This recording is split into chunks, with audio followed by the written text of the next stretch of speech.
What's going on, everybody? Anything happen this week?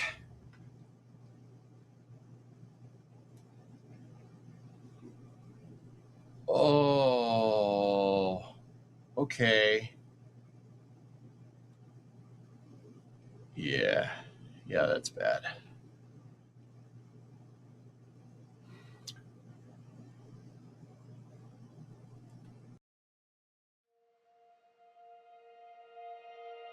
And here we go.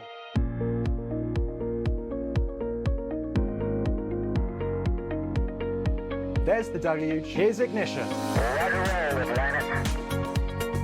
Doubling up. Did it just do a Kerbal? Back to the moon and beyond. Put that in the big bag, Jingle. Back at home, we all have a lot of work to do, but from here, that sure looks like a perfect flow. Propulsion continues to be normal. We did have an observation. Equalize.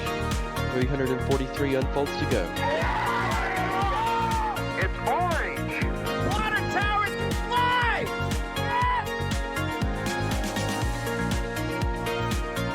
Bingo! Right in the center.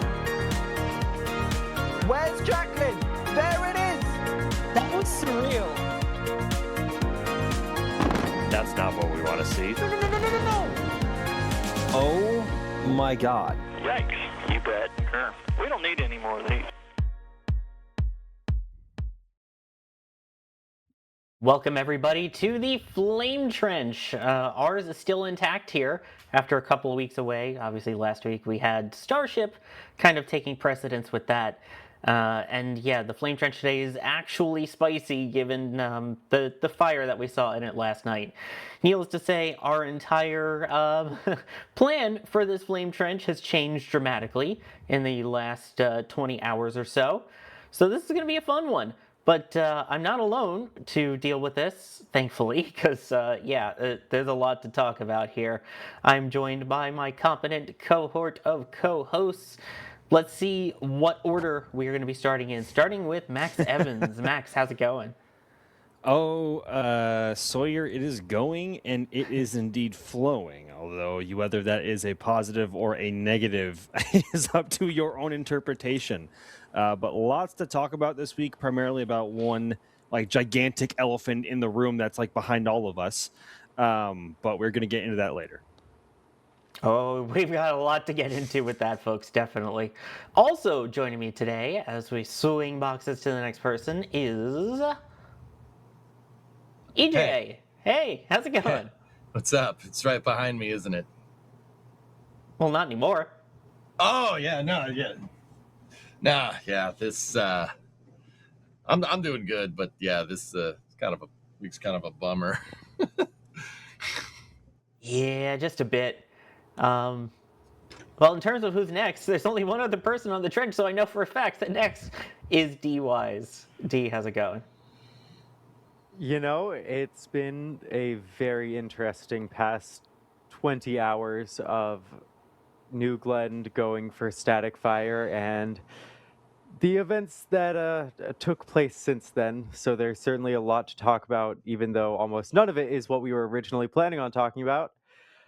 You know, it'll be a good day. Hopefully we can break that down. There is a launch potentially on the horizons this evening with an Atlas mission, and I'm out here at the press site.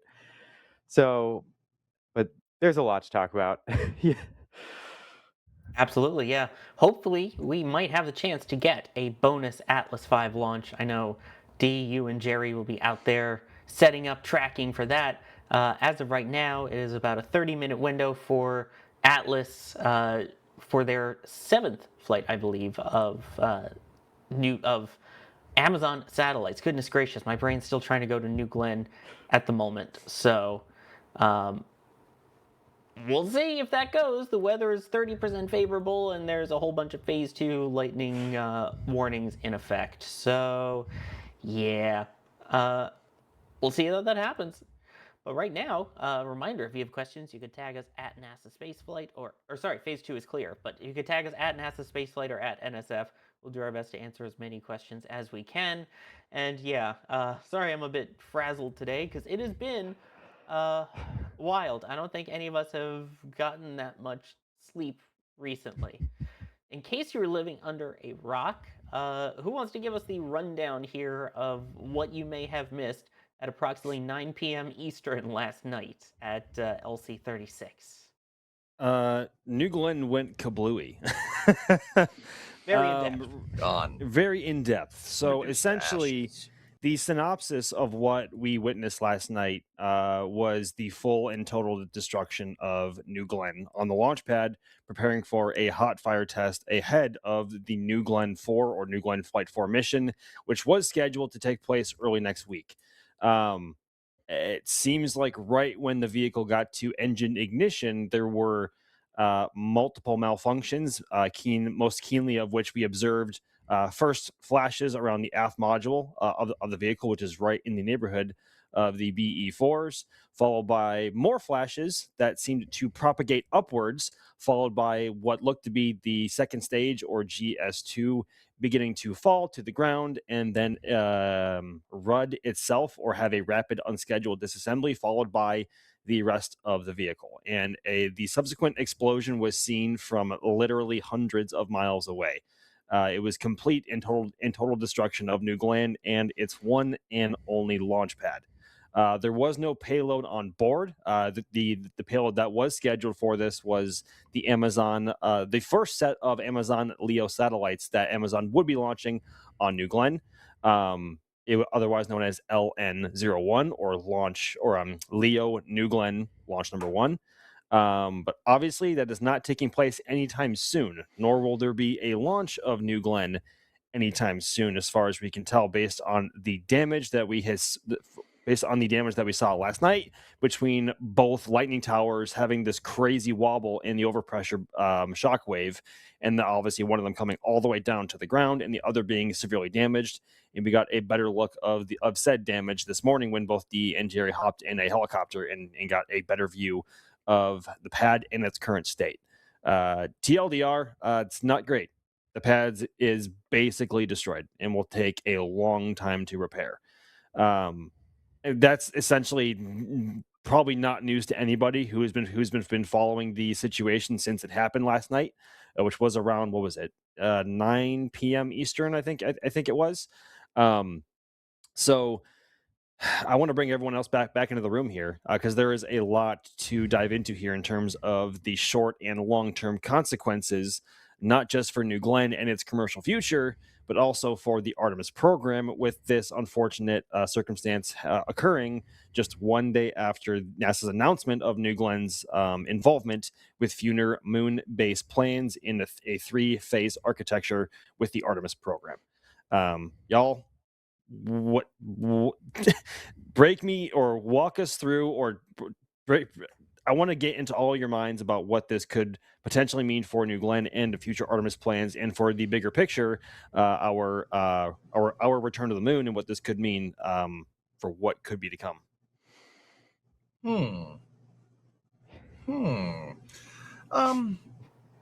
Guys, I spent over on my stream before this, I spent a pretty good amount of time sitting here staring at these wonderful pictures here.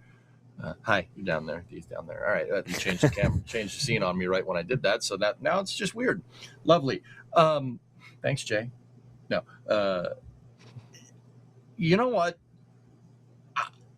Blue, if you look at the very back of these pictures, okay, there's a pile driver back up there, and you can see some groundwork has started to be leveled, right? So, is this bad? Oh yeah, this is bad.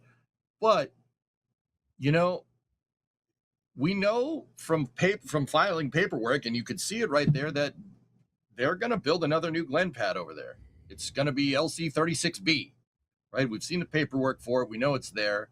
We know they're working on it. They started the groundwork for it, right?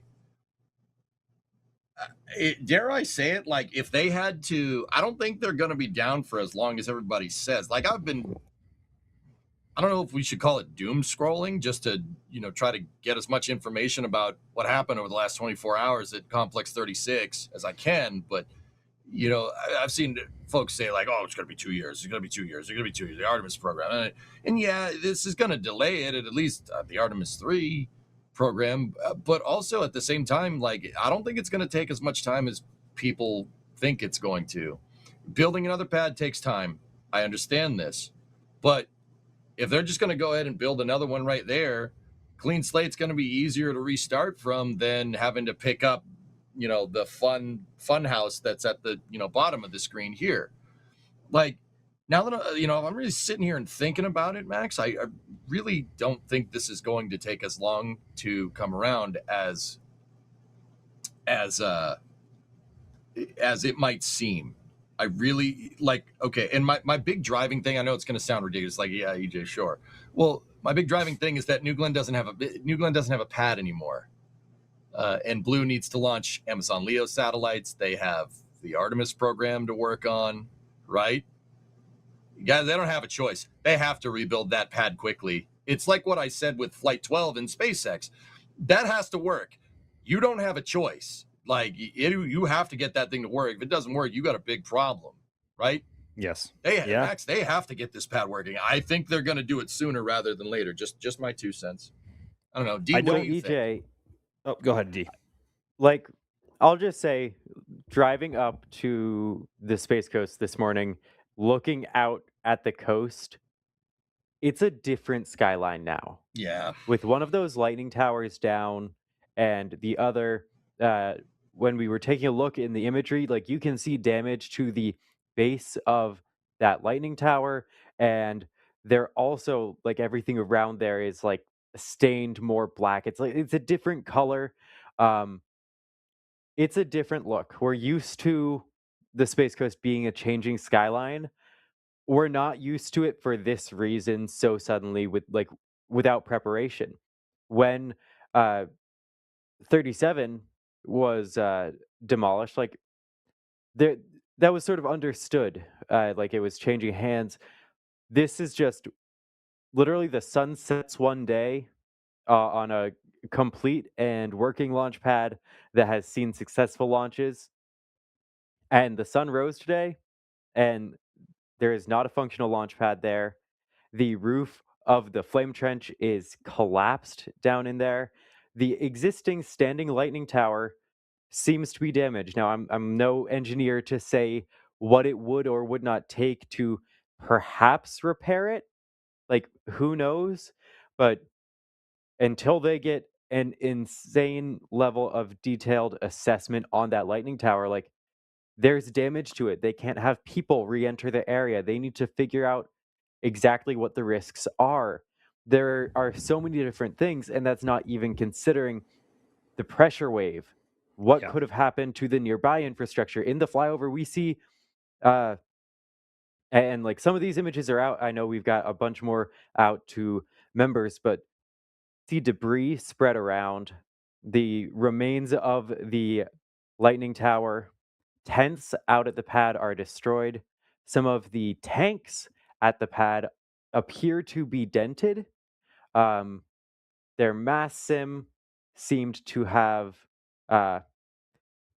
escaped any major appearing debris, but like, with that shockwave, there are tents significantly farther away from than the HIF that have sustained damage, and you have to wonder what that does to anything in the HIF right now.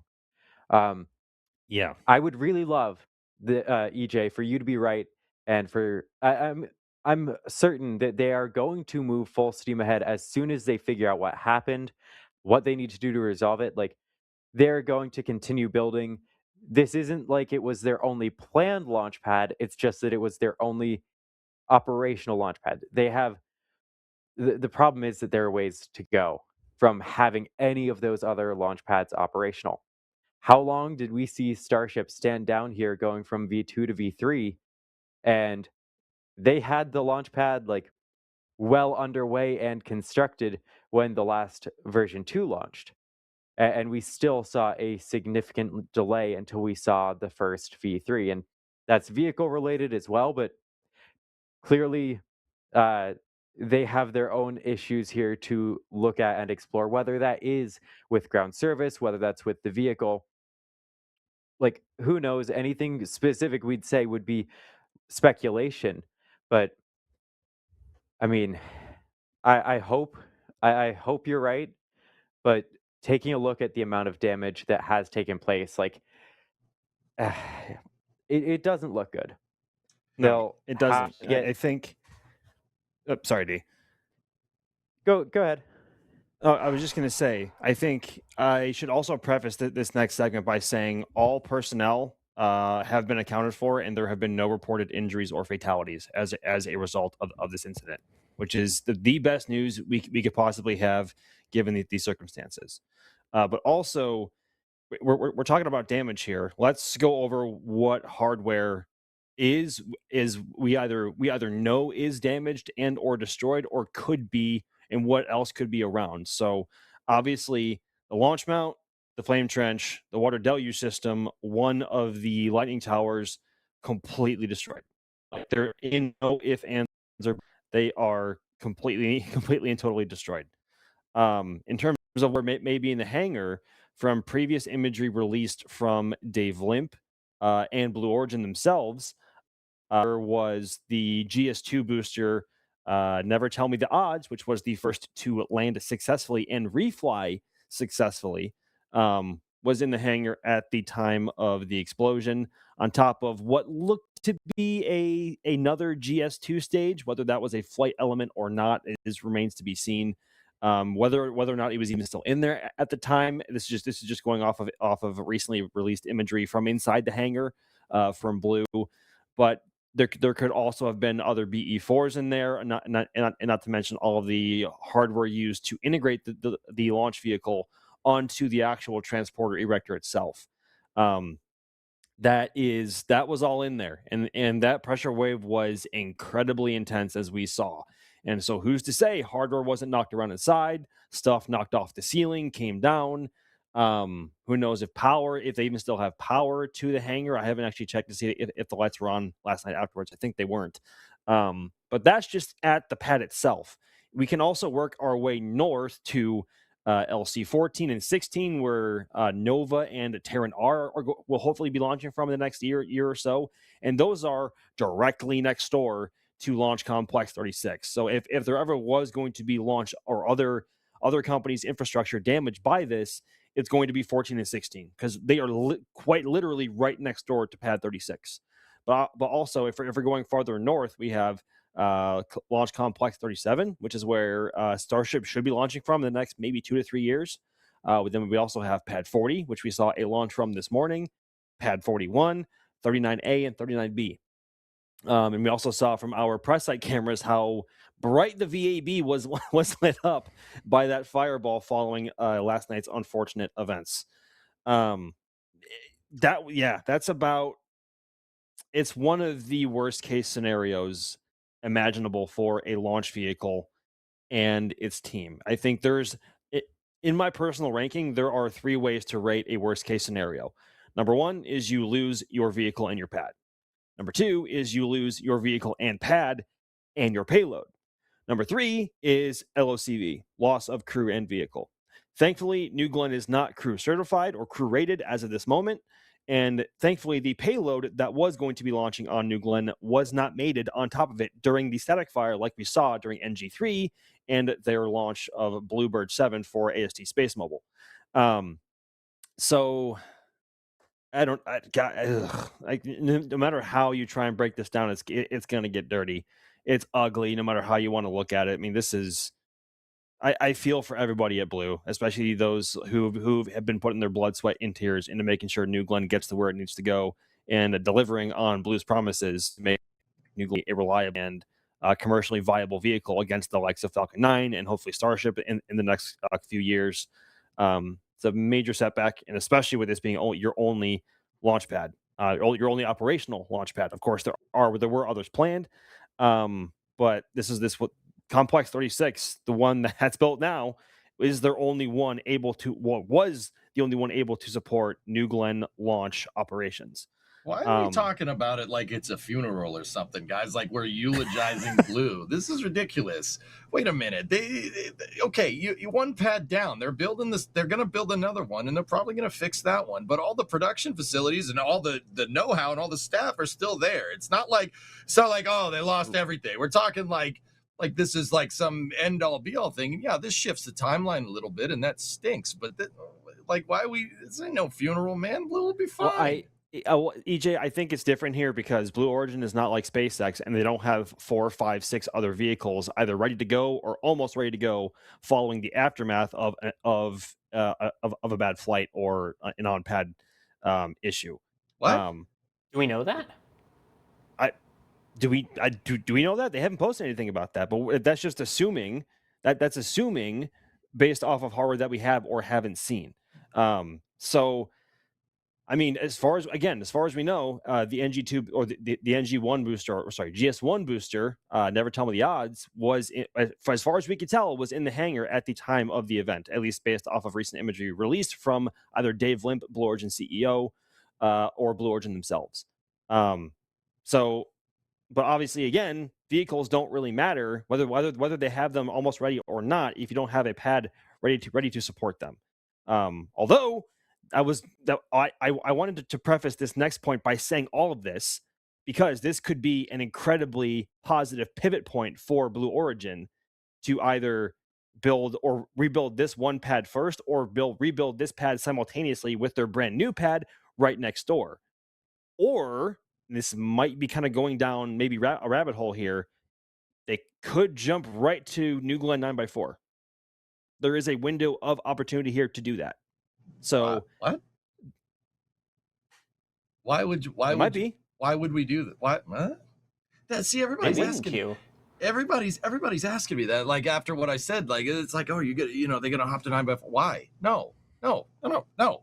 Get 7x2 working. 9x4 was always intended to be an extension of the data learned from 7x2. I mean, yeah, I guess you could tech right to it, but okay, all right, fellas. Like, I'm gonna be honest with you. Like, there's no reason why they can't do 7x2s and 9x4s at the same time. Like, if it was me, I would just keep making New Glenn 7x2s. Don't just keep making it like your pad was intact. Build 2 pads right here. Build A and B for 7x2, and then find another avenue for 9x4 VAB, and then go from there. We're not talking like a 5-year delay here. You're not talking like, once again, it's not a 5-year delay. It's I'd say 12 to 16 months at best. But why not? I mean, there's so many improvements that would come with 9x4. The fact that the goal for that, I believe, is to be vertically integrated, not horizontal. So you don't have a building laying flat with all of your hardware in it that if something happens at the pad, wink, wink, nudge, nudge, you run the risk of either damaging or losing entirely what was in that hangar. Again, we believe that we had one of the GS1s in there. Don't know what the status was for GS2s and also the BE4s that were in there. We don't know what was going on with those because, of course, they were the ones on the other booster. We don't know if they swapped them around a little bit. So, I mean, what benefit do you have of keeping the 7x2 if 9x4 is still capable of doing what 7x2 was, but can be expanded upon? And it's not like the hardware that is still remaining at 36, like a lot of it is salvageable. There's, of course, going to be a lot of work that needs to be done to redo most of it. Are we looking at the same pad, dude? You're missing an entire lightning tower. The flame trench collapsed inward. Yeah, I know. And you just said that parts are fixable.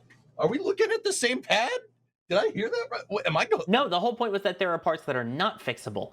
Oh, okay. That was what I meant. Dude, is there parts that you're going to have to replace entirely that aren't fixable? So what would be the point then of trying to get that back up and running when you can just start it from scratch? Okay, so Sawyer, I'm gonna, you served me the ball. I'm gonna hit it right back to you. Okay, so you're going to scale right to a partially reusable super heavy launch vehicle, because scaling to a partially reusable heavy launch vehicle worked really well for them before, right? No, dude. I always thought, like, at least, I don't know, maybe I'm just in my own world, right? But I always thought, and that it is a possibility, right? Don't let me know. I don't want to know, all right? I'll just be in my own world, okay?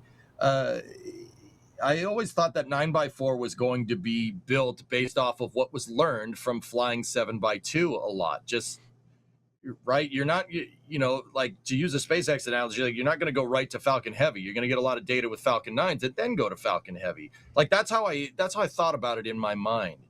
And like once again, guys, Blue is like 15,000 strong. It's like a 15,000 employee force. They're just as big as SpaceX. Like, I mean, I think SpaceX, like, with the IPO might probably is going to get bigger, but that's another story. I'm going to get in the weeds there.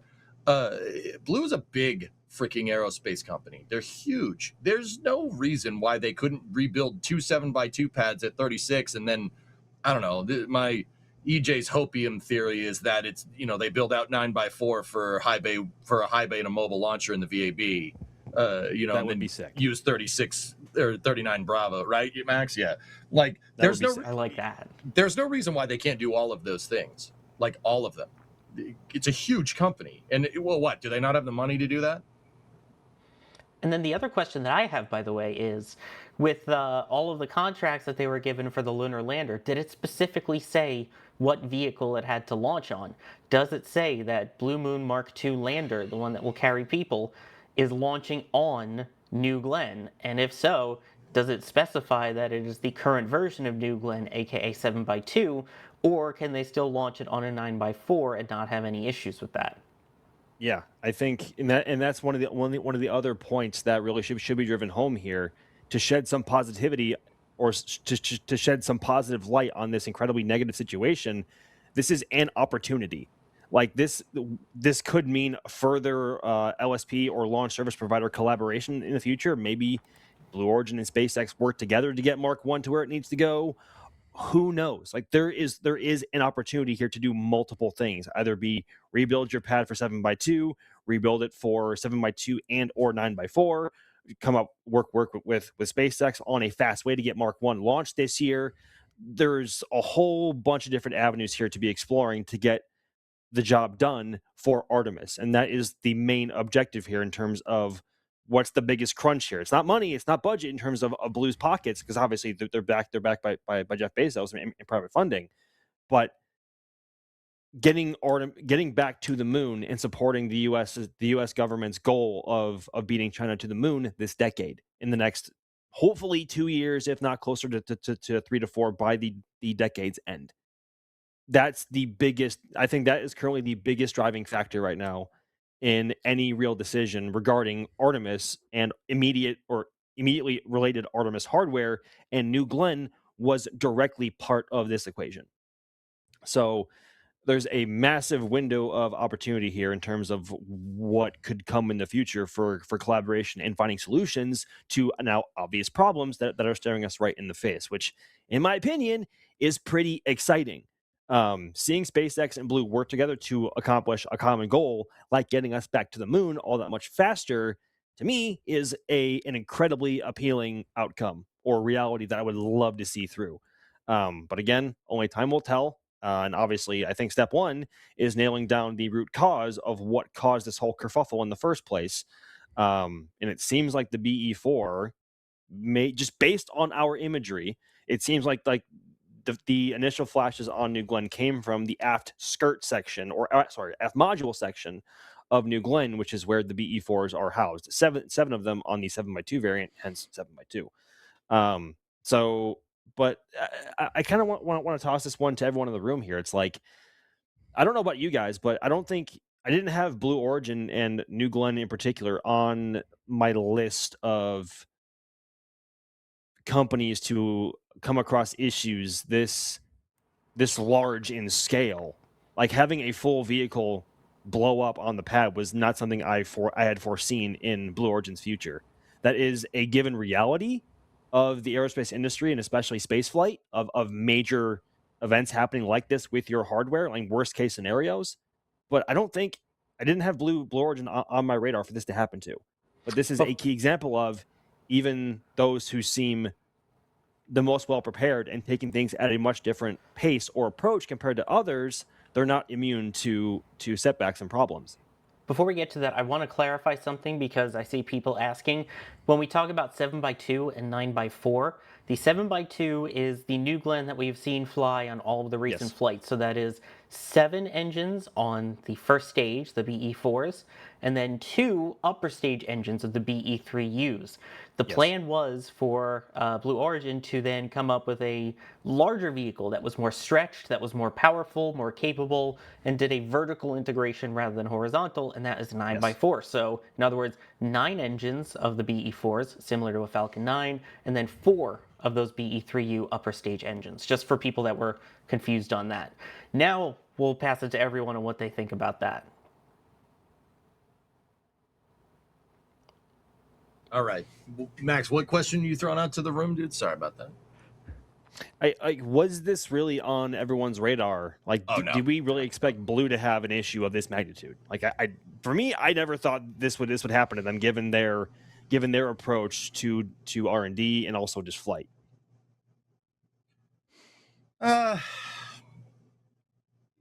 You know, like, I'm not trying to, you know, be that guy, but I mean, all I can think about, Max, is that new Shepherd flight where they changed some parameters on the BE3 and then they lost the tail and had to have a whole mishap investigation, right? Because they changed something and flew it and, you know, with customer payloads on board, and then it popped, right? Like, I don't know if you guys remember that, right? And then, you know, like you look at AST's flight on, you know, New Glenn 3, like, I don't know if you guys remember the countdown loops going into that flight. The countdown loops were kind of a mess. And it was like hold, scrub, right? And then they talked about like triage and, you know, fault investigations on the main countdown loop. And then they sent it. And then, you know, something went, they had off nominal thrust from the second stage engine, whatever that means. I'm not trying to say that I would have predicted this, Max. Like, not to be like, well, yeah, it's going to blow up. No, I didn't. I don't think anybody did, and I think that's fair. But the thing is that the signs are there. Like, it's very clear that they're threading the needle here, and I think that comes from schedule pressure. To be honest with you, I think they have to get those LEO satellites up there. They have to get Blue Moon Mark 1 working. They have to get Blue Moon Mark 2 working. So I can't help but think, like, you know, the signs were there, and maybe just on a side note, Blue is feeling a little bit of schedule pressure. I don't know. D, do you think this could have been predicted? I definitely wouldn't have. Like, if you had asked me if something like this would happen, I would not have expected it. But perhaps, like, with the combination of the second stage issue and the jump into landing boosters so quick, I think Blue's confidence in recovering and reflying boosters from the get-go, probably the first time around, second time around, seemed like it was overconfidence, and maybe with that second, it was almost, maybe it lulled all of us into a bit of a false sense of security and forgetting that this is a very early vehicle from a company that hasn't built an orbital class rocket before. Of course, they have Shepard, but they hadn't built something of this scale dealing with these sorts of forces before. And I think we always have to be ready for events like this. We've seen it with Starship. We've now seen it with New Glenn. Vulcan, thankfully, like, those issues have been contained, but it's had multiple issues now. It's had multiple mishaps. And so I think we need to be prepared for anomalies with any new rocket. Whether it's the pace at which they're going, which is to blame, is hard to say. I don't think, however, to tie back a little bit to the 9x4, 7x2 discussion, like, I really feel like it makes sense if they are already preparing for future 9x4 hardware to continue moving ahead with that rather than saying, actually, let's go back, start from square one, build more 7x2 infrastructure on the ground. Why wouldn't they just continue with the 9x4? If they can get that ready first, Like, we see that their manufacturing is in place for the 7x2s, yes. Like, but that doesn't matter if they don't have a pad. So if they have preparations, and I don't know what their exact level of preparations, I'm sure if Alex was on stream, he would be like nailing down all the details. But if they have preparations in place for 9x4, why not continue forward with that and take this as a leap forward? Like, if they are stuck not flying and they were going to be using the 7x2s to learn for 9x4, why not use this as a leap ahead and get the head start on the 9x4? Because any minor change to a rocket, whether it's increasing the scale, adding more engines, that adds complexity, that adds new things they're going to have to learn. We saw it with V2 of Starship.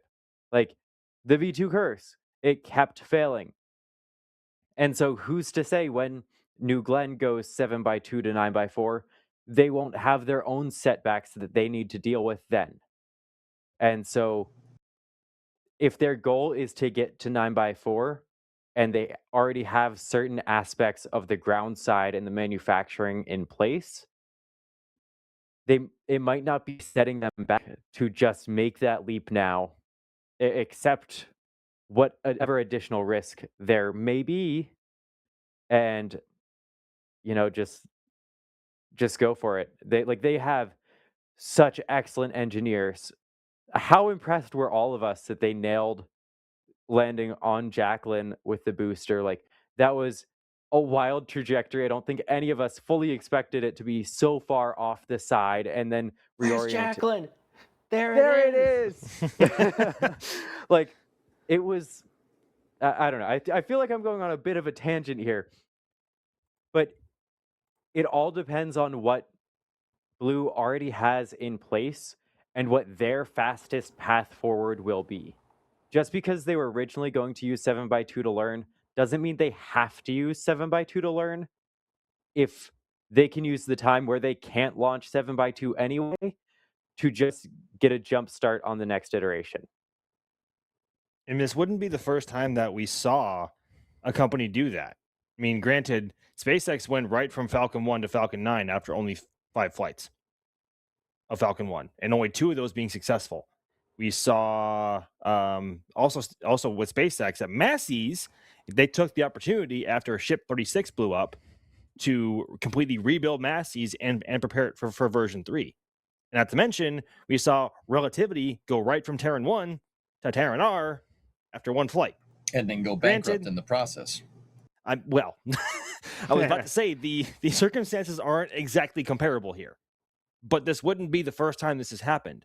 And given the path forward that they see the most benefit from, or whoever nudges them towards a decision, I don't know what's going to happen. I really don't. I just don't know why you would.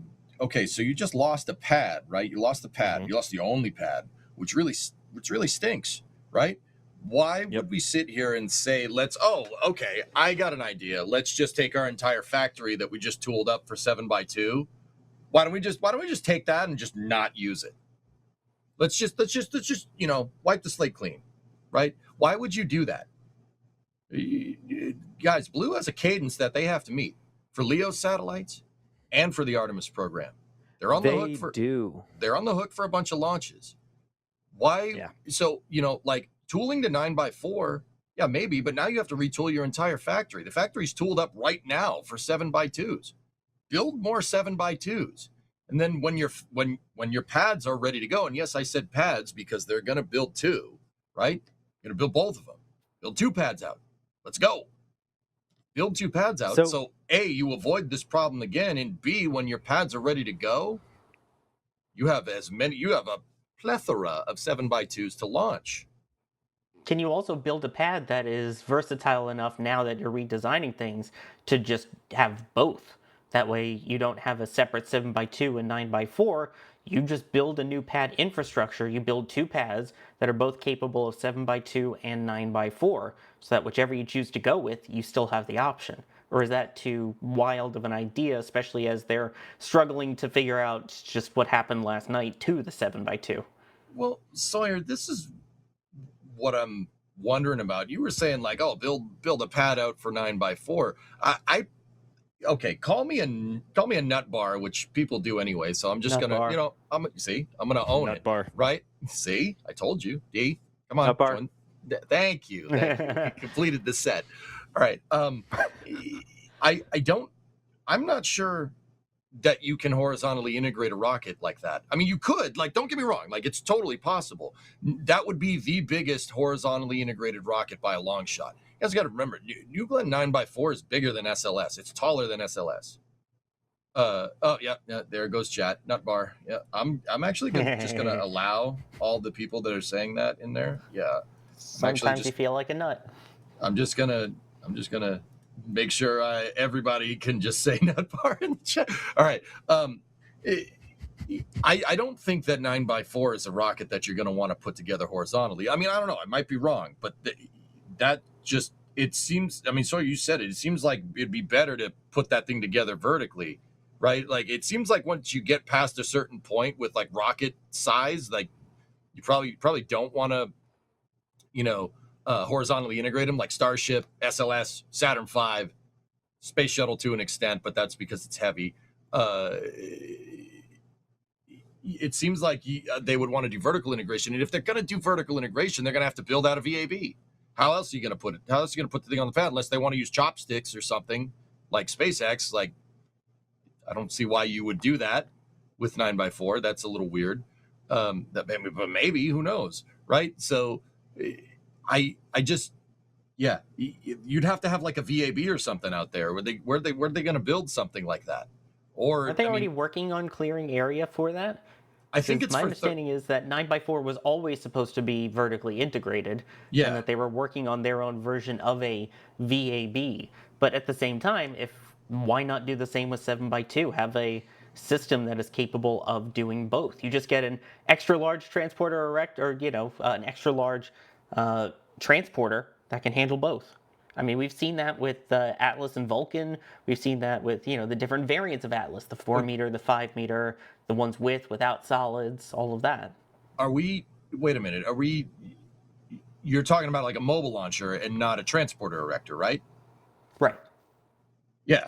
I mean, yeah. If you want to clean sheet the pad and switch Complex 36 to a mobile launcher style pad, like Complex 39, like, I mean, sorry, I'll be honest with you, I'm kind of here for that. That would be actually kind of sick. And if you did tool up 7x2 to be vertically integrated, and then you switch to 9x4 from there, I mean, you'd have to build a VAB out there somewhere. But if only they had some downtime to be able to do that right now. Wait. I was gonna say, what a convenient time for them to really build out the infrastructure and readiness. Yeah, like I was saying, it's an opportunity. Now would probably be the time, right? And actually, like, guys, if you say it that way, I mean, that still is tooling up 7x2 and 9x4 for the same launch complex. Like that, it goes back to what I was saying. Like, you're still going to do both of those things, right? Like, if both of them can for sure launch like with the same pad infrastructure, like, which I assume that's what they want, then yes. But then it comes down to like 9x4 can support any payload that 7x2 can.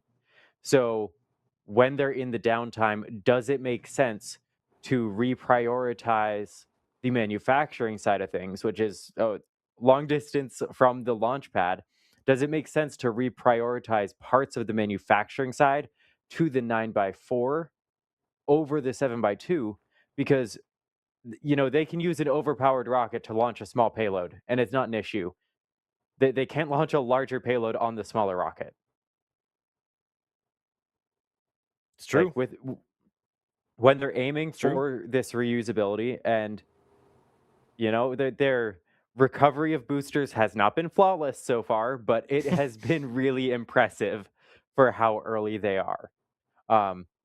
So I feel like even if Blue can get a handful of first stages built, if they can get a couple 9x4 GS1s, like, then they can launch a ton of payloads rather than trying to build, like, even if you have double as many 7x2s, there are going to be missions that those cannot support that the 9x4 could. Whether the 9x4 works in like co-manifested payloads to make certain missions more efficient. I obviously vertical integration is better for national security purposes. Like certain satellites have to be vertically integrated, and SpaceX has sort of really helped like some of that to move away. But sometimes like satellites are not built to be built one orientation, then like rotated on the pad. Like, so depending on the exact needs, like, I don't know. I think it makes sense to at least explore making that jump now. I don't have any internal information or numbers or knowledge of what prep work has really happened to building 9x4s over the 7x2s. But from an outside perspective, they're not launching for a while. They don't have a pad. So Yeah. I don't know. I mean, Sawyer? yeah, I mean, that's a fair point. You kind of need the pad and everything to go with it. But, I mean, I like the thought process. I really do. And, I mean, they're working on that gigabase structure. That's the cool thing is, take a look at this. We can actually see where they're doing it right now. So this is near the skid strip that they have over at Cape Canaveral Space Force Station. So somewhat close-ish to 36. But this is where they are actually doing the work now to start clearing the land and get it ready for the VAB or the BAB, Blue Assembly Building, but the vertical integration portion at least. Because I know I've talked to people who had payloads on a mission, and they specifically said, we have to redesign how our payload was made and how we tested it for a launch that is started off horizontal and raised vertical. It was ahead of a SpaceX mission. I'm trying to remember who the company was, but they said we had to change how we test the satellite and how we design the satellite because it had to be integrated horizontally versus if we were to do it vertically like ULA does, or like they might start doing here with 9x4. And already the foundations have started. And yes, I'm now calling it the BAB. You're welcome. The BAB. Thank you. I was gonna say, if the VAB is the VAB, the BAB has to be the BAB. Yep. Oh, Jay Keegan came in with a great recommendation in the back channel. Blue Assembly Building Exterior, the BABE. Ooh. That's a stretch. Well, I mean, I kind of like that babe, but I got a bunch of babes here that help support us here at NSF that I want to thank, and then we'll get back to our discussion. Oh, jeez. Because there's a lot more still to discuss. I promise. I see all of your questions and everything too. We're going to continue talking about it, but I have to thank some people here. Shazbird Toddbot saying, is today's trench brought to you by the words, oh my God? Must be.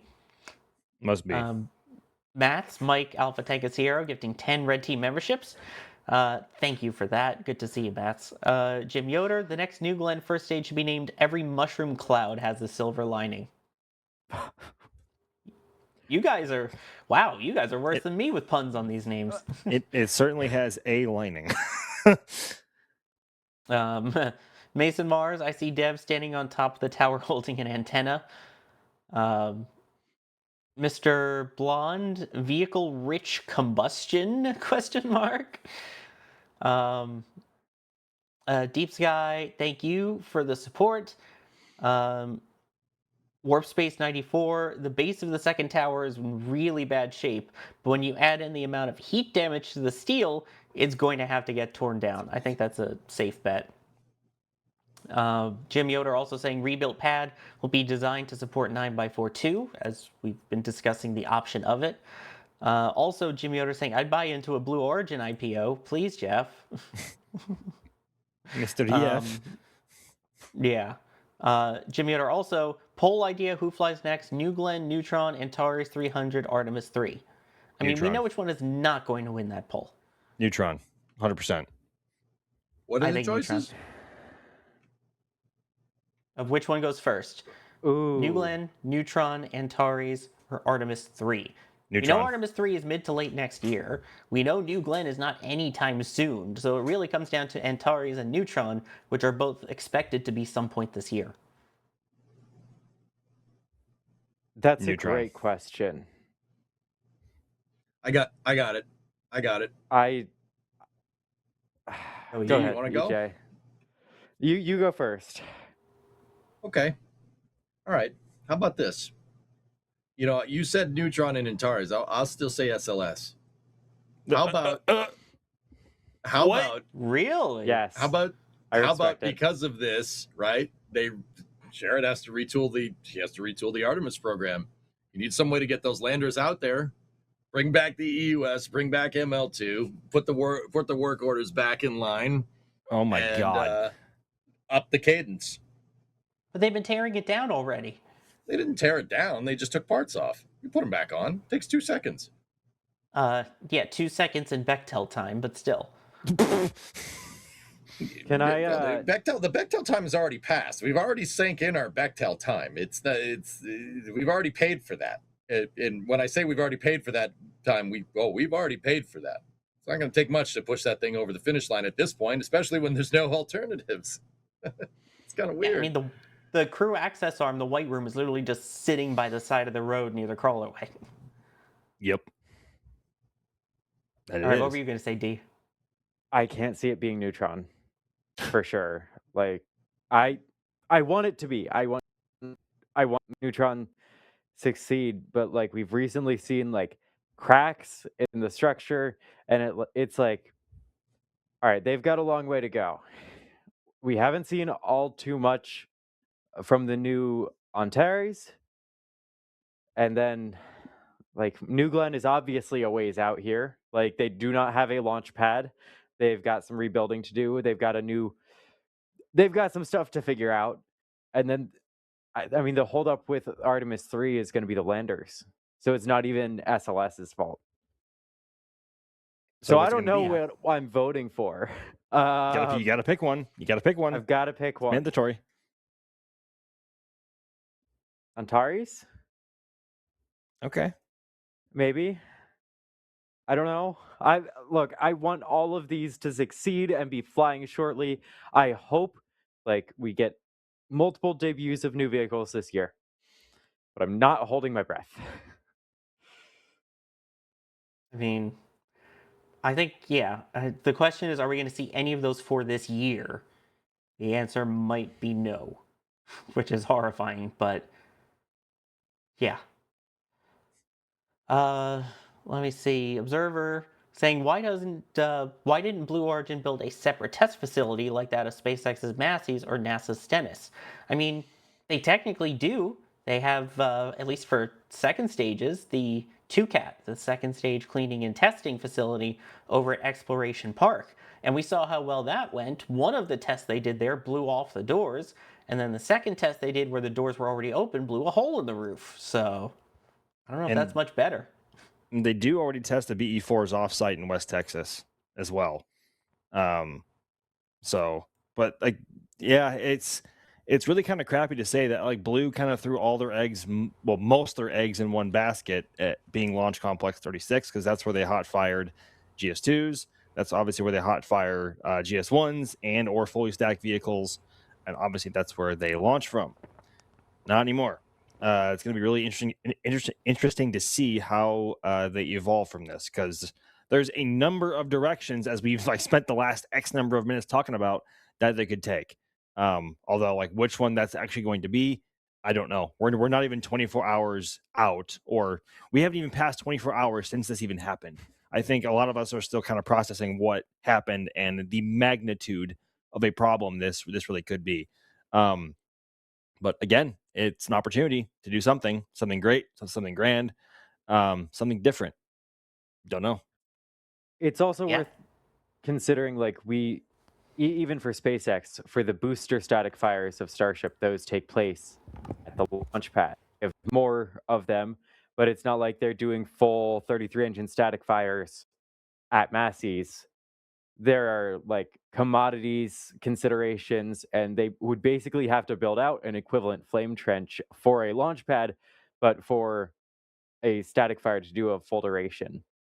So yeah, it'd be great if they had a second location that this test took place at, but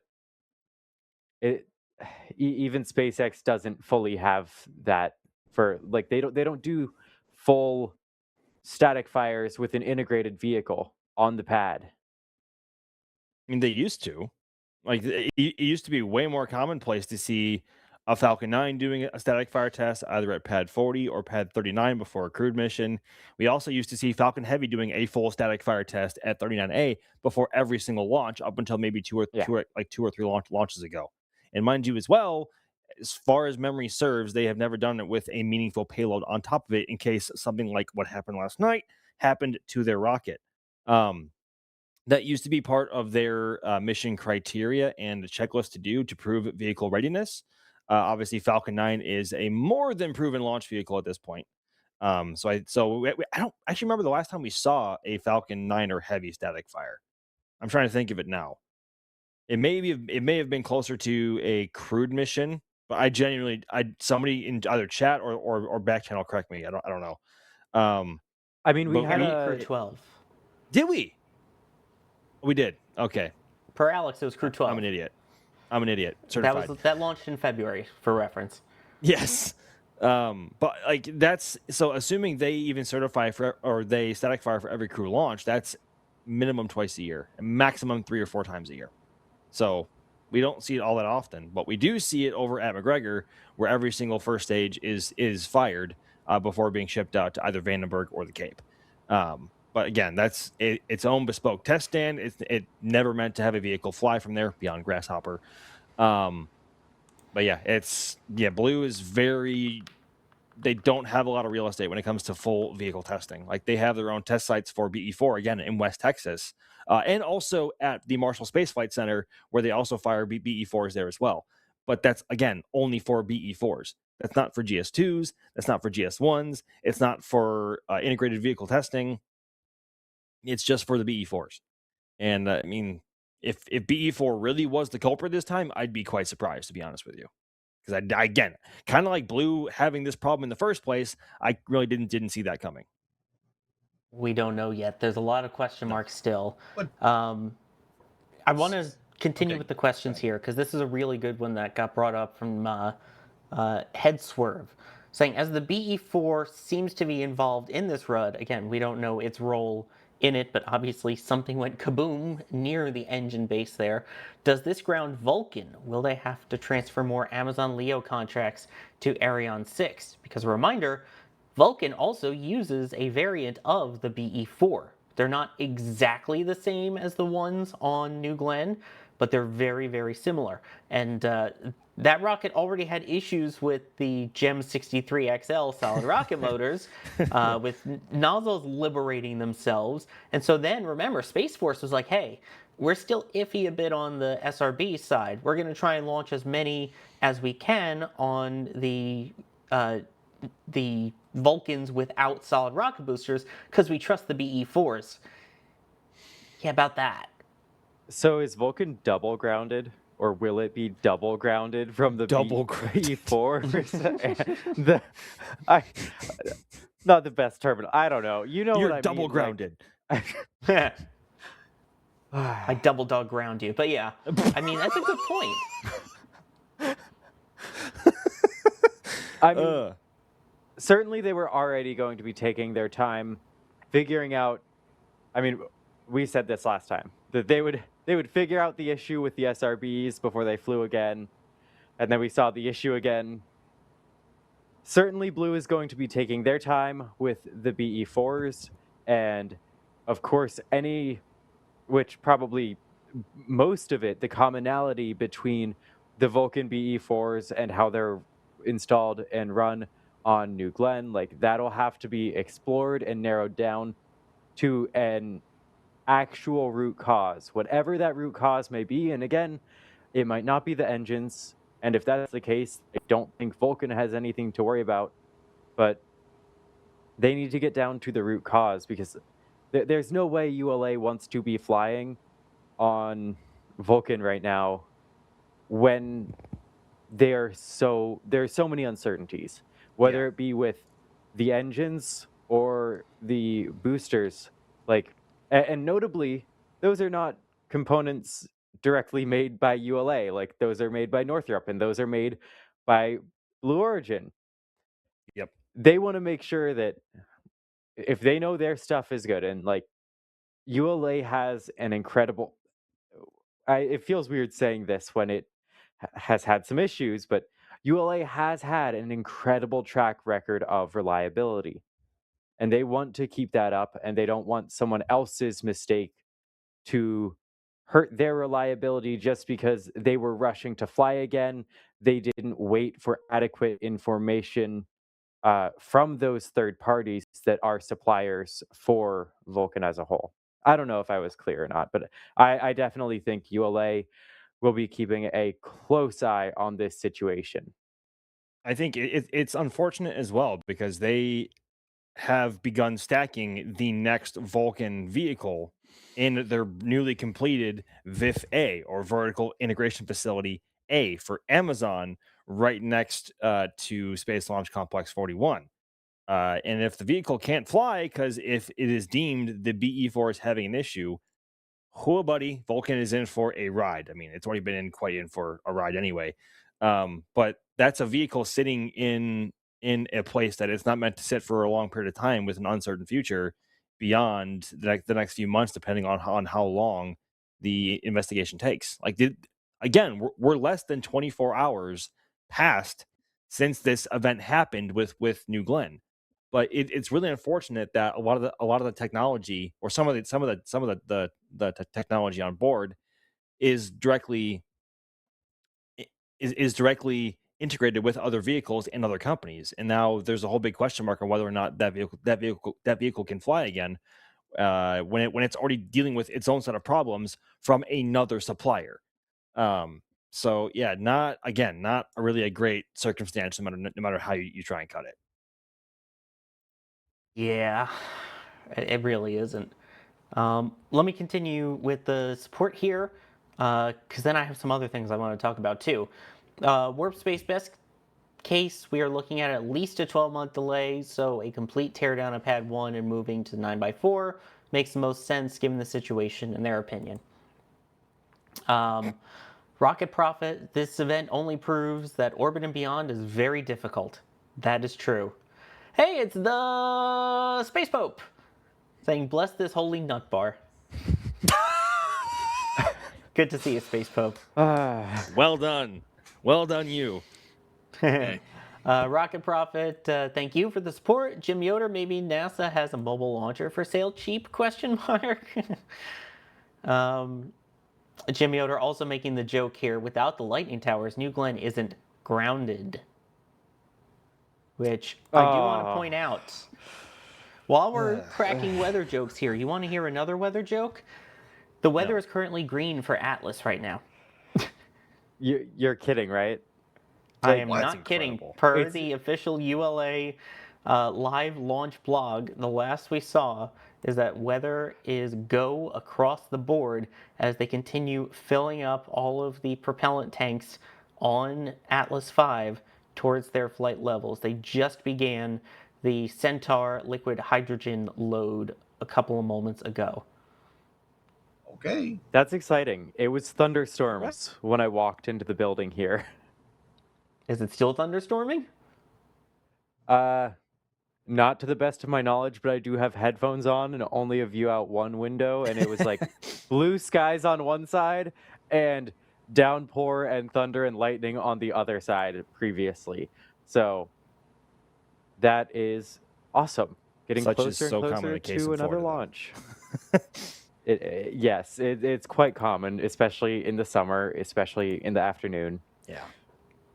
Yep, and again, launch is currently scheduled for 7:33, I believe, p.m. Eastern Time, with a 30-minute launch window for another batch of Amazon LEO Internet satellites. Again, the payload New Glenn was supposed to carry was 48 of them. This is obviously a lot less, and is set to be the penultimate Atlas V 551.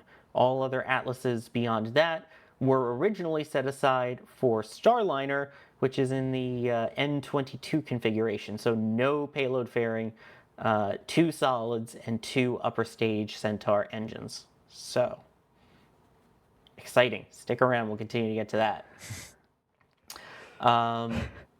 Here's something that, again, we were talking about there with ULA.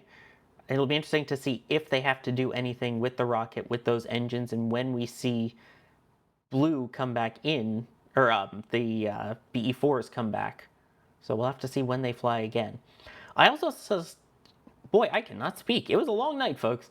I did see someone asking earlier, how does this compare to, shall we say, other past famous incidents where they did a static fire, however the payload was on board for that one, and SpaceX learned to never do that again?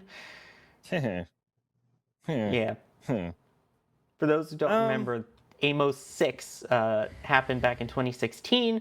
They were getting ready to do a static fire attempt, and it did almost an identical thing, although that was a Falcon 9, not a vehicle the size of New Glenn. Yeah, I don't. They're not, from what we can tell, at least visually.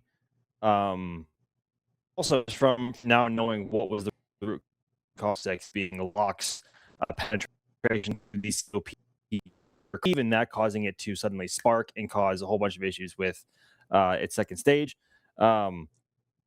Yeah, they're not exactly relatable, despite a lot of the similar, like, visual similarities. Obviously, Falcon 9 uses RP1 and LOX. Obviously, New Glenn uses a combination of methane and LOX on the first stage and hydrogen and LOX on the second stage. And obviously, New Glenn is much bigger. And the issue caused, or the issue on Amos-6 was a stage 2 derived problem. And from what we can see from our footage, the issue seemed to begin on the aft module area of New Glenn's first stage. So while they seem to have some similarities in terms of, like, just their visual appearance, despite New Glenn's obvious, much grander exploding nature, just given the nature of its propellants on board, not exactly comparable given the issues at hand from the information that we know. But rather unfortunate nonetheless, because both launch pads still needed to be rebuilt and need to be rebuilt, respectively, in both circumstances. So either way, neither situation is good. I'll point it to you like that. By the way, that was a photo that I took back in 2016, actually ahead of an Atlas launch, oddly enough. Really? And yeah. Oh, ironic. I know. Yeah, an anomaly happened and then Atlas launched. This feels familiar. This was what Slick 40 looked like ahead of the OSIRIS-REx mission. Yeah, compare the damage to that versus the damage to what we see over at 36, and you can see the difference in magnitude. This one, the 4 lightning towers, one of them got a little charred, and the transporter erector, the old version, got mangled, and that still took about 400 days from when they flew, or for when Amos-6 happened to when they flew again from Slick 40. Keeping in mind, they were also still launching Falcon 9s from 39A at that point because they did have another pad. I wonder, again, given the fact it was 2016, this is what Amos-6 looked like, and it took them 400 days. Yeah. Are we talking that same kind of time frame, do you think, given the damage that we see now? This is a live look, by the way, at LC-36. Nah, I don't think so, Sawyer. I think the reason why Slick 40 took a long time to come back online is because SpaceX prioritized 39A to get to finish their launch cadence through, from 2016 into 2017. 39A was only down for a little, not down, like the time between Slick 40 going out and 39A getting operational was, if I'm remembering correctly, Amos-6 was September of 2016, and then KoreaSat was KoreaSat 5A, which was the first launch off of 39A for the Falcon program, was sometime, I think it was March or April of 2017, something like that. SpaceX didn't prioritize it because they were, the priority one was getting the rockets up in the air, right? They took their time rebuilding 40. And that feeds into what I was trying to say a little bit earlier. Blue doesn't have that luxury here. And that's why I kind of think that this is worse than Amos-6. Amos-6, you did lose the payload, right? But you had another pad. SpaceX eventually launched a newer version of that as a kind of a way to make it right, so to speak. I mean, but Yeah, Blue needs to. Yeah, I don't think it's going to take as long with Complex 36. I think they'll build 2 pads if you like I was saying before. I guess I struggle to hold the same optimism for a timeline there simply because of the scale of what needs to be rebuilt compared to Pad 40. Would love to see Blue repair what needs to be repaired at the pad within 10, 12, 15, 16 months. That would be amazing to see and would be an incredible demonstration of their workforce. But there's a lot more that needs to be rebuilt here compared to what happened at Pad 40. It's an entire rebuild between a lot of the tank farm, if not the entire tank. Well, I shouldn't say the entire tank farm. A solid portion of the tank farm, the entire launch mount, the flame trench, and they have to rebuild an entire new lightning tower, which sounds minor, but with towers as large as those, it's not as simple as you think. And they may have to tear down and rebuild the other one there that's currently standing behind the hangar. Not to mention the actual damage that may or may not have been sustained by said hangar with maybe some hardware inside of it. There's just a lot more that could have been affected here. I don't know. I struggle to maintain or believe or just get on board with a timeline that optimistic. As amazing as that would be to see, and I would love to be proven wrong. I really would, and I want to say that for the record. I would love to be proven wrong there. Would love for EJ to be correct here, but there's just a lot more that needs to be redone here. Max, they don't have a choice, dude. I agree. I agree. They don't. But that we have yet to see an actual demonstration of Blue's workforce do something like this. So until it happens, I would love to see it happen. Would love nothing more. And our country honestly needs it, and our spaceflight program needs it. So I would love to see it happen. We need it to happen, but will it happen? You know, that's the big question here. Don't know. Just a whole bunch of question marks. You're not kidding. And that'll lead us into our next topic here in a moment. Let me finish thanking the people, and then we'll continue on to the other impacts that this will have with a certain national space agency that also deals with aeronautics. So we'll see what that's going to talk about for NASA's role in a moment. I'd rather be flying an X-Wing with a tip at tips.nasaspaceflight.com saying Blue Origin is suffering from a shortfall of launch pad. Joke stolen from chat. Ooh, that's like taking a dagger like right into Blue's workforce and just like twisting it. You know, that's too soon. So I guess I should say it now. About those launch dates, I think they're going to delay a bit. I think they have delayed a bit. Wait, hang on a second. I'm just now realizing another part of that whole spiel is applicable here. So they can static fire in the rain, right? Yeah, probably. The entire conversation, you could superimpose it on top of the video of New Glenn's conflagration, shall we say, last night. You could take the audio from Ship 36 and the video from New Glenn, and it would fit perfectly. Yes, because there was some really bad weather in the area of the launch pad yesterday. Like there was a lot of lightning, there was some heavy rain showers as well. Jerry himself was getting rained on trying to fly the drone, getting this exact footage that you're seeing on your screen now. So can you static fire in the rain? Yeah, probably. Whoa! And obviously play the rest of the clip. Also, LC-36 just blew up. Also, Jerry was also flying the drone for Ship 36, and Jerry's flying the drone for the New Glenn explosion. So Jerry's if Jerry had a nickel for every time he's caught anomaly footage from his drone, he'd have 2 nickels. But it's weird that it's happened more than once. Yeah, and you can narrow it down for a location with 36 relevant to it. Yeah. It's weird that it's happened twice. Yeah, you get rid of in our quote from it, get rid of Ship 36 just blew up, and it's LC-36 just blew up. And Ryan also pointing out in the back channel, Ship 36, launch complex 36. Yep.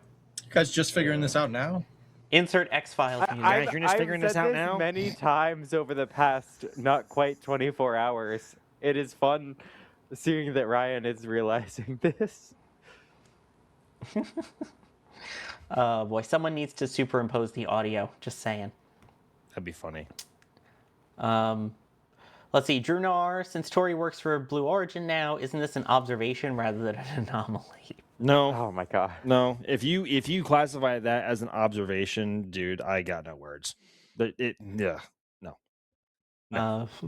You can say observation when the mission still like basically does the job.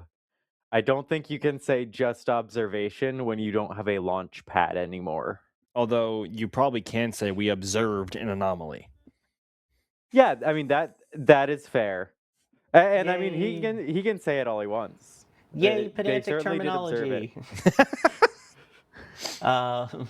Let's see here. Ron Smith, not sure even Blue knows the best way forward till they complete the investigation re 7 versus 9 variant. Let's wait to see how the pad really looks like. Yeah. Bodger gifting 5 Red Team memberships. Bideford, hey Bideford, with a $50 super chat, saying closed on a house this morning after watching the launch, and now as Flame Trench started, I've negotiated another contract acceptance. So here's a cheer to 4 of my favorite NSF guys. I'll have to rewind. Yay, thank you, Bideford. Congratulations. And don't worry, you didn't miss anything, just a rocket blowing up.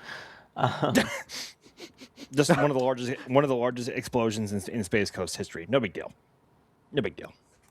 Yeah, which, I mean, someone posted, I think it was in March of 1965, there was an Atlas Centaur that launched from 36 that did almost the exact same thing. So it's not the first time at 36 it's seen that. Jim Yoder saying, I think New Glenn is next to the 4 to fly in 9 to 12 months. Whoa. Steve Cowley saying, New Glenn's test was such a blast. Oh. Boo. William Nakaro, sorry if I mispronounced that, could ISRO pick up some of the AST Space Mobile Bluebird launches? They've already launched one last year. Maybe. Those who don't know, ISRO is the Indian Space Agency. Yeah. Yeah, maybe. I don't have knowledge of the next payload's weight and size or mass and size, and what vehicles they could launch on with ISRO. I can't say for sure, but maybe. Yeah. I mean, it's possible. I'm sure we will see a lot of payload shuffling. Yeah. Sergeant Vosh saying, so a second booster was apparently unnecessary. Oh, God. No, it's necessary. It's unnecessary. The Law 26. Which shuttle would you take out of retirement to build the moon base? Discovery.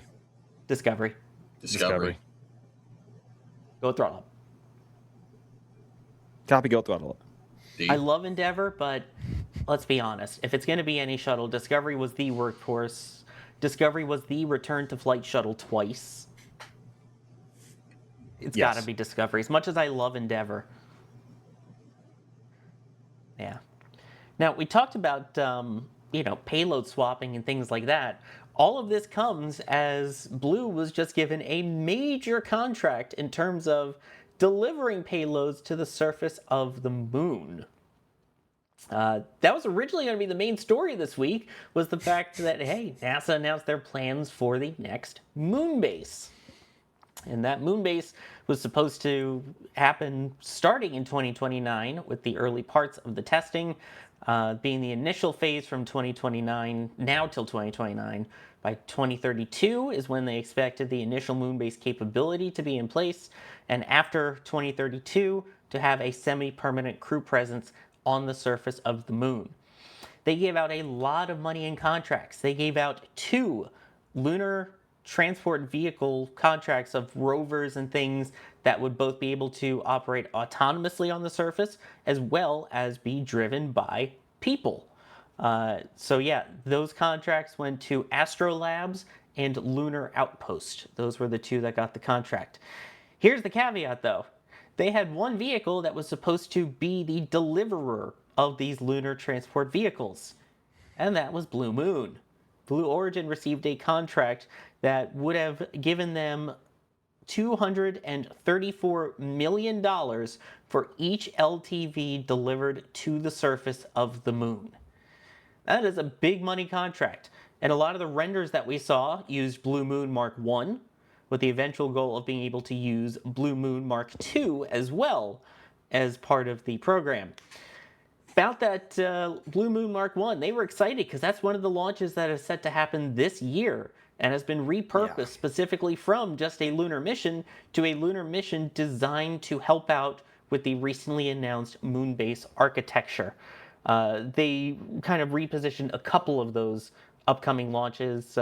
Intuitive Machines 3 was another one, and the Griffin lander are all now science that is meant to support moon base operations. So about that giant, massive contract for Blue's lander that was supposed to launch on New Glenn, what does this mean for the future of the moon base that was just announced a couple days ago? See, there it is. There's Blue Moon delivering one of the LTVs. Well, one of the key takeaways I think from this is obviously Blue Moon Mark I is still fine. It's not even, it wasn't anywhere near the launch pad when this happened, and it is, as far as we are aware, undamaged and unaffected by the events at Launch Complex 36 last night. Remember when I talked about this could be an opportunity for additional launch service provider collaboration earlier? If they want to launch Mark I this year, then they need a rocket to fly it. And there's a few other launch providers in the air, or a couple of others at least, who may be capable of flying a payload as massive as Mark I. Just saying. It'd be really cool to see Mark I flying like Falcon Heavy or something. I mean, yeah, and that's the other thing that's worth noting, is that this one, I believe, 3 meters wide and 8 meters tall, approximately, was the size of Blue Moon Mark I. So technically, it would have been tiny inside the 7-meter fairing that's used by New Glenn. The one thing that isn't really launch vehicle interchangeable, the one that is launch vehicle agnostic in that case, is Mark II, the actual lander vehicle, the one that is supposed to be launched next year along with Starship HLS to be tested in Earth orbit with Orion and then eventually be used as a lunar lander in either 28 or 29, depending on whoever was ready first. That has to launch on New Glenn because right now there is literally no other vehicle capable of handling something that size. Yeah. Mark II's massive. I mean, there is Falcon Heavy with its extended payload fairing, but that's only extended in length. That isn't extended in width. So it still holds the same diameter as these standard fairings that launch on Falcon 9 and Falcon Heavy. So yeah, they need New Glenn for that. Like, there's no other option, no other choice. Like, that's not a negotiable. They need New Glenn for that. So EJ, what does this mean then for NASA's future here? Because obviously NASA was banking hard on having 2 lunar landers, one from Blue and one from SpaceX. Obviously they have a lot riding on Blue Moon Mark I launching and being able to deploy these LTVs. Again, $230 million per lander deployed is a big contract. So how is this going to affect all these plans that Jared Isaacman just came out of? Hey, look, we're going to get back to the moon faster. We're going to have the competition of these 2 different providers here. Falcon Heavy. Yeah, Falcon Heavy, dude. I mean, the Mark I lander will fit in Falcon Heavy, and then that'll use that in the interim, and then New Glenn will be ready to go for Blue Moon Mark II, you know, after however long it takes to rebuild the pad. Yeah, like, it'll fit in a Falcon Heavy. I'd be wondering about the loads. The Blue Moon Mark I lander is 22 tons and change. I think so, yeah. It'll fit. Like, you might need to use the extended fairing like you were saying, Max, but it might fit in a regular fairing. If it fits in a prime fairing, I'm worried about loads. It's the same reason why you didn't see, like, the Artemis 1 mission launched on a Falcon Heavy instead. You know, the Falcon 9 upper stage can only take so much of a payload up there before you'll crush it. Now, you know, I know people are going to do a quick Google search now, or if you know, good on you. Like, Falcon 9 in expendable mode can move 23 and a half metric tons to low Earth orbit, right? It can do that. But Falcon 9 is not Falcon Heavy. You were talking, you know, you have 3 times the thrust coming out the bottom. I'm not sure if, you know, the loads can take that. It might be fine. And if it is fine, that's what they should have, probably just should have done that in the first place. But I don't know. Yeah, I mean, that's actually a good point because New Glenn is not, as we've seen, is not a particularly fast vehicle off the pad, is it? Whereas Falcon Heavy gets up and goes. So that's a lot more that Mark One would have to deal with, or if it even could. That's a really good point, EJ. Now, like, somebody already said it in chat. Gareth Cole over there in chat. How would they fuel it? Yeah, that's yeah. That is, yeah, I don't know. Yeah, I don't know. I mean, okay, so Falcon Heavy is a horizontally integrated vehicle. We know that the lander would be okay with that because it was designed to launch on New Glenn, which is also horizontally integrated. So the lander can handle being turned on its side and then turned upright. So you would have to do a lot of retooling not retooling. You'd have to do modifications to the 39A transporter erector, which actually, guys, now that I'm thinking about it, they could get away with it because the demand for Falcon Heavy missions is not incredibly high. There's a lot of downtime on that transporter erector because SpaceX chose to descope Falcon 9 operations off of 39A, right? So, yeah, you could probably get away with it. Like, SpaceX could probably modify it, but see, now here's where this gets a little weird. 39A has had the capability of having a hydrolox sphere, but I'm pretty sure that's where Starship's pad is right now, where that sphere was. And there's probably a slim to none chance that that whole system to fuel something on 39A proper is still intact. So you're talking about... They've done it, though, with methane. We've seen that happen with IM-1 and IM-2. Oh, true. Yeah, Intuitive Machines, the lunar landers, those were fueled with the methane on the pad at 39A, while Falcon was still getting Keralox. No, I understand that, but yeah, they built out a methane tank farm for it. I mean, you could still do that. You still have that capability. They'd have to put Hydrolox capability back into that system. So, like, Sawyer, there's clearly precedent here. It could be done. It absolutely could be done. I am wondering something, though, and Alex and I were talking about this before Flame Trench this afternoon. There was an Ars Technica article where Eric Berger over at Ars was talking about, and I honestly, I don't know. I just haven't figured to mention this as not point of fact, but just an interesting bit here. He mentioned in one of his articles that he wrote about New Glenn that it can top off the Mark 1 lander with propellants from the second stage, from a GS2 on orbit, which is, to deal with the boil-off mitigation, or to help with boil-off mitigation. So the landers guys are using fully cryogenic propellants. If the propellants get too hot, they boil off. You can do that either by A, keeping them cold, or B, topping them off because they'll outgas a little bit. Because sitting up there in the sunlight and the vacuum stuff gets really hot really quickly. And it's tough for what's called heat rejection to get rid of it, to dump all the heat. Yeah, if that is true, then yeah, I'm not sure where Falcon is going to get us. But yeah, I don't know. Maybe put a hydrogen tank inside of an extended Falcon Heavy fairing and then put Mark 1 on top of that. I don't know. I don't know. I mean, we still haven't seen the extended Falcon Heavy fairing fly, just worth noting. Yeah. Sawyer, I'm actually kind of wondering where that mobile service tower that's supposed to go at 39A, what kind of wondering what happened to that. SpaceX was like, yeah, we're doing this. It's going to be awesome. And then they never said anything about it ever again. And we also saw test articles over at Pad 40 undergoing what we assumed to be acoustic testing because they were like right across the road from the launch complex. Like basically where the new LZ is over at LZ40, that's where those fairings were. And that was when they were launching Starlinks every 2 to 4 days. And those fairings were just getting pummeled by the sound energy from Falcon all the time. And we haven't seen them since they rolled back to what looked to be the Roberts Road Hangar X, Hangar X2 area. Also a big question mark.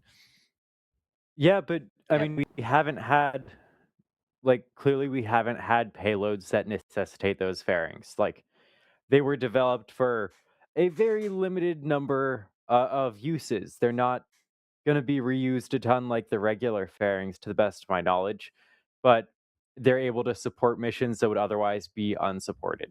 but there's no reason to fly those unnecessarily.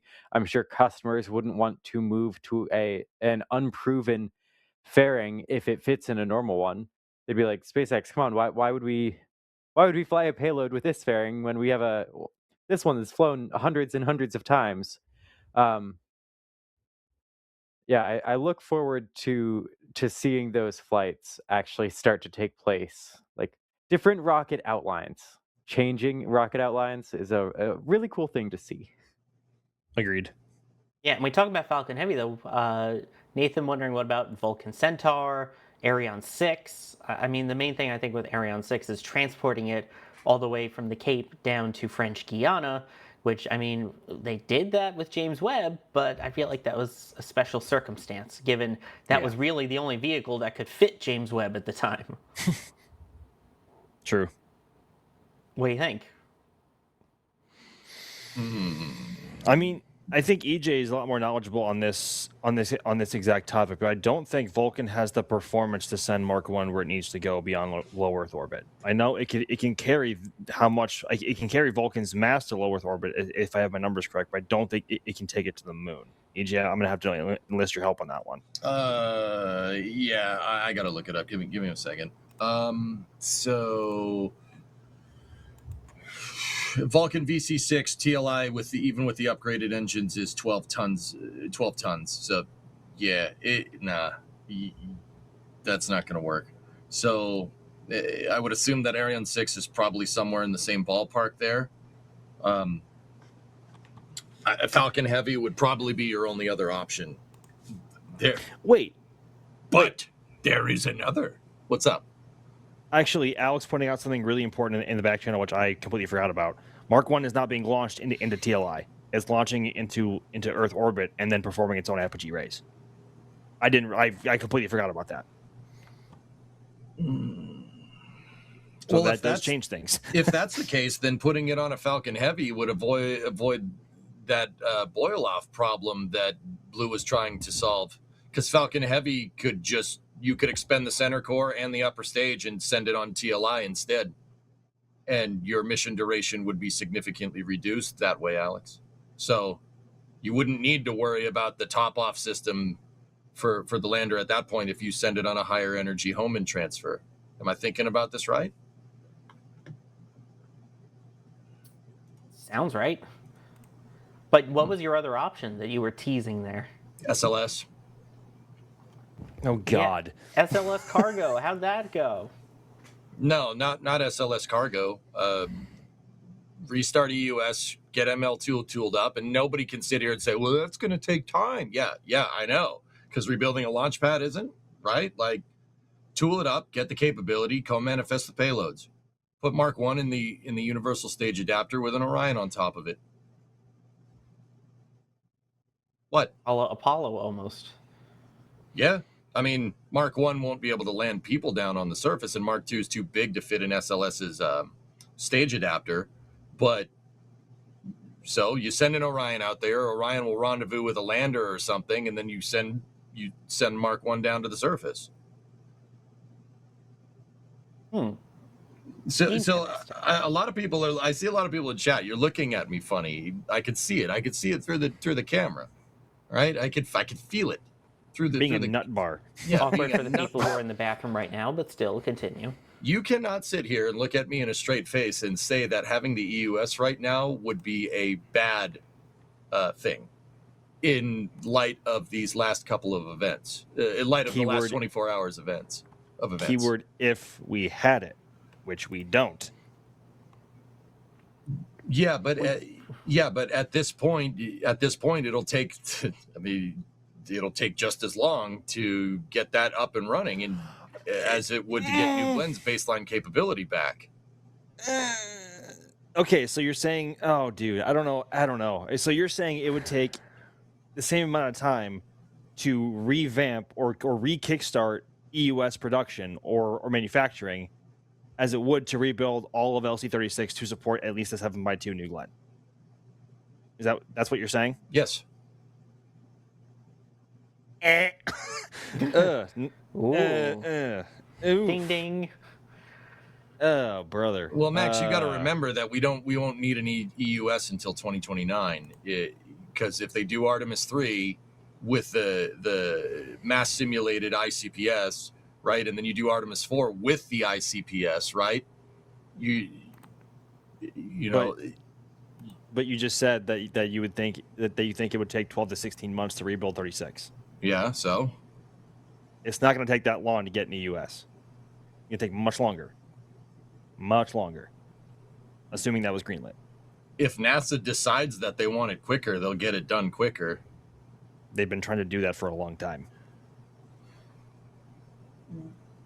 Yeah, I think that's a catch-all to try and make your argument sound better, to be honest with you. I'm just saying, dog. Yeah, because the current events and circumstances with the 15th NASA administrator is the same as it was with the 14th, huh? Yeah, those are the same. It's operating exactly the same. And using EOS as a hypothetical example to launch Mark 1 when it was never going to exist in the first place is also kind of bolstering your argument for there is another. But it was going to exist. There's a launch pad for it at 39A. What do you mean it doesn't? EOS does not exist. It absolutely does. It's a render of a box. I've seen square tubing. If EUS exists, so does Vulcan Heavy, or like a New Glenn Heavy, or Starship Super Duper Heavy with three so super heavy boosters strapped together. Max, I think you're taking it a little bit far. Like EUS definitely exists more than any of those other things. Does it's a tight poll, by the way, if we should bring back the EUS. The solution. That is pretty tight. I don't know. Like, I think EJ does have a good point here.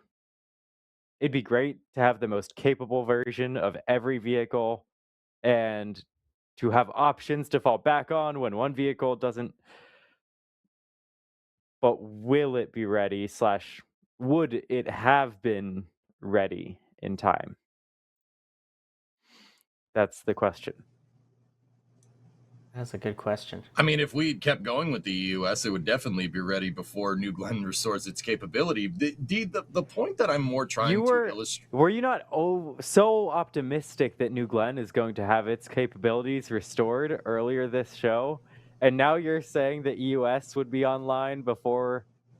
I feel like you've flip-flopped confidence of New Glenn's rapid return to flight.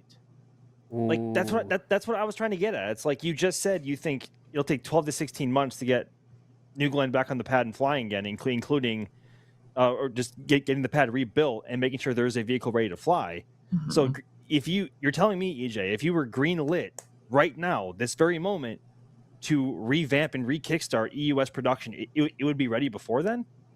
If NASA That's all I'm trying to narrow down here. If NASA chose it as a priority, the argument that I'm trying to make is that they really should have it as a priority, because it's very clear at this point that the long lead items in our national goals for our spaceflight architecture to get back to the moon are clearly commercial. Am I wrong in saying that? The long lead item here is that we don't have landers, and now we don't have the vehicles to move said landers. And this is a pretty good, if anything, I think this is a wake-up call. And it's, you guys say like, oh, you thought the pad was going to be done quick. Now you don't think it's going to be done quick. No, the point that I'm trying to make is that this is a wake-up call for our national program, that you can't always lean into commercial contractors and a complicated multi-vehicle architecture. A co-manifested state public space program is always going to be your hedge against the commercial partners having problems like this. So here's the question then that Rarest Ace asked, because you mentioned that. Obviously right now it feels like all of the pressure is on SpaceX. It is all on Starship at this point to push the lunar program forward, because right now that seems to be the vehicle that is likely to be operational quickest. I don't know how quick, because we haven't had an orbital flight yet. We haven't seen HLS hardware in quite a while, so we don't know where they're actually at status-wise. But Rarest Ace is asking, did NASA put too many eggs in the Blue Origin basket? Ooh. Sawyer, I don't think they had a choice because of the aforementioned reason. They definitely didn't have a choice. Sorry, they didn't. I mean, Starship is a little ways out, and I'm not trying to speak bad about Starship. I love that thing. And frankly, when Starship starts flying, all of these other options are going to be redundant in my mind. But people aren't ready for that conversation. I don't think people are ready for that one. Spicy. Guys, the reason my impetus for this whole thing with the EUS isn't some kind of fanboyism for SLS or something. NASA should have their own way to get to the moon on top of commercial solutions. And people can say like, oh, what about the moon base, EJ? These ideas are all great. These ideas are all great, good and dandy. Well, yes, look at what happened.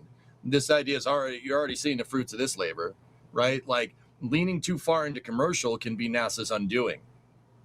Because, I mean, guys, over the last 24 hours, how many people have you seen post on the internet or say in a streamer chat, oh my gosh, we just lost the moon? If we had SLS with EUS working, granted, I'll concede that that's probably unlikely that it would be working at this point. But if we did, we wouldn't have this problem. This wouldn't be a problem.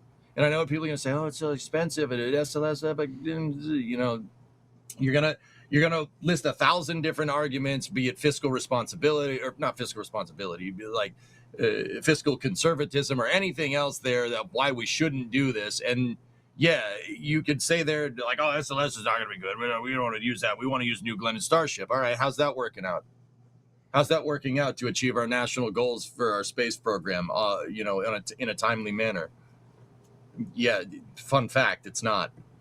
Well, I honestly I don't disagree, EJ. I think just purely on the front of NASA, should NASA have their own avenue and an ability to get to the moon, I would like to see that. That would be a reality. That would be great.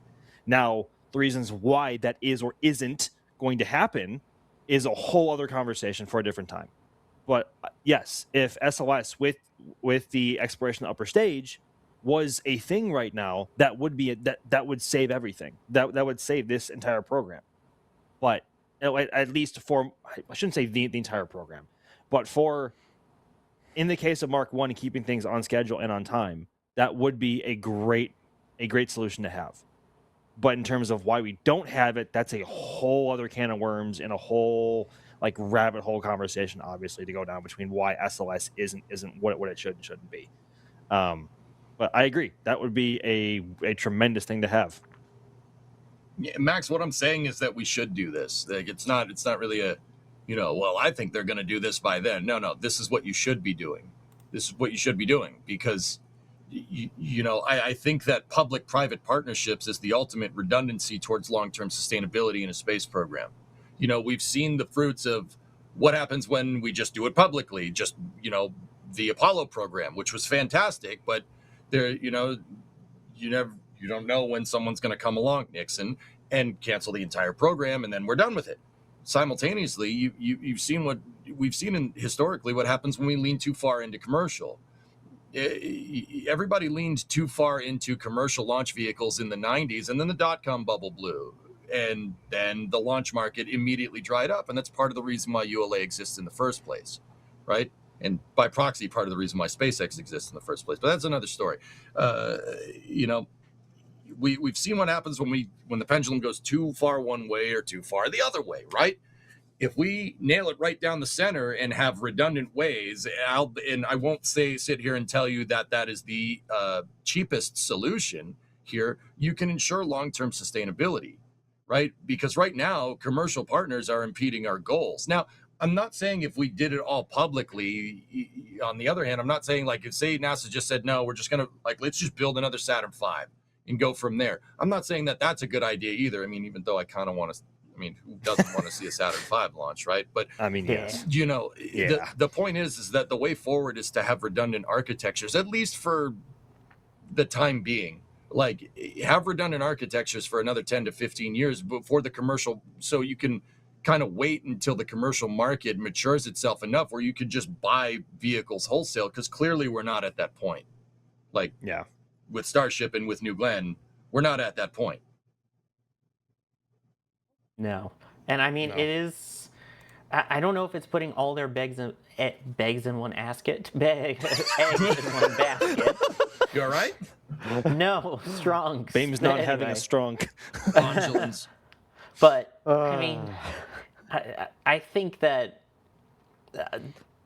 they were looking at SpaceX for the near-term architecture and Blue for the future architecture.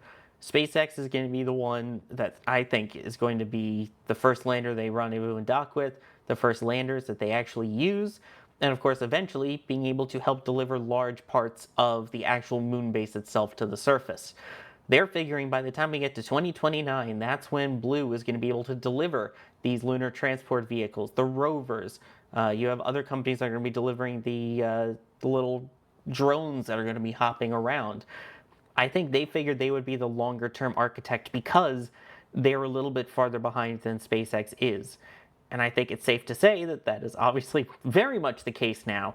So I'm not super worried about it because I think SpaceX will take up the slack until Blue is back online. And then once they are back online, that's when the NASA architecture that they were given is going to come to the forefront.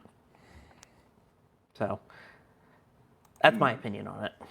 I guess, Sawyer, but I mean, dude, I like once again, I don't mind Blue Moon Mark 1 and Mark 2 architecture, pretty good. I love Starship's architecture, but those are both launches where you need to do multiple launches to even get anywhere near the moon.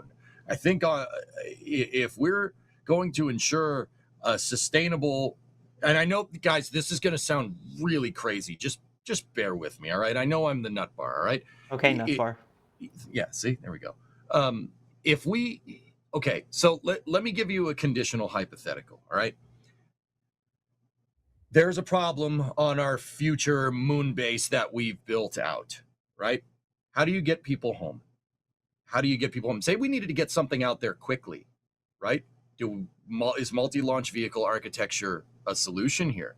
I mean, if Elon has his way with Starship, it'll take a couple hours to get a Starship ready to go to be fueled out on the moon. And guess what, guys? When we get to that point, that's what we should be doing. Sorry, I don't mean to be that guy. But say we need to get something out there and we need to get something out there quickly, right? To like in an emergency or something, we got to send another Orion capsule out there, right? Having a co-manifested payload with a quick way to get down to the surface that doesn't require on-orbit refilling and minimal rendezvous proximity operations dockings to get down to the surface would be a really nice, albeit redundant, capability to have, right? That would be good. Sawyer, think about it like STS-400 with the shuttle. It's good to hedge your bets in this business. You know it is, right? Yep. And just in case, like what happens if, in the future, Starship's flying and, there's something grounds it or something grounds New Glenn, like what's going on right now. Having NASA still operating on a somewhat, reliable schedule, like maybe one SLS launch every 3 months.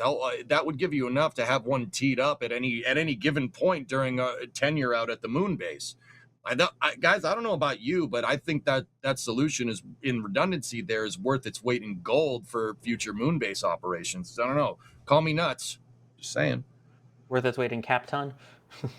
Yeah. Now we're talking. Because it's gold color. Anyway, I don't know. Max, what do you think? Silver, but all right. Well, anyway. Max, what do you think? What's the exact question you wanted to ask Sawyer about that exactly? Like what specific point are you asking? The question originally was, did NASA put all of its eggs in the Blue Origin basket? Right. To kind of echo what EJ was saying, they didn't really have a lot of choice, did they? Yeah. So it wasn't their fault. It wasn't Blue Origin's fault. It's just the decision that was made at a higher level to that was the main avenue or the avenue that NASA was given the choice of moving on this project, and that's what they had to work with. I mean, it's not their fault. It's not their fault. It's really when you have such a limited choice as to how to move your hardware X, Y, and Z points in X, Y, or Z time frame. It's like tying your hands behind your back and tying your feet to your hands at the same time, So they didn't have a choice. Like EJ already thoroughly explained it why I could not do anywhere near as good of a job there. Trying to reiterate, but like that's not their fault. It feels But like also also at the same time with Blue, kind of going back to what I was saying earlier, kind of Blue put a lot of their own eggs in one basket, and it kind of bit them in the butt this time around with the lack of test sites or off-site test sites and having to do everything on their one launch pad. Keywords being one launch pad. And obviously, if something like this was to happen, it takes them out of the game completely for 8, 12, 14, 16 months, or however long this would take to get New Glenn back up and running. It all snowballs off each other, and it's really unfortunate. But it's not NASA's fault. This really feels like you're going through a bad breakup and your friends are trying to comfort you afterwards. So it's not your fault. But no, it's not your fault. That's what it feels like at this point. I know. It doesn't take away from how crappy the whole situation is, but it's yeah. See, like I'm not trying to be like dancing on the grave of Complex 36 right now. I really think Blue doesn't have a choice, and they got to build those pads back quickly, and they will. I don't think this is going to break the bank with them, right? But also at the same time, I think this is a good, albeit a little bit of a violent lesson learned in redundant spaceflight architecture and how we should really go about exploring the moon in the future. I'm just putting it out there. Like,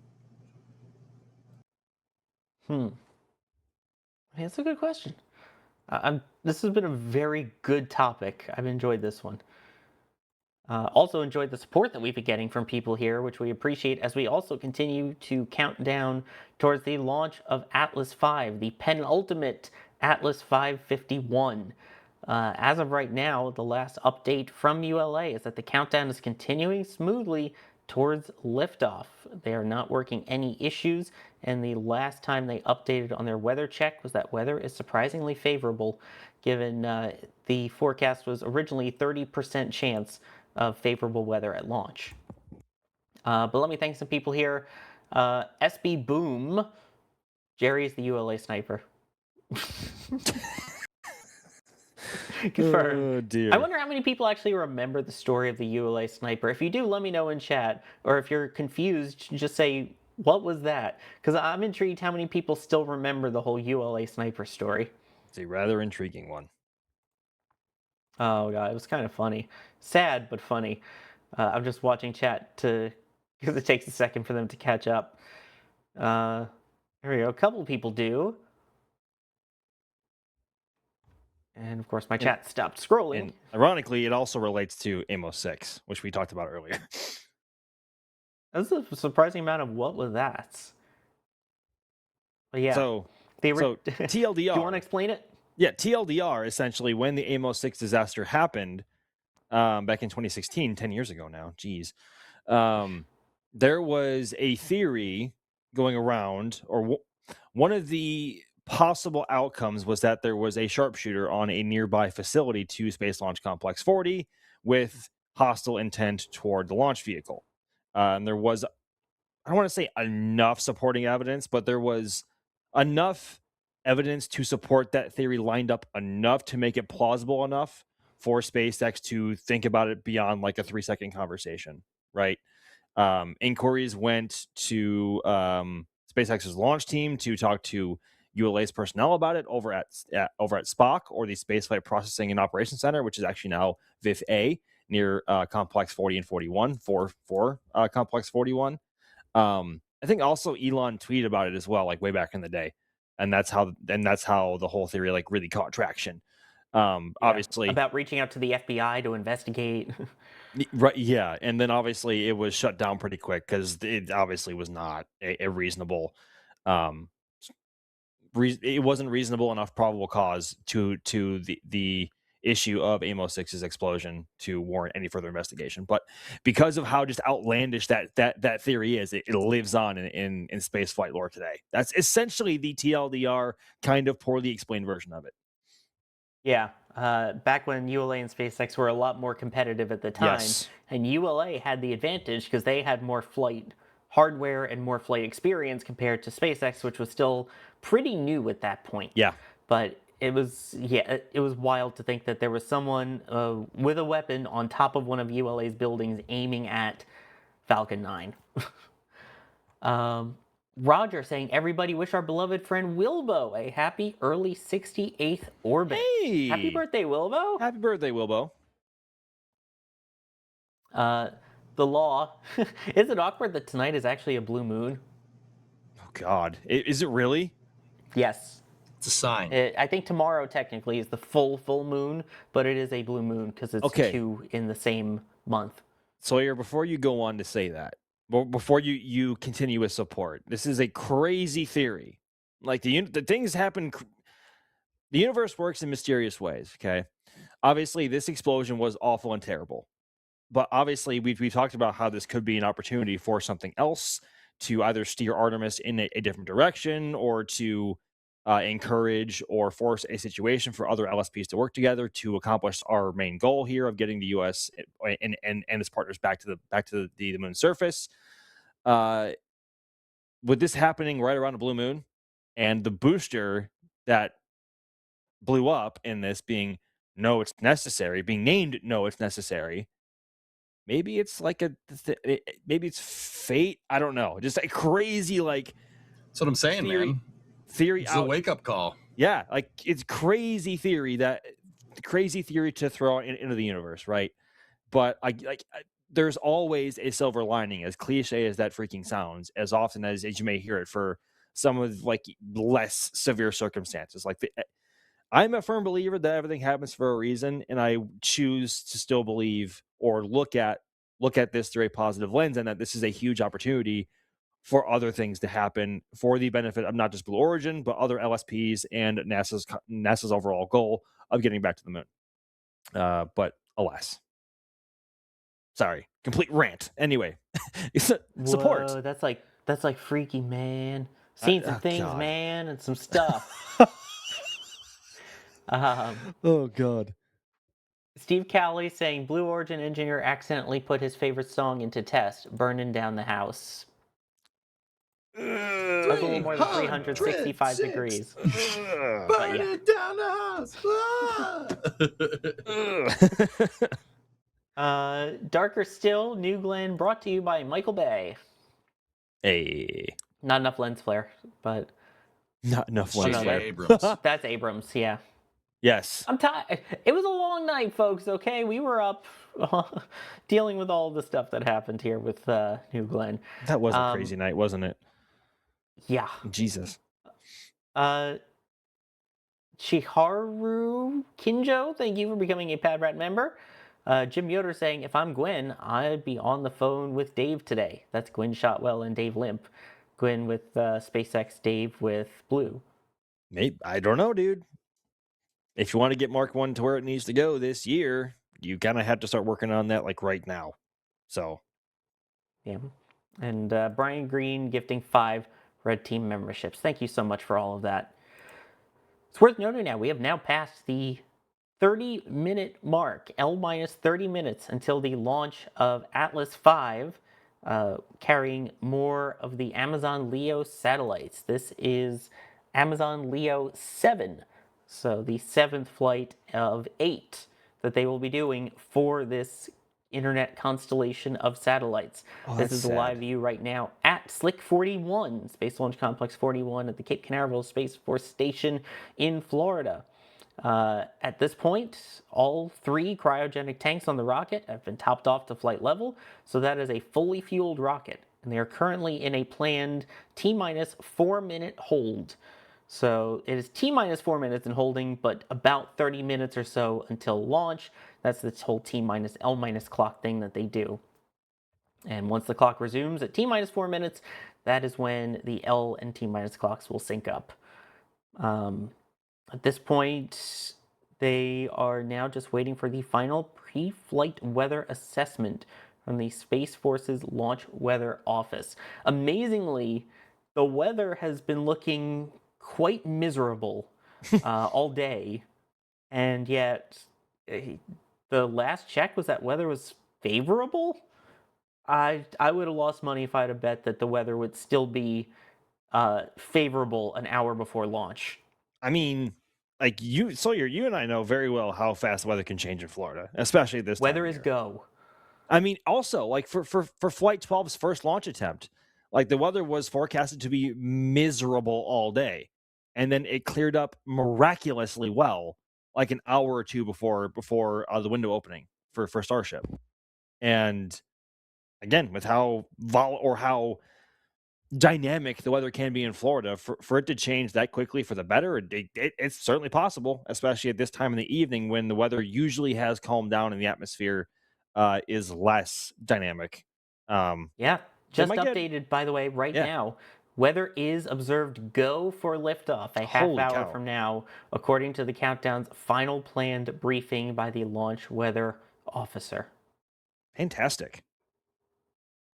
I mean, it might not be the best view with how cloudy it looks out, though, but So one of the things that really caught my attention when you were introducing Atlas there was it's ULA's and Amazon's 7th of 8 planned missions together with Atlas, meaning that after today's mission, assuming it launches in less than a half hour's time, there is only one more non-Starliner assigned Atlas V to fly. that's wild.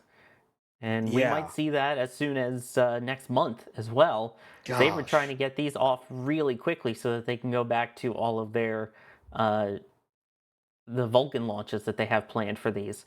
But Yeah. this is wild, yeah.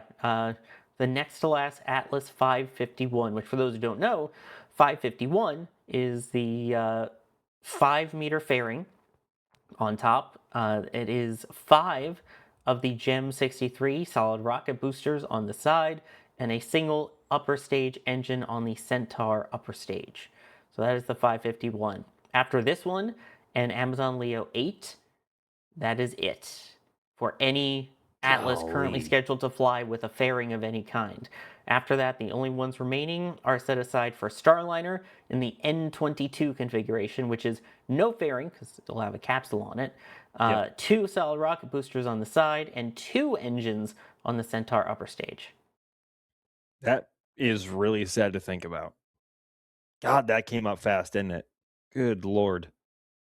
I guess the question, though, is would they potentially consider repurposing those Atlases, given that Starliner is still having teething pains, shall we say? I mean, that opens up the conversation.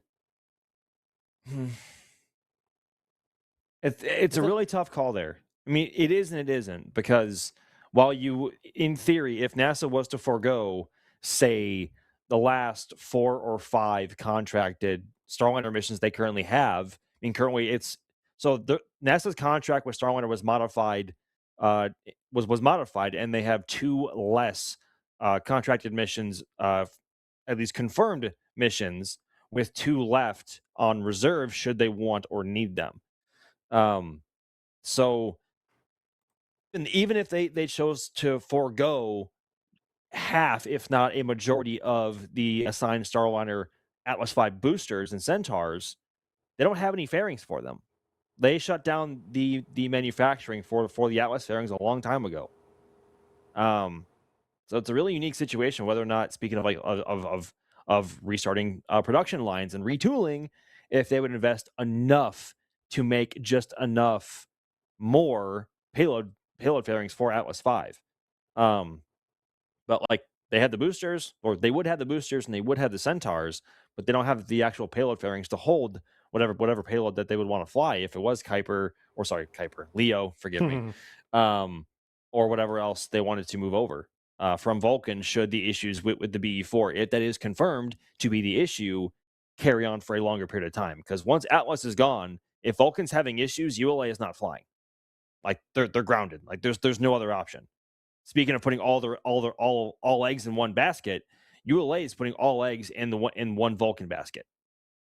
Granted, in different shapes and sizes, but go ahead. Yeah, just an update. We do have a slight change to the T0. It is now 7:35 p.m. Eastern Time on the dot.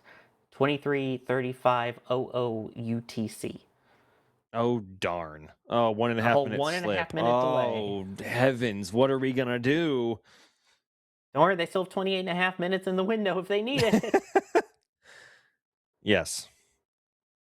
But just worth noting that, so our team in the background can also update the clock accordingly.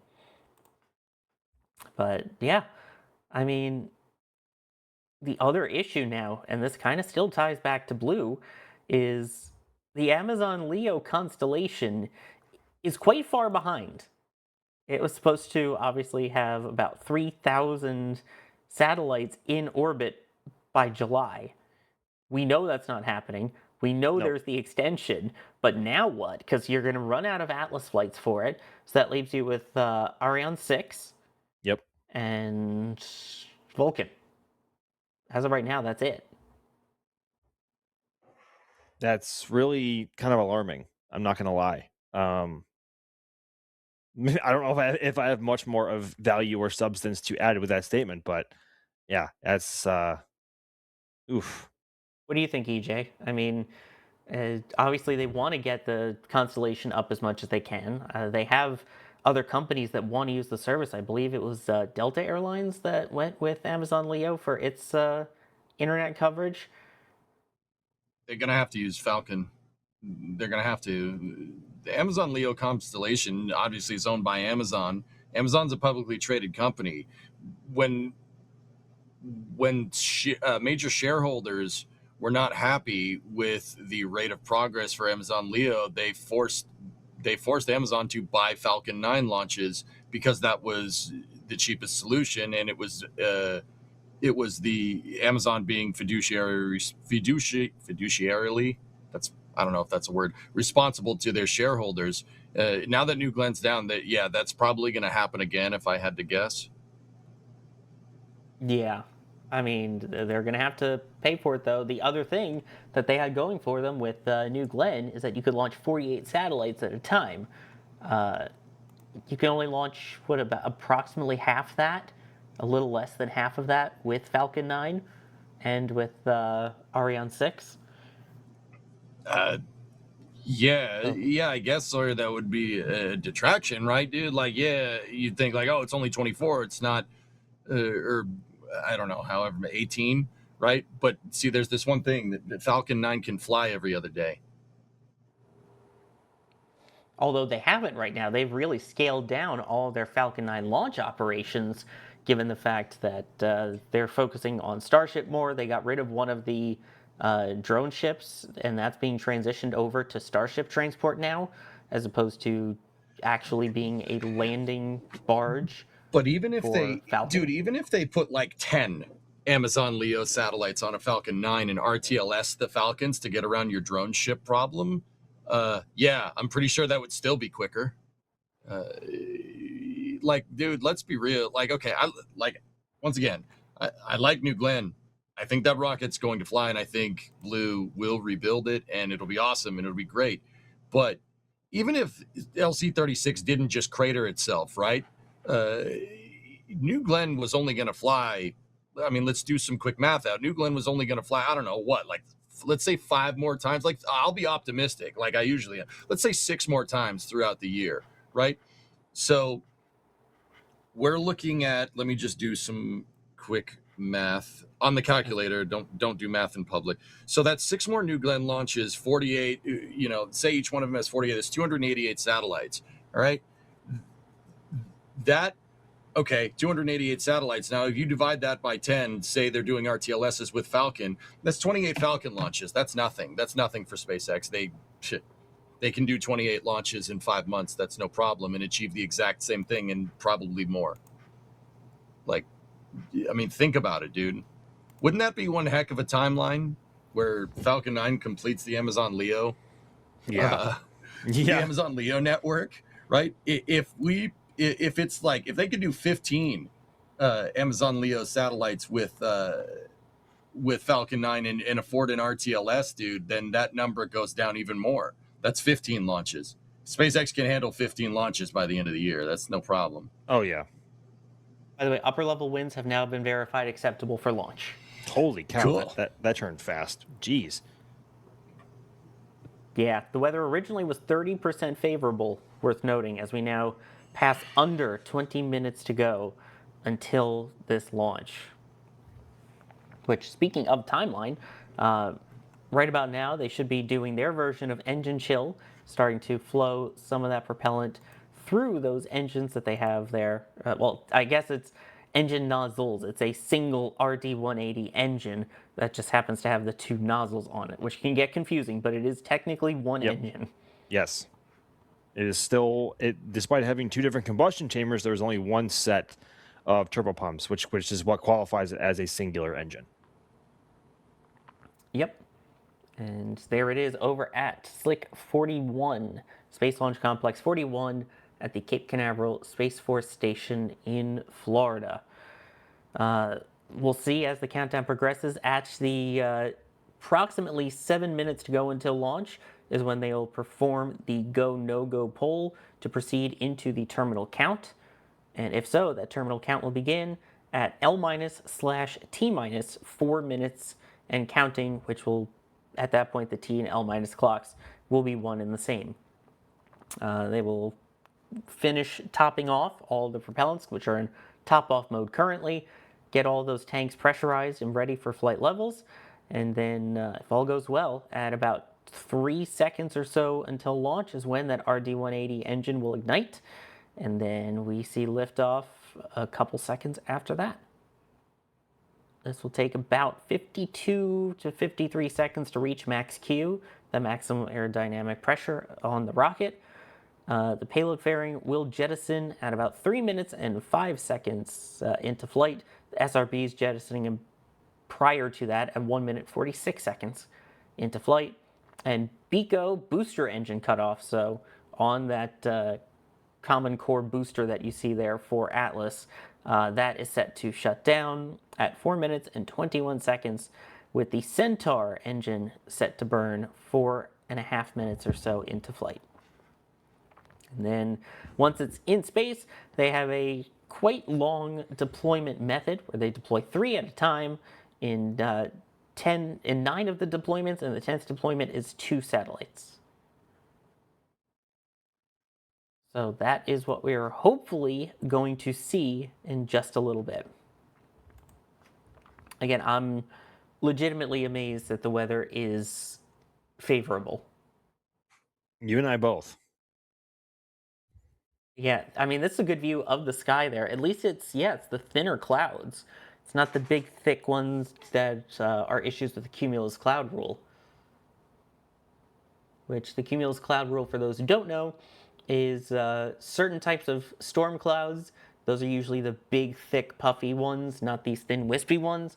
If it flies through it, it can actually create its own lightning that could strike the launch vehicle. So that is why they tend not to launch into those. It's not so much launching into precipitation, it's launching into those precipitation clouds that could cause lightning. And if anyone remembers the Silly rocket, that was one of the launch commit criteria for Ares 1X was triboelectrification. It's a fun word, that. It really is. Triboelectrification. That's one of my go-to words when I talk about spaceflight to confuse people. It almost looks monochrome with how just gray it is out there right now. With Atlas is basically invisible almost, or blends in with the clouds back there because of the white fairing and some of the vapor coming off of the core booster there.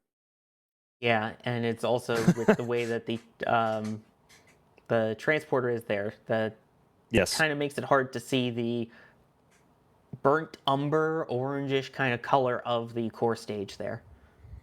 But also, once those 5 solids light with the RD-180, there's going to be no mistaking where Atlas is or what it looks. So, and Atlas is one of the fastest vehicles I've ever seen take off.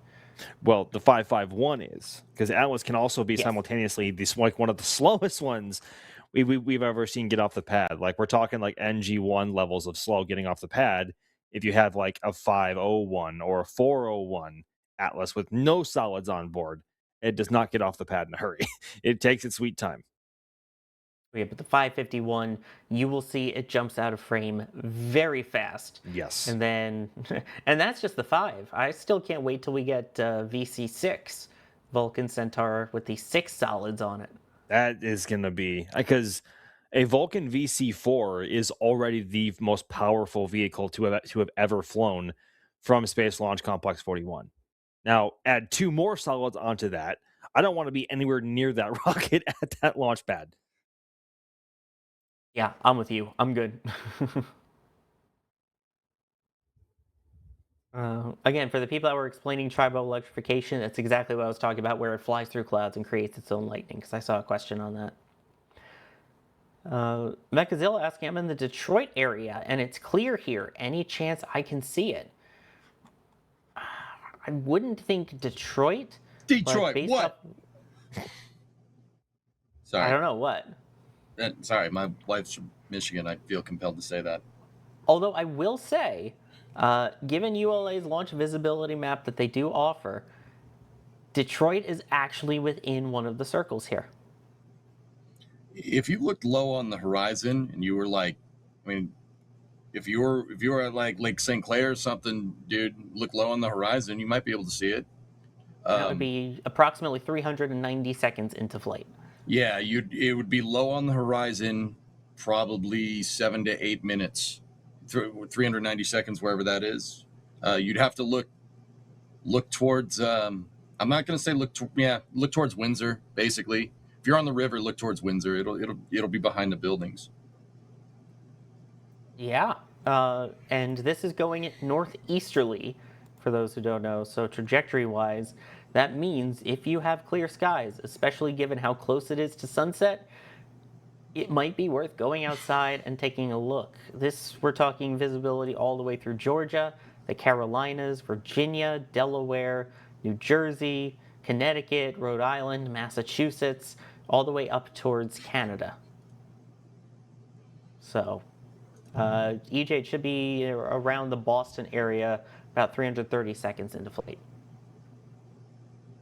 I'm going to go see if there is clear skies outside. If you'll excuse me, Sawyer, I will be back in about 20 seconds.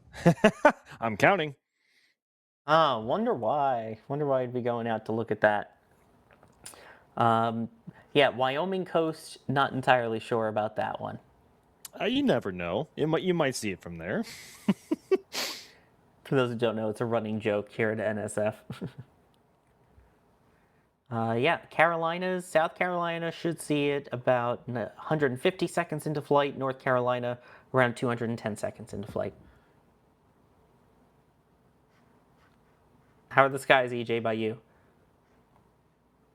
Yeah, I'm back. It's cloudy. I'm not going to be able to see it.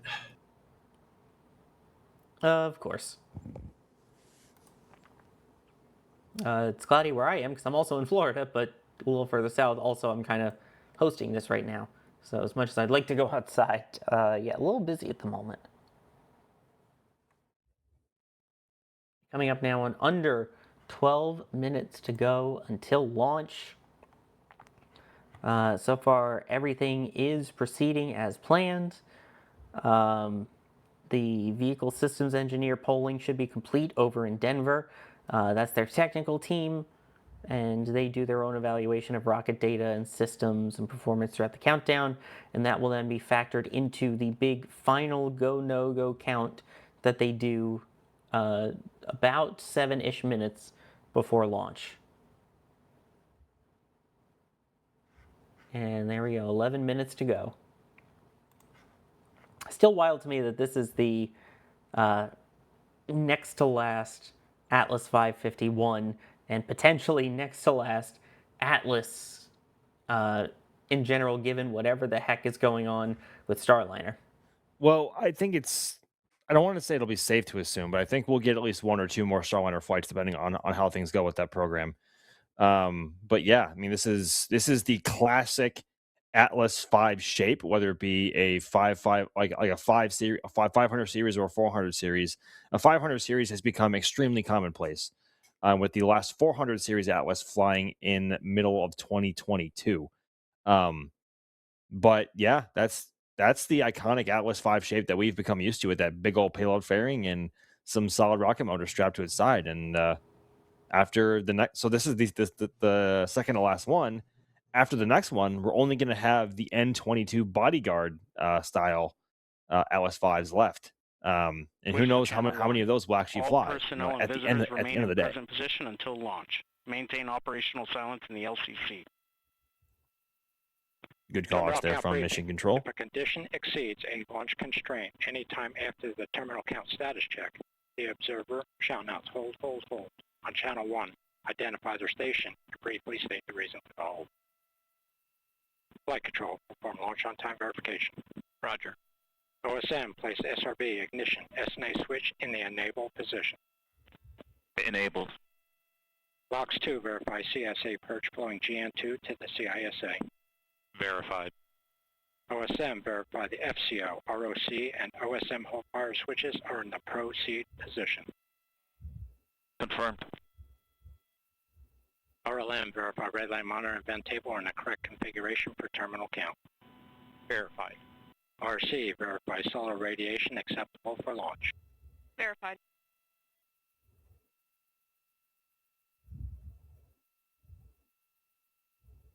All right, that's just going over what would happen if they need to stop the count after that T-minus 4 minute mark.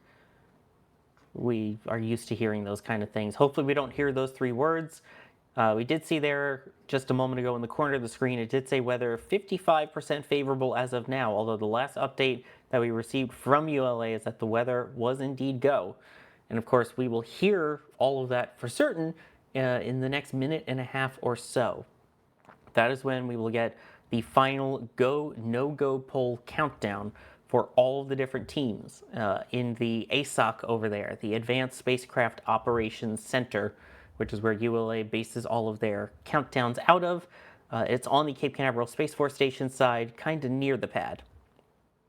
So next up will be that readiness poll. The launch director currently just receiving status inputs on technical readiness from the Director of Engineering at ULA, as well as the Amazon Spacecraft Mission Director. All of this will feed into that go, no-go poll. The poll will be conducted by launch conductor Scott Barney, who is a regular voice that you will hear if you have heard ULA and Atlas countdowns before. And there is a look inside the ASOC there. So we should be coming up on that readiness polling shortly. These are all of the different systems that will need to be green and go for launch. In about 15 seconds, we should hear Scott Barney conduct that poll, and once that happens, we will listen in. L-minus 7 minutes. Status check to proceed with terminal count. Atlas Systems propulsion. Go. Hydraulics. Go. Pneumatics. Go. LO2. Go. Water. Go. Centaur Systems propulsion. Go. Pneumatics. Go. LO2. Go. LH2. Go. Gas. Go. Electrical Systems airborne. Go. Ground. Go. Facility. Go. RFFTS. Go. Flight control. Go. GCQ. Go. Op support. Go. COM. Go. Umbilicals. Go. Environmental control systems. Go. Red eye monitor. Go. Quality. Go. Ops safety officer. Go. ULA safety officer. Go. Vehicle system engineer. Go. Anomaly chief. Go. Range and weather. No go due to weather. And you have There's a no-go. Estimated clear time is 23:45 Zulu. Roger. Launch director, we have a no-go for weather. Expect to clear 23:45. Copy. I'll be coming That's back to you with a new T0 momentarily. It's about a 13 minute. ready. It's about a 13-minute slip from the original or the newer T0 that they had set. No, I'm sorry. That's 8 minutes. I'm sorry. That's 8 minutes. How long is the launch window, guys? Do we know? It's 30 minutes. It was a half-hour window. Well, technically 29 minutes if you want to be exact. Current liftoff time is how far into the window? About 2, if I'm not mistaken. 1.5 to 2. A minute and a half in currently. Okay, we got time. All right, cool. That's Yeah. that's what I'm wondering. I'm like, okay, all right, we got time.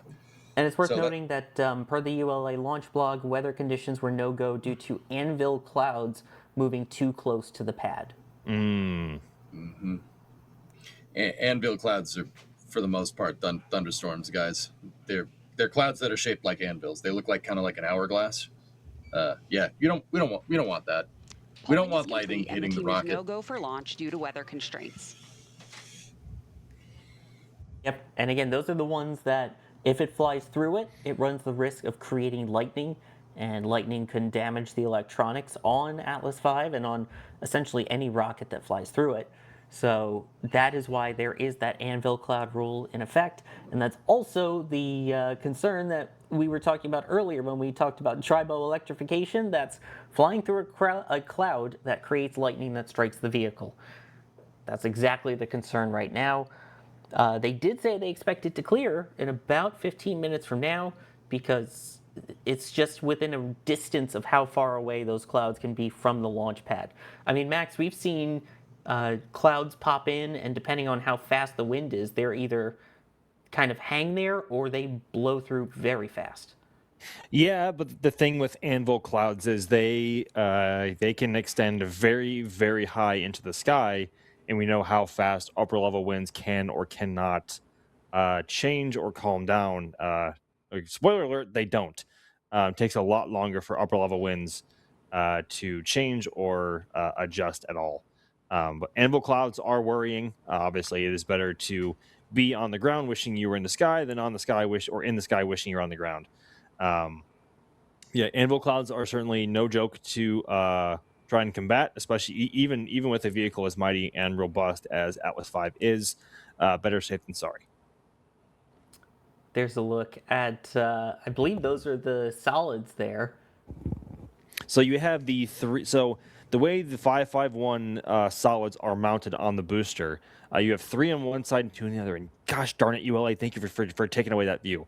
So what you were looking at on the left hand side was 3 solids mounted on the left side relative to that camera, 2 on the right side, and then those 2 nozzles in the middle were the 2 nozzles of the single RD-180 engine. Yes, 2 nozzles for one engine because it is run by one of turbo pumps feeding 2 sets of or a set of 2 combustion chambers. So even though despite having 2 nozzles and 2 combustion chambers, one set of pumps is what qualifies it as a single engine. Yeah, I know that's a point of contention among many people. They call them RD-180 engines.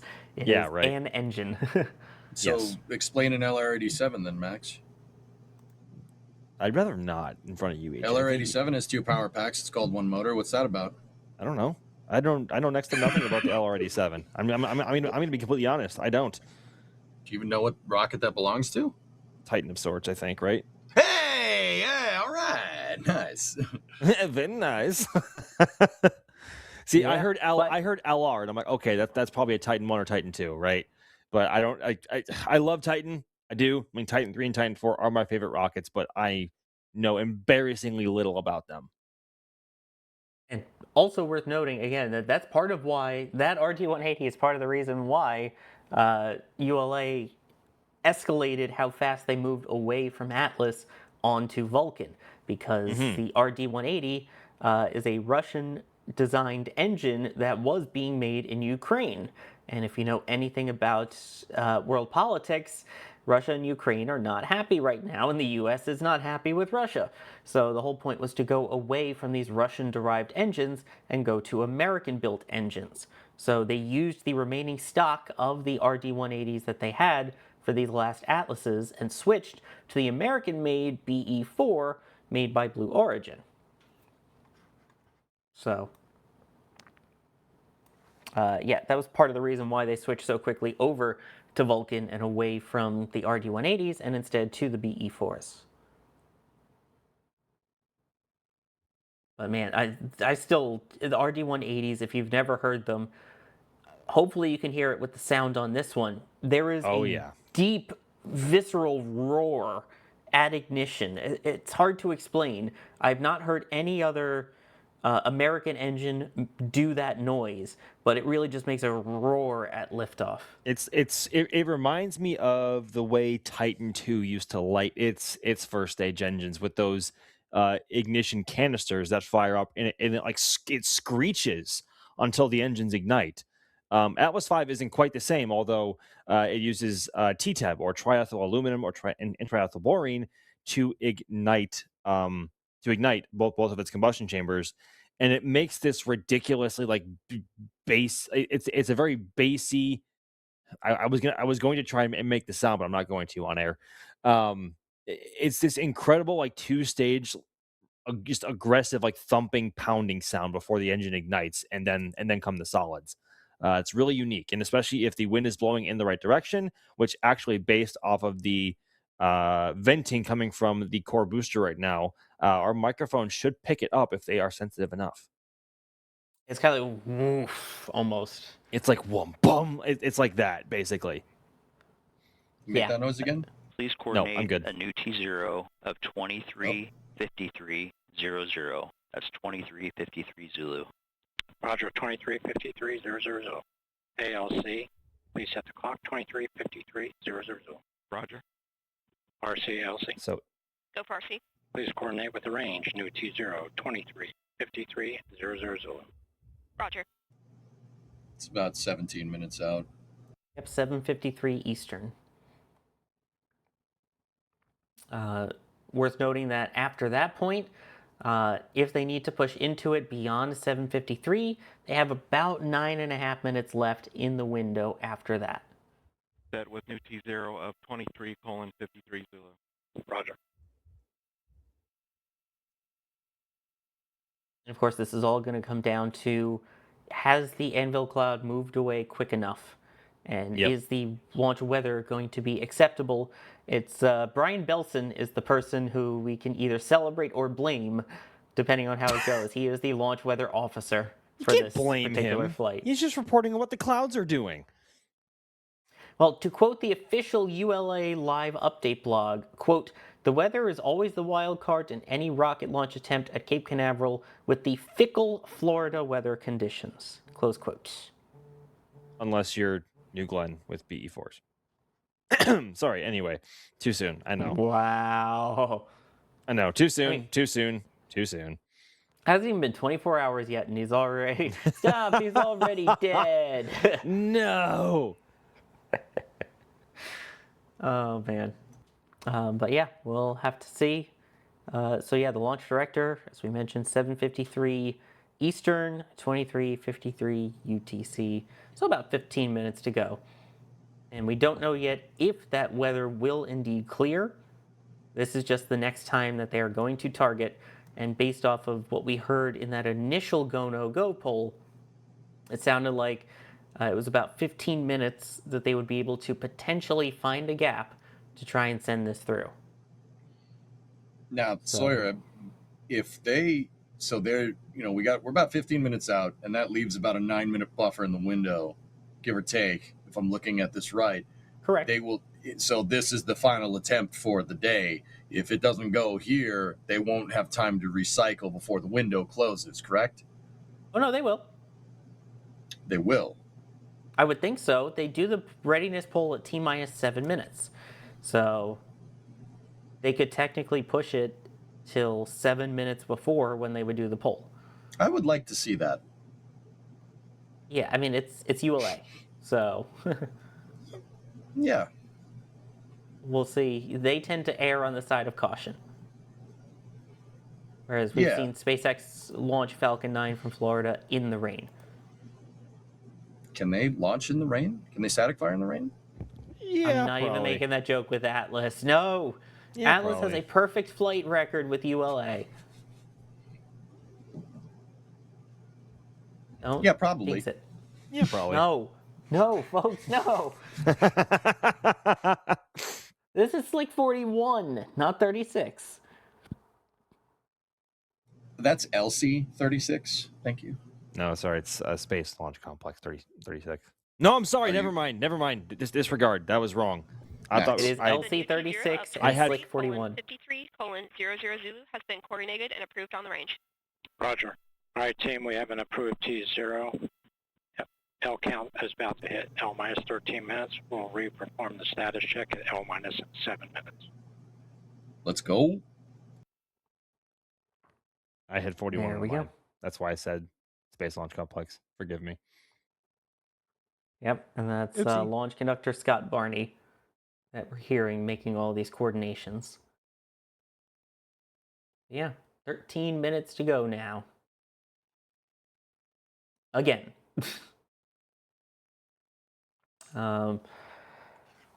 Just looking through chat as we continue to wait for this launch of more Amazon LEO internet satellites. The penultimate Atlas V 551, and the penultimate Amazon LEO launch on Atlas. That's sad. I don't like it when you say it like that, Sawyer. I don't like the word penultimate in there. Oh, man. And technically, this is the penultimate payload for Atlas. Is going to be these LEO satellites, because the only payload after that it's scheduled to launch is Starliner. Which is a payload. What about if Starliner launches uncrewed?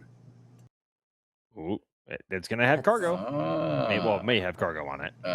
Is it? Well, you call cargo payload. The only thing attached Sorry. of the things that will be attached to the top of Atlas, the only two remaining payloads are LEO satellites and a Boeing Starliner capsule. That's what I wanted to hear. Easy way to get Sawyer tilted on stream is just to do what EJ just did. I've known EJ for a long time. He knows how to press every one of my buttons. Yeah, chat. Don't tell him that. That's what I was doing. All right. What? Hey, Sawyer. Oh, hi, EJ.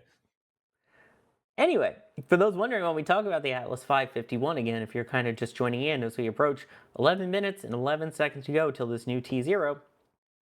This is the 551, so that is a 5-meter fairing on top. That is 5 solid rocket boosters on the side. Those are the GEM 63s. And then the single RL-10 engine on the Centaur upper stage. Which probably worth clarifying, EJ, because I know there's the whole thing with Vulcan but those uses GEM 63s, but those are GEM 63 XLs. Yeah. There is a difference. Yeah, there is a difference. The XL is longer, and it's got a little more spiciness to it. They make more thrust. I do believe the GM 63 XLs are 2,400 kilonewtons a pop. I'll have to go look it up. Sorry, give me 1 second. They also have No a problem. nozzle problem, but anyway. But yeah, one it's thing we have seen probably because they make more thrust. I mean, I don't know. Just putting it out there. What do I know? I'm not Joe Barnard. You know what I mean? But one of the things that we do see with these last couple of Atlas launches is that these still get sparky. The nozzle does remain on, but it will look quite sparky, like there are pieces of slag or something flying behind it, or like it's trying to break through the engine nozzle. It is not. We've learned, especially the last few launches, that it is going to be extra sparky. Notice that in person at the last Atlas launch as well. I mean, Sawyer, part of that is that because the graphite epoxy motors, and keep in mind, graphite epoxy motor refers to the casing, not the propellant. The graphite epoxy motors have hydroxyl terminated polybutadiene and ammonium perchlorate. That's kind of like I don't know what the right way to say it. It's a little bit more spicy solid rocket fuel. Like, I mean, Sawyer, we're used to the space shuttles, 4 segments, right? Which are using P-band, which is a slightly less spicy. It's less Scoville. You know what I mean? We'll say that it's a little bit more tame. So actually, I was going to say byproducts. It actually is a combustion byproduct of using HTPB and ammonium perchlorate. You do get some. They shoot out sparks. That's what I'm trying to say. That's what I'm trying to tell you. Yeah, not all the exhaust products from SRBs are gas and fire. It does shoot out some more solid particulates out there as well, either unburned fuel or what have you. You just don't want it to shoot out a nozzle, Max. Right? Correct. Yes. Or large amounts of unburned propellant, because at that point, that's also hitting your nozzle and putting stress on other components that it may come in contact with. But yes, that's one of the things that you risk when running a solid rocket motor is that there's no way to test it before you fire it, because if you fire it, you cannot turn it off. You can't refill it.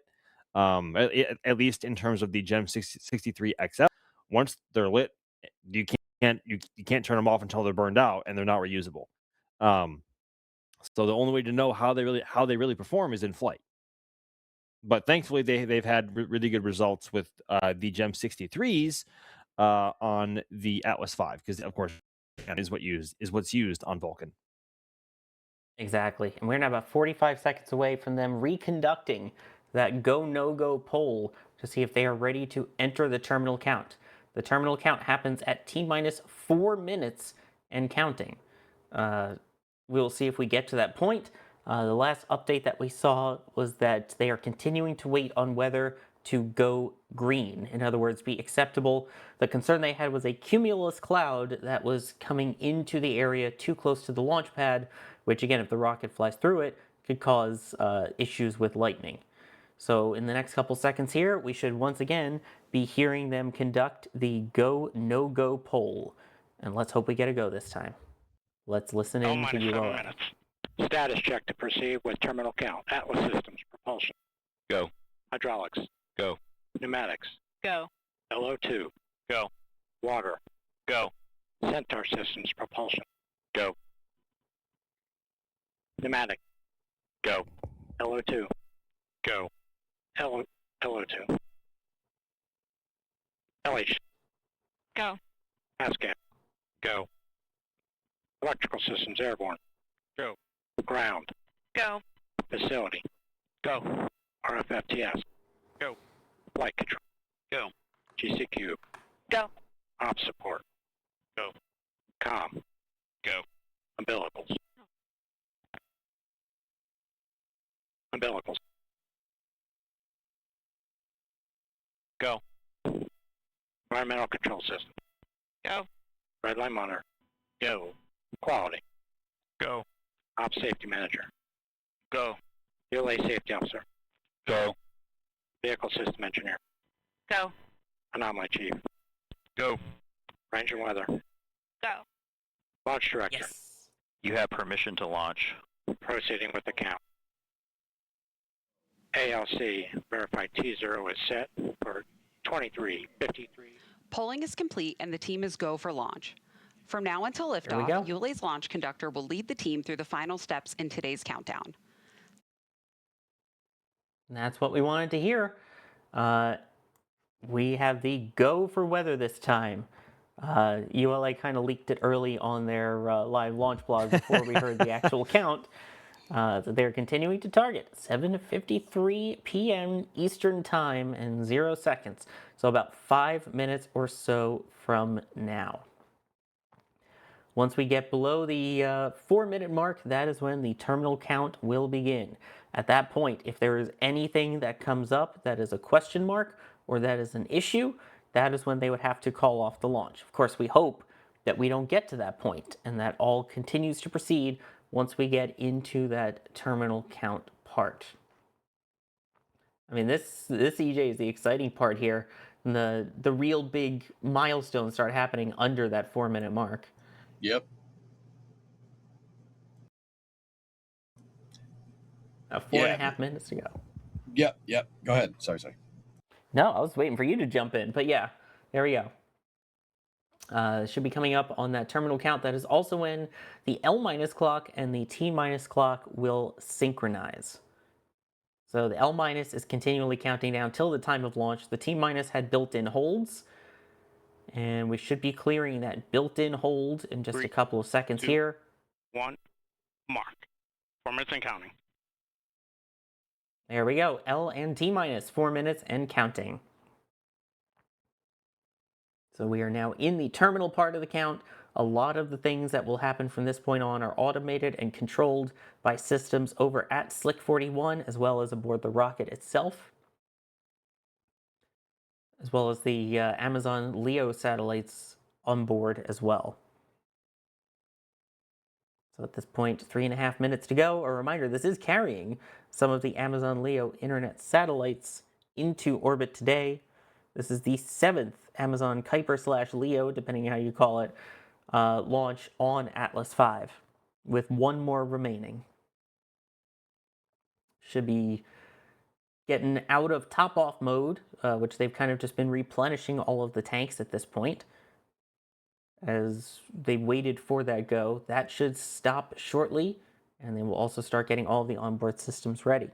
So right now, the first stage liquid oxygen replenishment is being secured so that the tank can now be pressurized for launch, and all of the ground pyrotechnics have been armed. That's the stuff that will actually let go of Atlas once it hits 0. 2 minutes, 40 seconds to go. So far, everything appearing to continue as planned in the countdown. Of course, once we get closer to launch, we will let you listen in to the sounds of Atlas. It is going to take a bit for the sound to reach us because of the distance of where our microphones are from Slick 41.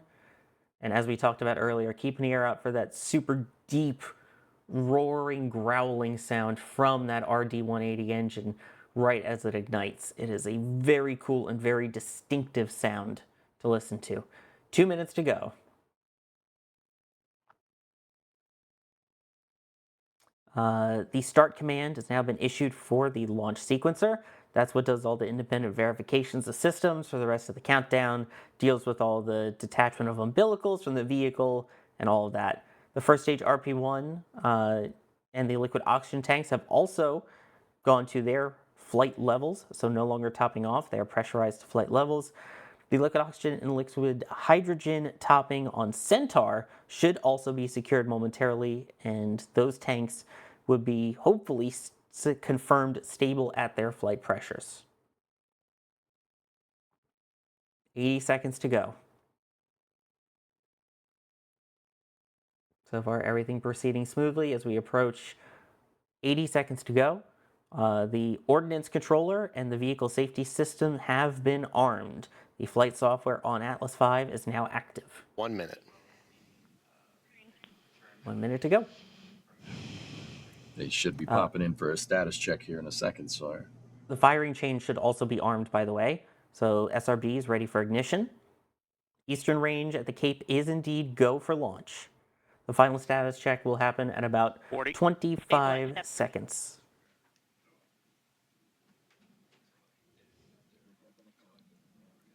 So in just a couple seconds, we will hopefully hear them say go for everything. 28. Verify ECS roost for launch. Verified. 25. Status check. Go Atlas. Go Centaur. Go Leo.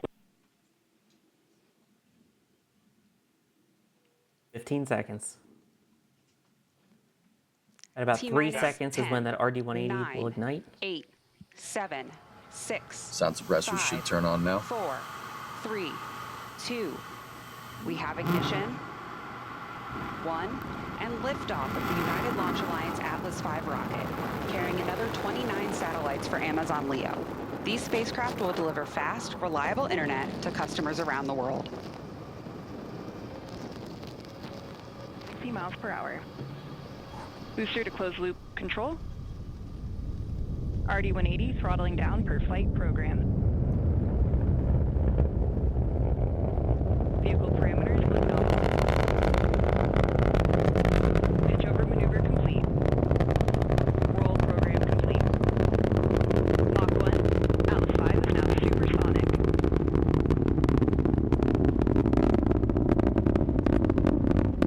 Vehicle is traveling down the center of the range track and is 2 miles downrange.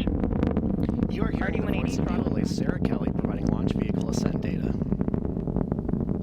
Max Q. The vehicle just experienced the maximum dynamic pressure predicted for today's flight. In about 15 seconds, the first stage engine will throttle down to prepare for separation of the solid rocket boosters. Trackers D and Jerry out there losing it a little bit as it goes through the clouds here at Cape Canaveral. This is the onboard view from Atlas. Atlas already more than 9 miles in altitude. Velocity over 1,800 miles per hour.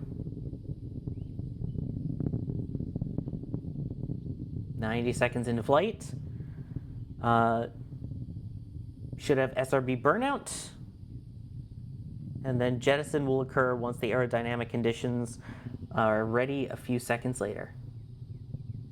There's the first ones, and there's the next ones. That looks like clean SRB SEP. Gem 63s doing their job. Those, by the way, consumed about 500,000 pounds or 227,000 kilograms of propellant during that portion of flight. Vehicle already more than 3,000 miles an hour.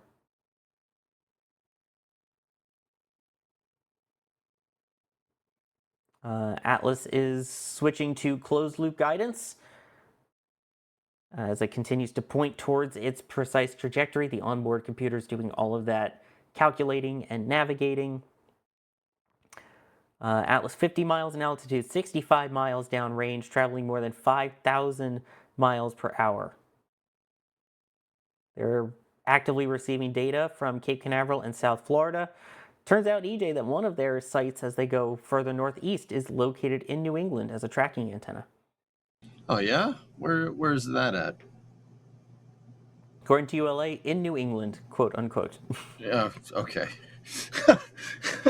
It's like, oh yeah, we have a place in Texas. Where? It's big. No, it's just in Texas. Atlas V now outside of Earth's atmosphere, crossing the Kármán line. This isn't a blue stream, but it crossed the Kármán line. Now more than 6,000 miles per hour. Rocket weighs just a quarter of what it did at liftoff. And then we saw the fairing jettison and the Centaur forward load reactor separation too. Yep, now more than 115 miles downrange from where it took off, more than 7,000 miles per hour in speed.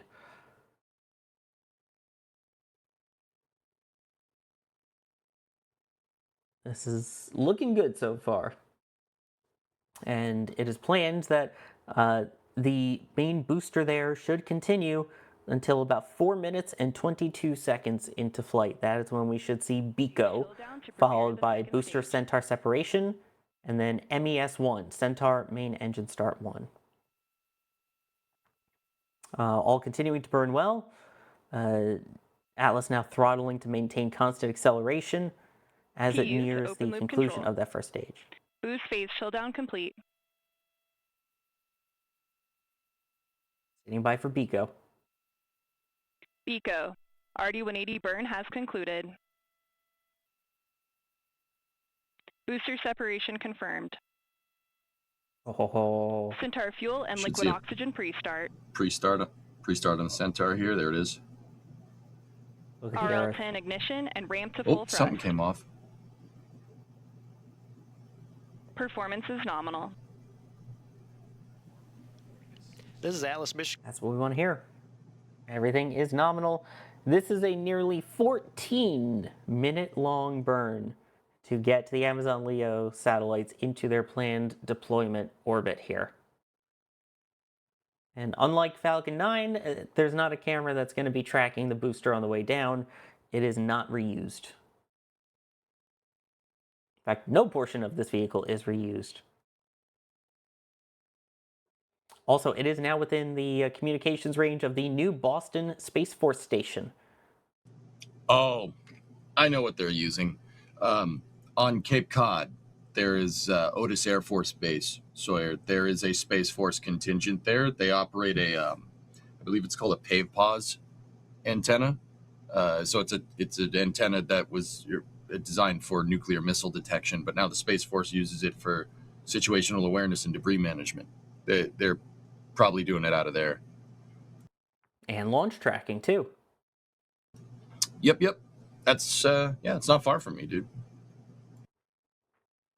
I smell a live stream on Twitch. 6 minutes into flight. Either that, or they said new. You said New Boston. I don't know if that's a new tracking center in Boston or if they're using New Boston. If they're using New Boston, that's up in New Hampshire. So I don't know. Well, it's part of BOSS. I'm just reading what ULA provides us. I can't give you more details than that. Yeah, interesting. So far, everything looking good. Again, they don't have the live camera currently active, but you can still see the live telemetry in the bottom right. now almost 700 miles downrange, and apparently it is smack dab in the middle of the track.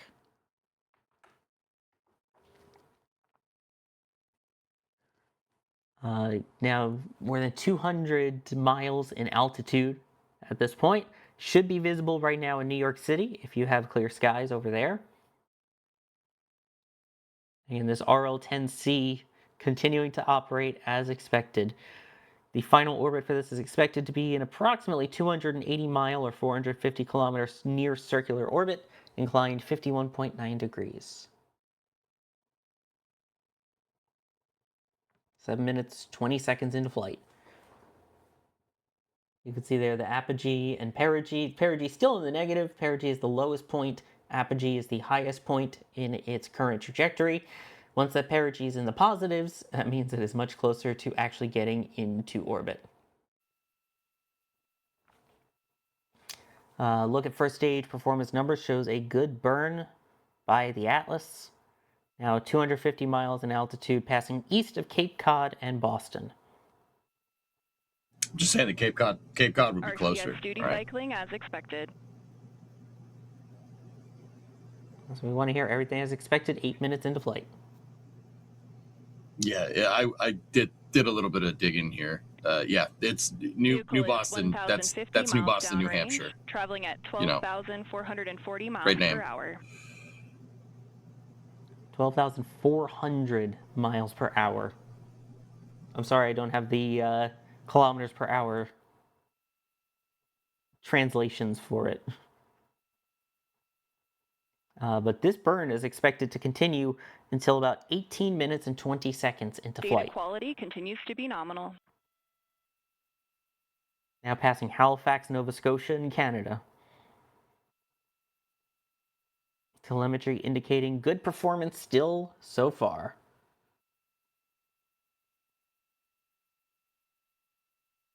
That's what we like to see.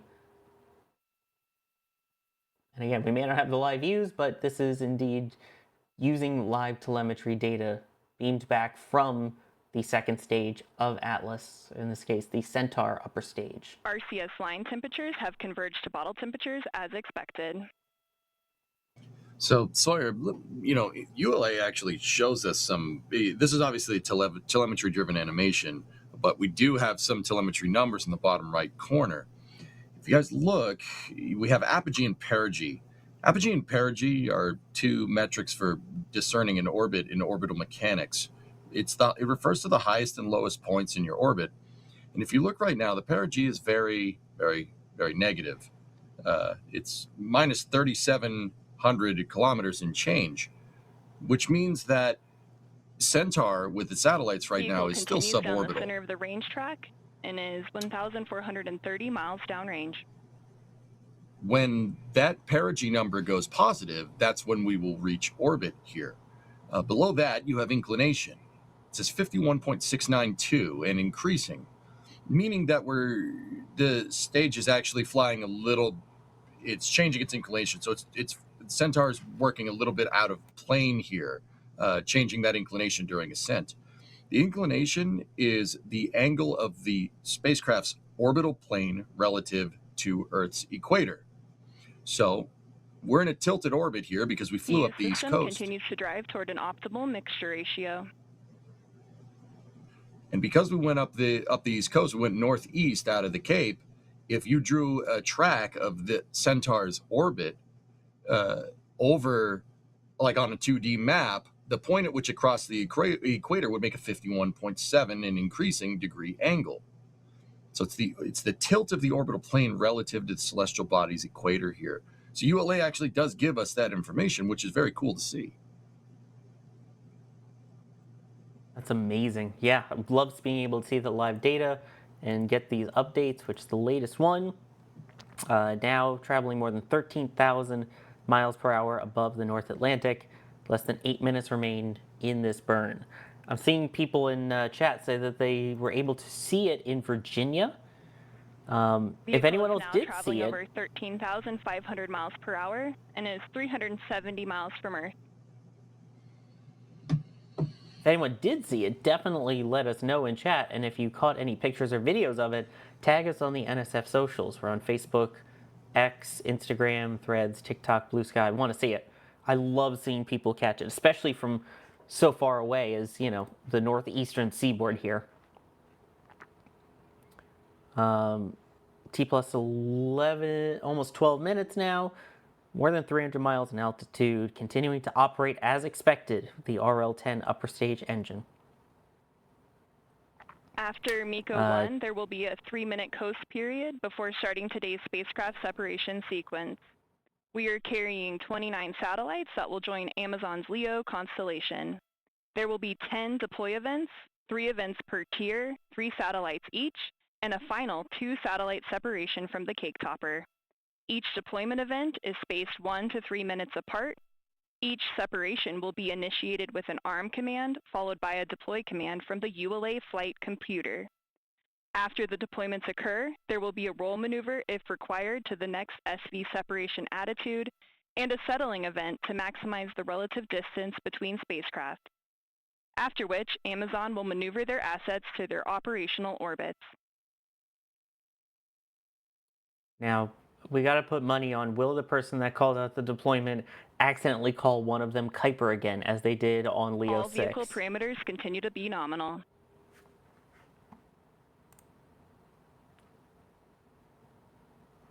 What do you think? Do you think that ULA will accidentally call it that?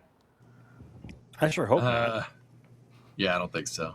They did it twice during LEO-06. We'll see. I don't know. Chris, make the poll. Let's go. But yeah, as you heard there, everything looking good. Rates continuing to be nominal. Or I guess if you want to go John Innsbrucker, nominal.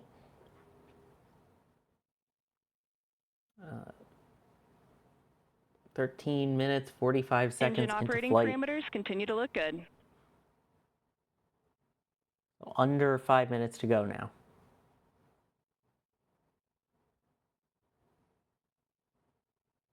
Also trying to listen in to the telemetry updates.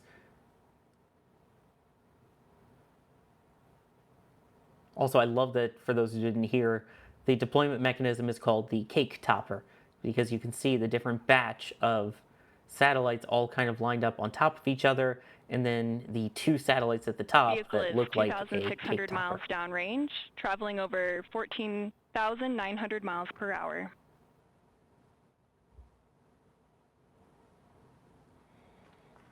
So I guess this is Wilbo's cake, technically, from earlier. Jeez, I guess. So far, so good. Coming up on almost 15 minutes into flight. Everything looking great from all the numbers that ULA has been providing. And again, you can see those numbers there on the bottom right of the screen. We are now 15 minutes into today's flight. All vehicle parameters continue to be stable. Atlas 5 now more than 15,000 miles per hour, 300 miles above the North Atlantic. Everything looking good. Which, reminder, this is the heaviest payload ever carried by Atlas 5 after all these years of Atlas heritage. The system continues to operate as expected. These Amazon LEO batches with 29 of them are the heaviest things Atlas has ever launched.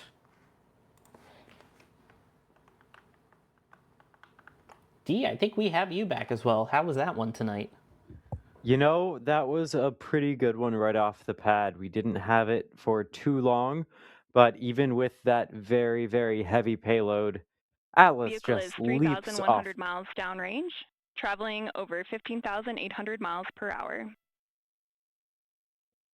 Atlas just leaps off the pad, and you know it made its way into a cloud layer, 2 so we minutes lost to it MECO. before. We lost it before too long, but it was still a wonderful launch in the RCS duty evening light. cycling as expected. Still looked like you had a good track of it for about a minute. That's longer than I expected, to be honest. Me too. I did not think we would have it for quite that long.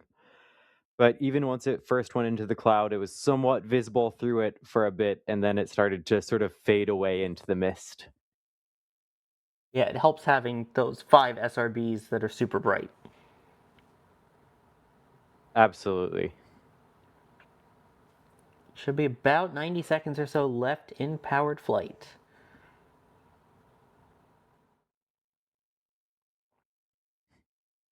So everything looking good. As you can see there, up next, MECO 1, main engine cutoff 1. You also notice there 1 the minute to perigee MECO. getting close to the positives.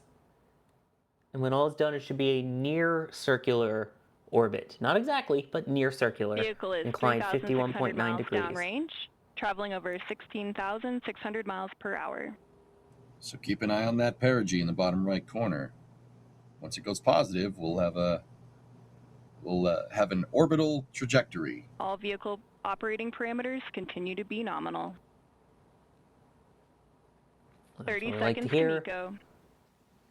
MECO again, that main engine cutoff of the RL-10 upper stage engine on Centaur. This is Atlas Mission Control at L plus 17 minutes. We're coming up on the end of the first of 2 Centaur upper stage burns.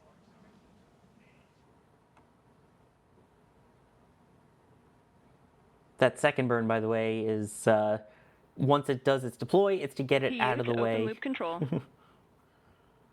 MECO, this concludes the first burn of the Centaur upper stage. Settling. We've just heard. And there we go. Looks like we had cutoff. And EJ, I don't know about you, but those numbers look pretty darn near circular, almost 51.9 degrees inclined.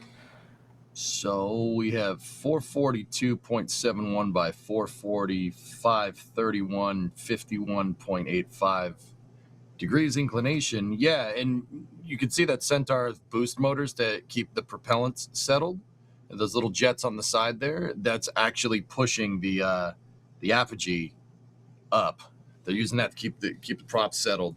But yeah, you can see even that's perturbing it. But yeah, that looks like a good nominal orbit insertion there. Yep, and now Centaur is starting to turn itself towards the orientation for deployment. And as we will stay live through this deployment, and as we get gaps in between each of these deploys, we'll be able to look at some of our launch replays. So stick around. We have all of our team's replays and tracking. And we still have 29 Amazon LEO satellites that need deployment.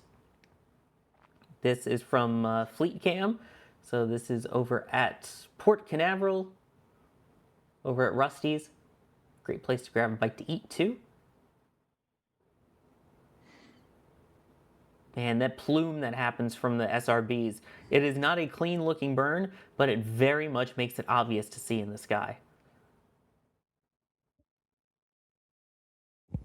I'm genuinely surprised how much long you actually saw it in the sky before it jumped into the clouds. It was way longer than I was expecting. It was really hard to tell how high up the cloud layer was. It did not seem like it felt much lower than, I mean, evidently by how long it took, than it really was.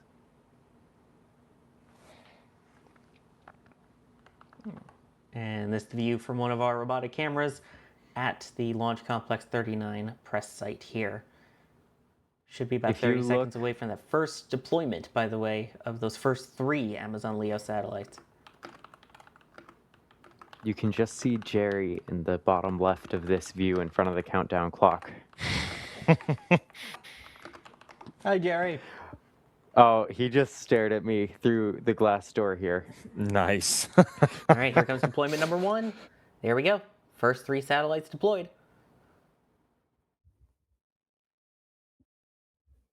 Now it's about a 2-minute coast as they get ready for the next one. Make sure that Centaur and all of the cake topper is oriented in the correct direction for the next ones to deploy. I love that you can just still see that that plume there.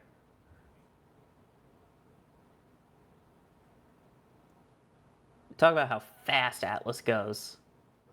I mean, look at that. Yeah, TWR is the name of the game for first stages, Sawyer. That's what you really want.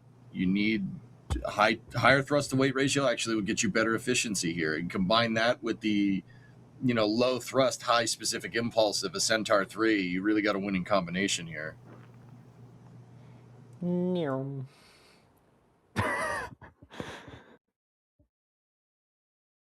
Here we go. And again, that little fire down there is expected because they still have things that they burn off with the hydrogen and the oxygen that's used for the upper stage.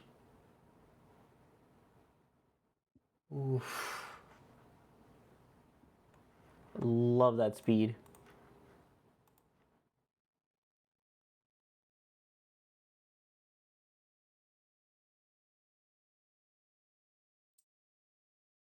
Yeah, there should be 9 more deployments left, by the way, for those satellites.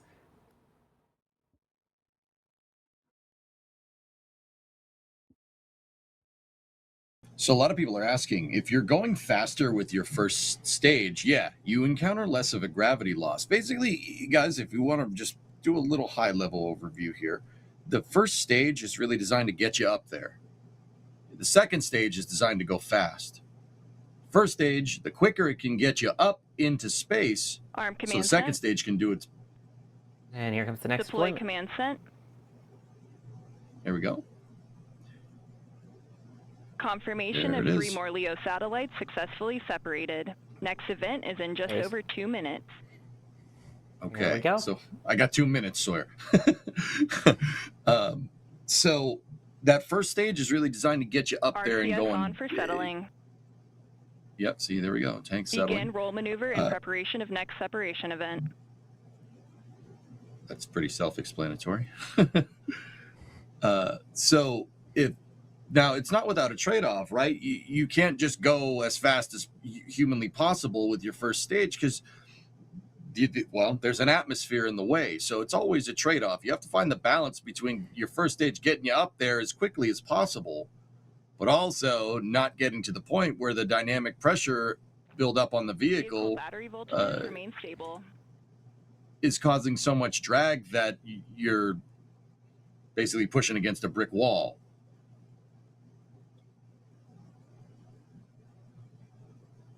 Coming up now on the next set of deployments here, there'll be another 3 satellites.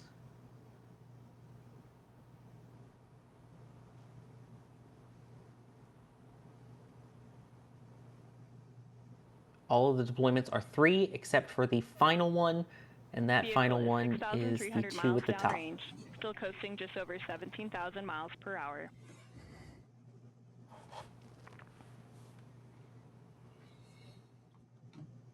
"25 minutes since launch. Everything looking good." And again, they were talking about... Yeah, about 30 seconds. EJ, we were talking about the kind of settling. You see those thrusters out the back. What are those? So they're small thrusters. The last time I checked, they're monopropellant thrusters, Sawyer. So each thruster has a little catalyst in the end. And what they do is they take Aerozine 50, which is a form of hydrazine that's pressurized. Hold on. Confirmation of 3 more LEO satellites successfully separated. Next event is in 2 minutes. There's the bottom ring. Yep. So if you look at the back of the Centaur, you see there's some tanks hanging off of it. One of them is an Aerozine 50 tank. Aerozine 50 is a form of hydrazine. And what happens is so they have a pressurized system back there, and there's pressurized manifolds, and there's thrusters that are pointed in all different directions, like the ones that are shooting out backwards for settling, right? This Aerozine 50 system, hey, I'm back. What's up? This Aerozine 50 system this pressurized system shoots Aerozine 50 through the nozzles where those little thrusters are. And there's a catalyst in there. And when the Aerozine hits the catalyst, it creates heat, and that creates thrust. So those little monopropellant jets, they're not the most efficient things around, but they are very, very reliable. Coming up next on the 4th of 10 deployments here. As mentioned, it's 3 at a time. And then following that, the final one, number 10, will be the 2 satellites at the top of the cake topper there. So hopefully we'll get that call out soon. Again, the command is armed and then deploy. Obviously arming the deployment mechanism and then the deploy itself. You may also notice from the animation it's spinning a bit prior to the separation. That is basically lining itself up into the correct orientation that they want it for the satellites to jettison.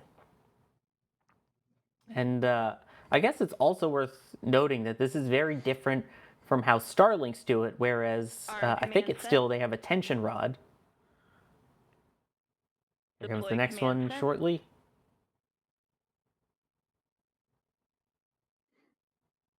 Confirmation of 3 more LEO satellites successfully separated.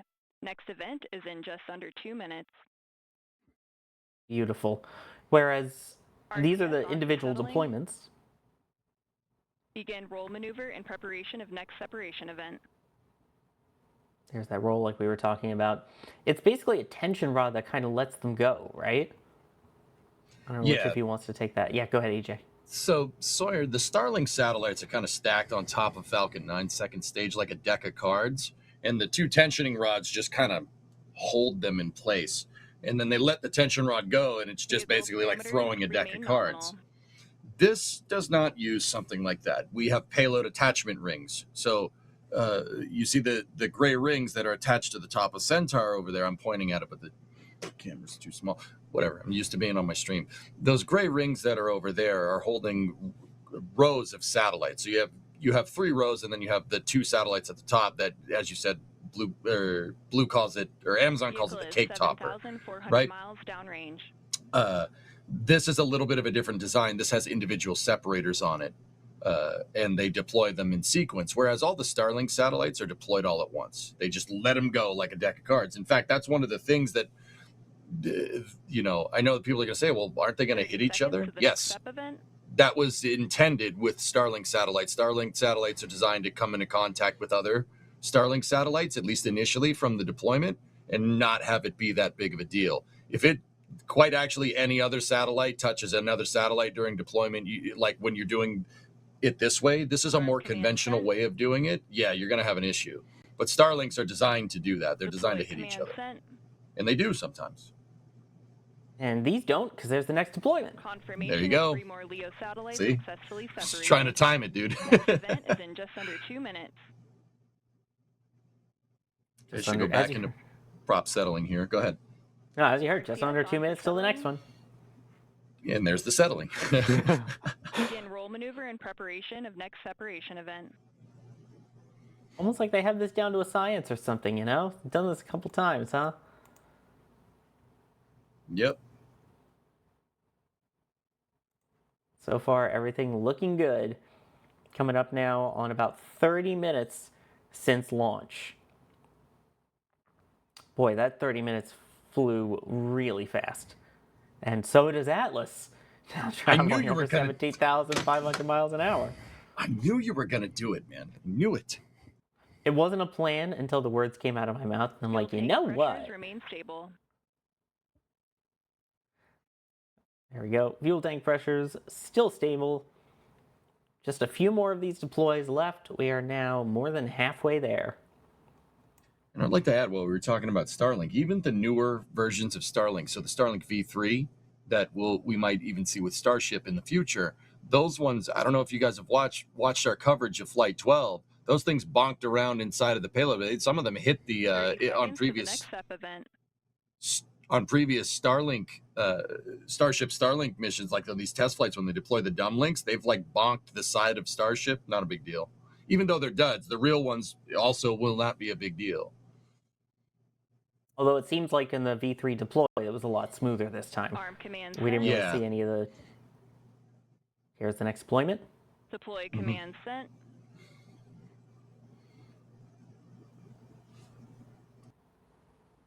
Confirmation of 3 more LEO satellites successfully separated. Next event 6 is down, 4 to go. over 1.5 minutes. A little bit shorter on this one, 1.5 minutes now. And that completes the second tier of the cake of deployments here. For settling. So it'll be 3 more batches of 3 on that third upper ring, and then the last one is the 2 on top. Now what's really cool is apparently this was visible not only across the eastern seaboard of the US, but then as it continued over the UK. I'm being told we have an image that was shot from the UK by Ryan Caton here. There you go. That is Centaur streaking across, and we believe miles downrange, still coasting just over 17,000 miles per hour. And we believe those bright lights there is one of the deployments of those 3 Amazon LEO satellites. But yeah, apparently it wasn't just visible in the US, it was also visible in the UK. Amazing capture, Ryan. That is so cool. Again, if anyone else saw it, send it to us on the socials. I want to see it. Wow, that was amazing. Arm command sent. Here's the next deployment. Deploy command sent.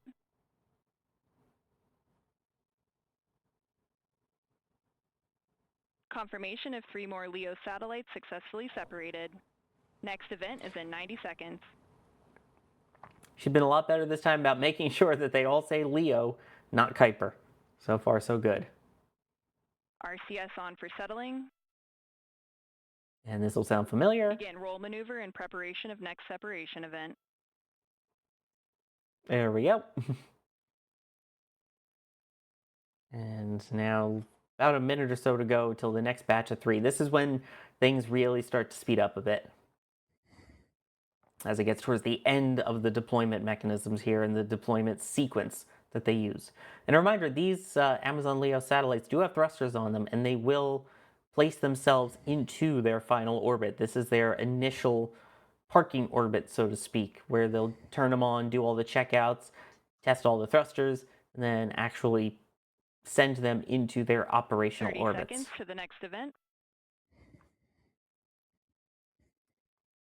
This should be deployment number 8.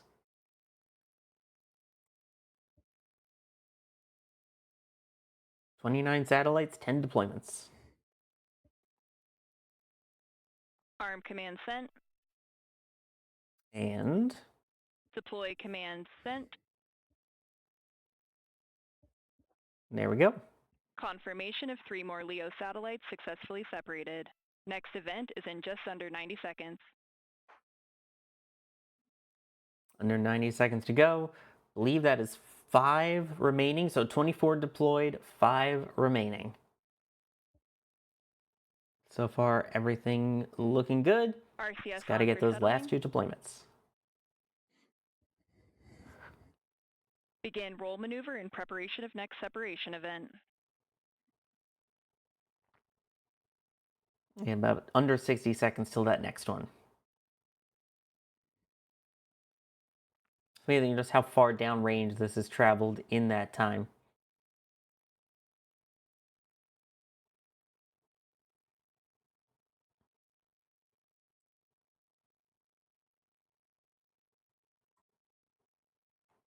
"30 seconds to the next event."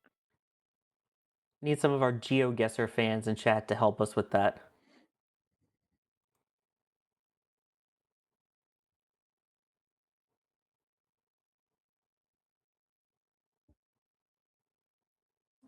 Coming up next on the Arm penultimate command sent. deployment.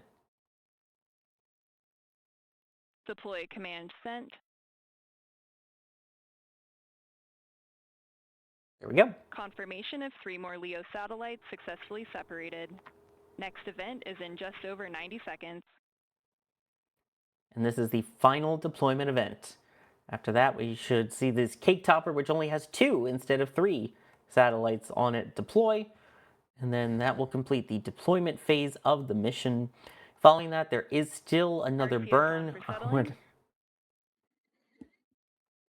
I don't think we'll be, we'll still get a video through that, but that happens about 54 minutes and 52 seconds into flight. That's main engine start 2, and then MECO 2, 55 minutes and 2 seconds. This is Atlas Mission Control at L plus 36 minutes and 30 seconds. We're coming up on the final LEO deployment in today's mission. Final deployment. We'll be coming up on that very shortly now. Final 2. Okay. I get my bearings a little bit more. That's not the Caspian. That's the Caspian Sea, not the Black Sea. And we're going out over the Indian Ocean right now. 30 seconds till our 10th and final separation event. 30 more seconds.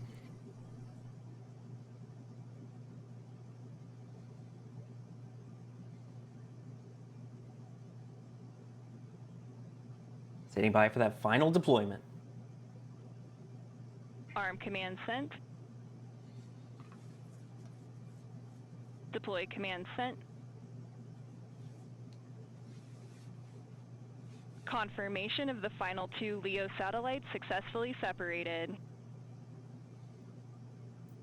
I would call that a mission success. All 29 Amazon LEO satellites deployed, and the commentator this time calling all of them LEO. A fantastic job by ULA, continuing their tradition of basically delivering payloads as planned. As of this point, there is no full failure of a mission that we have seen of a ULA vehicle. Still pretty amazing. Yeah, great mission. Atlas 5 making it look easy. And ULA 2. Always does. Usually Atlas is a pretty good workhorse. So she always gets it done. It's a Lockheed design, man. Mm-hmm. As we've seen recently, Lockheed's pretty good at making spaceships and spaceships and spaceship accessories, boy. Pretty good at it. Lockheed's pretty good at making stuff, just in general. Mm-hmm. Mm-hmm. That is a fair point. Oh, man. Well, let me also go thank some people. So we had a lot of support come through during all of this. Haven't been able to get to because, oh, yeah, there was also a launch in there, too. Mary Gann, thank you for becoming a PadRat member. Todd Seymour also becoming a PadRat member. Brian Green saying, loving all the conversation in the NSF community. Keep it up and don't forget to like. Thanks for being the best friends online chat. And thanks to the entire NSF team, best cams, DUIs. Go NSF. Sorry, you. Jerry. D getting called out by name. Yeah, no, that greatly appreciated. And then, of course, Max being an abandoned not getting credit for shooting this launch. I mean, that is true. That is a factual statement. I did not shoot this launch. So. Yeah, how dare you not actually be there for every single launch ever? For shame. You're not allowed to actually take vacations or anything. We don't need to go into what I've missed over the past. Yeah. What do you mean nothing happened that you missed on the Space Coast in the last 24 hours? No, nothing in the last 24 hours or so. No. Imagine missing Brian that. Yeah. Yeah. Brian Green saying, wait till starships are launched as often as Falcons are now. Yeah, I'm ready for that. Also, apparently... It's like I was saying before, real quick, sorry. It's like I was saying before, that I remember when that message came through. When if Starship gets to a point where it's launching hourly, yeah, like everything else is just kind of like, why are we using this? You know what I mean? But anyway, continue. Brian Green saying, I'm sorry, but I feel like I must explain. I'm not the astrophysicist. I'm a truck driver, unfortunately. Sorry to disappoint. What kind of truck? This is important. And wasn't that Brian Cox, not Brian Green? Am I confuzzled? It's Brian Johnson, mate. Especially with especially with everything going on today, our brains are a bit frazzled too. Eric, thank you for upgrading to Red Team member. Brian Green, the non-astrophysicist, gifting 5 Red Team memberships. Thank you very much for that. Also, Brian Green coming in. Man, we didn't really talk that much about SpaceX, but holy cow, that is a lot of heart emojis. Let's see, how does this show up on Okay. Those are all green, blue, purple with a random pink one in there. Or as you can see on the ticker there, black and white. Drunar, imagine sitting there for the whole go no go poll, listening to everyone get excited, knowing that you're going to poll no go. Wow. Yeah, if you're at the end of the count, you just know that must be the worst feeling. Like Do you just like signal to the launch director, just like, nope, cut it off? Just having to put your hand. I mean, because the LCC at ASOC is dead silent unless you're called on or you have a problem. To be that person who's like, actually, no, sorry, no go, sorry, weather. Yeah, that must suck. And again, whoever's running the ULA blog, the live update blog at the time, gave it away ahead of time. So I was already posting in the back channel because they had posted an update. They have a live blog that they do, and it makes a ding whenever they do an update. So that's what I've been listening to, is just the dings, so I know when to read it. And it said, weather no go for launch due to Anvil cloud roll. As they were just starting the go no go poll. I'm like, well, we know how this is going to end. So, yeah. Bodger saying, buttons, EJ, what do they mean?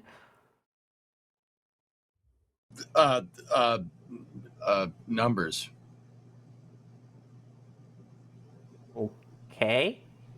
When we were doing the go no go poll, Space Pope was go. Good to see you back, Space Pope.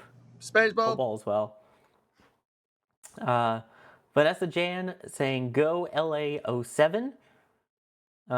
Fares on the rise saying we are watching the second to last part of the Cold War legacy launch vehicles. My dad was a big part of a lot of national security launches on these. That is so cool. I love when we get into the history of it. That's deep. Because the Atlas vehicle has heritage going back to the 60s. I mean, we were talking earlier, one of the 50s. first explosions that was seen at LC-36 was an Atlas Centaur in 1965 or 64. So, I mean, this vehicle goes way back. Atlas has launched people. Once, right? So far, but alas, it has. And what about Atlas Centaur? That played a huge role in the human spaceflight program in the early days, too. I mean, yeah, Sawyer, the Atlas program goes even further than the 60s, dude. The first the SM-65 Atlas program from Convair goes back to the mid-50s. How about that, huh? But yeah, the guy named Kraft Eric at Convair decided, hey, let's make a tank out of stainless steel, put it up there and put hydrogen in it, put an RL-10 engine behind it, which was originally slated as a lunar lander engine, believe it or not, before boil-off was well understood. And Atlas Centaur first flew in 1962. It launched all the Surveyor missions going to the moon. Oh, yeah. Everybody chanted moon, moon, moon. Moonjoy. Moonjoy. Copy Moonjoy. And Fair's on the Rise pointing out Dad was a Lockheed man. Nice. Lockheed don't miss. Rosebud, can't ULA continue to deploy the Amazon LEO satellites? I mean, they will. With Vulcan, it's planned. So it's not like, but Vulcan also has to be approved to fly again after the solid rocket motor issues they had, because I think Amazon LEO is supposed to use a VC6, right? Mm-hmm. Also, you know that the Mercury Atlas program existed too, so Atlas has launched more than one set of people into space. That's what I was getting at earlier. Yeah. Not just Atlas V and Starliner, but also going back to those days. Anonymous saying, been meaning to grab one of these. It'll go well with my 2010 NSF shirt. Getting one of the hats. Enjoy the hat. And then Ephrethium saying Atlas launched people 4 times. There it is. Project Mercury. That's pretty cool. True. Amazing. Can I chalk that one up? Can I chalk that one up to being tired? Missing that one? Can I do that? Everybody else has. I haven't done that yet. I think we all are tired at this point. I think we all can claim it. All right. But Sweet. If you're not tired of learning about what's happening in spaceflight, we have twists this week in spaceflight coming up immediately after this. So stick around for twists, publishing shortly here on NSF. And of course, it wouldn't be a launch stream without a DY's slow-mo play out. But let me thank the people on stream here. I'll go down the line. Max, thank you. It's a pleasure as always, everyone, for today. Apologize for the impromptu studio today. Not in my normal location for this one, but considering the events of the last 24 hours, felt warranted and I wanted to come on. So thank you very much, everyone, and we'll see you again soon. Thank you, EJ. Hey, thanks for having me on here. It was fun coming on here and discussing all this stuff with you. I know being on here is a privilege, so I try to bring my A game. So yeah, I do stream over on Twitch and on YouTube when I'm not here. Twitch.tv/EJ_SA. I'm over there. We're actually streaming on Twitch right now. Everything you see now is happening now. Then, well, you missed it just now. Thank you, DYs, as well, before we go all into Spaceballs lore. It has been an absolute pleasure. You know, we got a good launch. We had some important conversations in light of the things in spaceflight that we saw that happened this week. Happy to be here. Glad to hang out, and I'll see y'all next time. And of course, can't do this without all of our members, in particular, the launch directors and flight engineers, the highest levels of support that we have here at NSF. I'm amazed how many names are still on this list. That's one of those perks of the higher tiers, is getting your name at the end of the Flame Trench and all of our NSF lives. So thank you to each and every one of you, except maybe not Jack Beyer. No, I'm kidding, him too. I'm Sawyer Rosenstein, along with Jay Keegan, who's been pushing the buttons and pulling the levers today. Thank you all so much for joining us for this Flame Trench, which was definitely on the fiery and spicy side. Now let's go catch up on this week in spaceflight. Have a good weekend.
And here we go.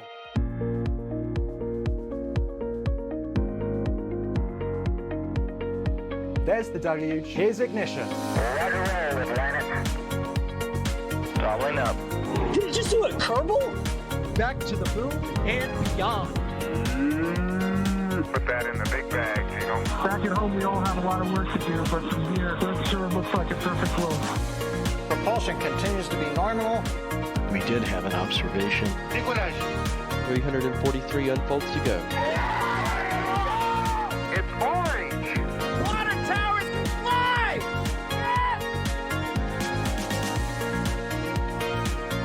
Bingo! Right in the center.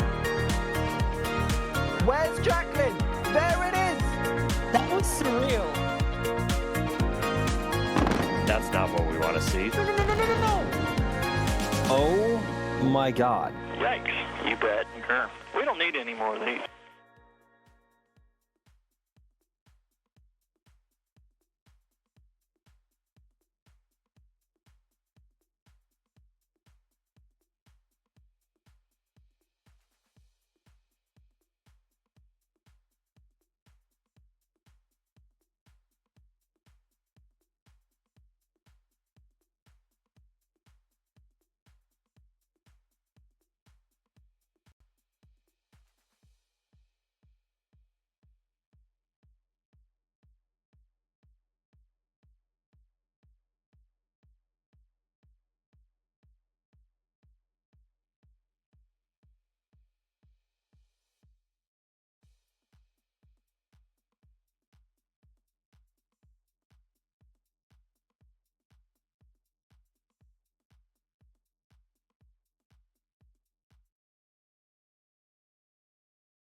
All right.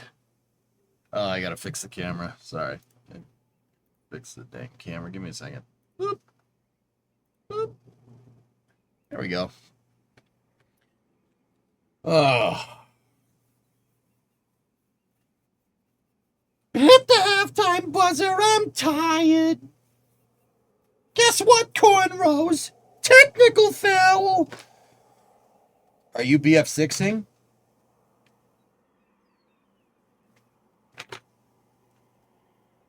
Wawa, Sawyer. No one from NSF is going to play if we do Battlefield. Guys, they are all, like, did you see that? Did you see all of us on that? Everybody else is just like, I don't know. The thing popped and it's bad. Like, you know, but,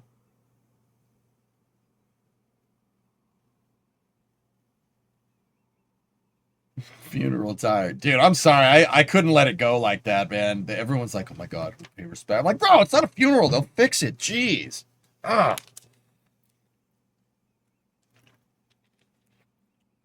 Isn't it a game 7 all systems?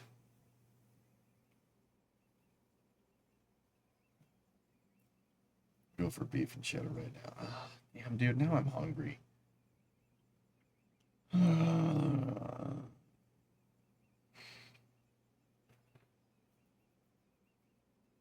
Okay.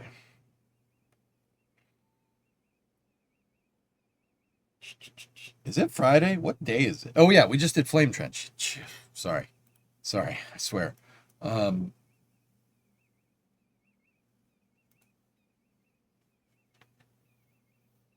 3-1 Canes in the series tonight. 3-0 this match. Score goal. Ow. Ugh. Those are often spicy. I just feel bad for the Space fans. Why? I mean, Beats, I feel bad for the people that put their heart and soul into this stuff, man. I know what it's like having a couple of years' work go up in flames. It's definitely a thing. It happened to me with a lot of people watching on stream one time, you know? Thanks, EJ. You rock. So does Tim. Yeah, Pet Peeve. Tim's amazing, dude. Love that guy. Primo, you think Titan misses me for what it's worth. Yeah. Okay. One of these days you'll get your weak sense back. Yeah, take it day by day. There. Star Miner is a new game you might like or get bored with. I'm undecided. I don't know. I've heard people tell me. People have told me about it, Foz. I'll see. I remember that college crack and strike, dude. I've had pads blow up. I've lost pads and vehicles when we were doing mission mode, man. And that put it into perspective what it's like to work on something for a very long period of time and then just have it blow up in your face. Like actually blow up in your face. It felt bad in the video game, dude. I can only imagine, like, through just some good extrapolation, like what that feels like in real life, dude. I was talking to one of my buddies from Blue this morning, and he was like, I feel like someone kicked me in the nuts with a steel-toed boot. I'm like, yeah. Yeah, that's fair. Yeah, that's fair. Yeah, it's the people that put hands on the stuff, Cyborg. That's what I feel. I don't, like Cyborg, dude, that's not even the right word. Like, we say we feel bad for them, like we pity them or something. Like, yeah, it's a lot of work, dude, but I don't pity to sympathize. Like, that's not the right way to say it. Like, we understand what it takes to do this stuff. It's not easy, right? And that does hurt, seeing it blow up. It sucks, right? But like, in the same breath, dude, I don't want to make it seem like it's what the NSF guys are doing. I don't want to make it seem like a damn funeral. It's not a damn funeral. They'll build a new pad. It's fine. It'll take some time. I seriously don't think it's going to take that much time. I really don't. I 12 to 16 months. I wasn't just being contrarian. They have to. You have to. Like, really have a choice. It's more like I know how it feels. Yeah, exactly. I second the boot to nuts feeling. Yeah, Sawyer. Yeah, absolutely.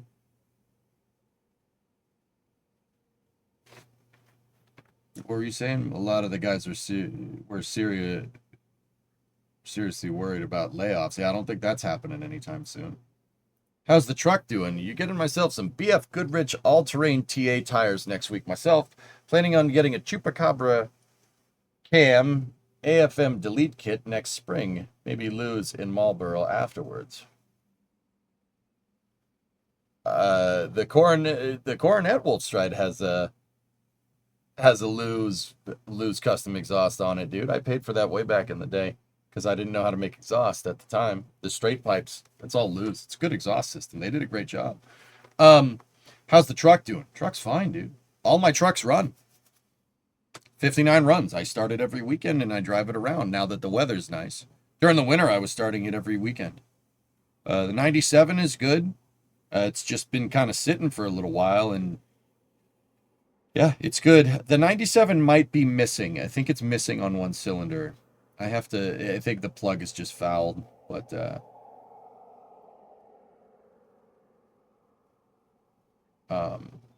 yeah, maybe like 8 months or so. I don't think it's going to take very long. Peppy, you're retired Aerojet. You've been through some crap. I get it. They'll be fine. Yeah, they'll be fine, dude. Like, yeah, they were just talking about it like it was a damn funeral, and it kind of drove me up the wall a little bit. I'm like, guys, they're not dead.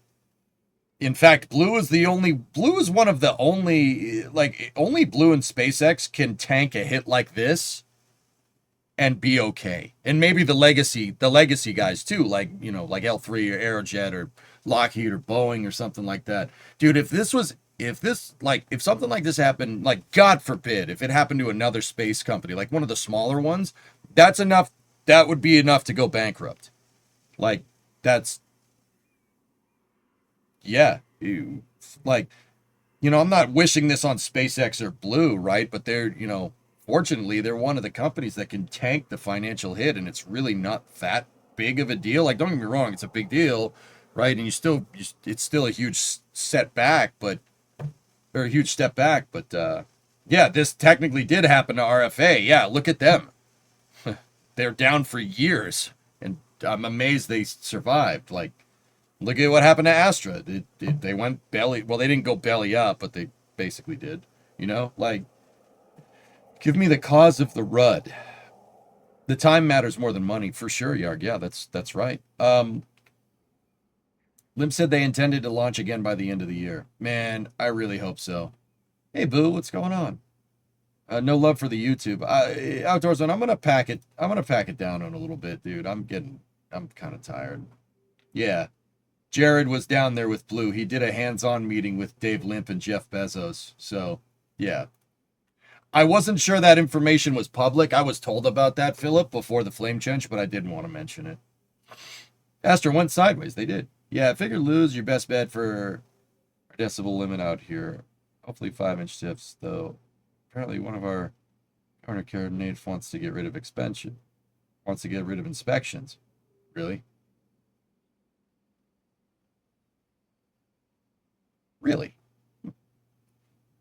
Why would he meet with them? NASA's a stakeholder in their for Blue. Like, Blue Origin has a lunar lander contract with NASA, so it's NASA's business if something impedes that. And the other thing, Tech, is that a better way to say it is that Jared Isaacman isn't a prick, and if something goes wrong, like when Ship 36 blew up, dude, he was down at Starbase handing out pizza. I'm not even kidding. He went down there and bought everybody pizza. He bought like 500 pizzas and just started handing out pizza to all the employees. He gets it, in other words. Yeah, man. He's a major stakeholder. NASA's a major stakeholder in New Glenn's future and Blue Origin's future. And Jared's just a good dude. Just a good dude. Like,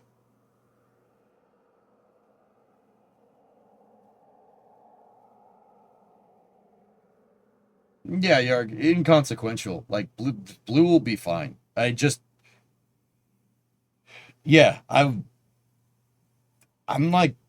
not like even the biggest like New Glenn fanboy around. Like, I like it. It's a good rocket. It's you know, I liked it because it works. Worked.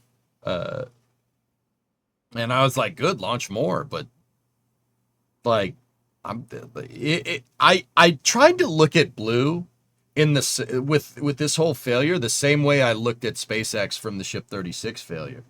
What was I saying with that? Well, SpaceX will bounce back. Actually, I was wrong about what SpaceX would do. I thought they would just keep going, but they decided to refactor Massey and slow down and build out the version 3, and look at it now. It's awesome, dude.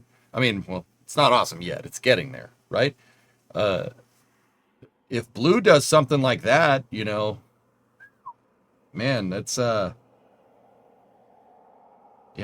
I think they're going to do good things, dude. I think they'll have pads ready to go 12 to 16 months, maybe. By the end of the year is a little bit, you sure about that?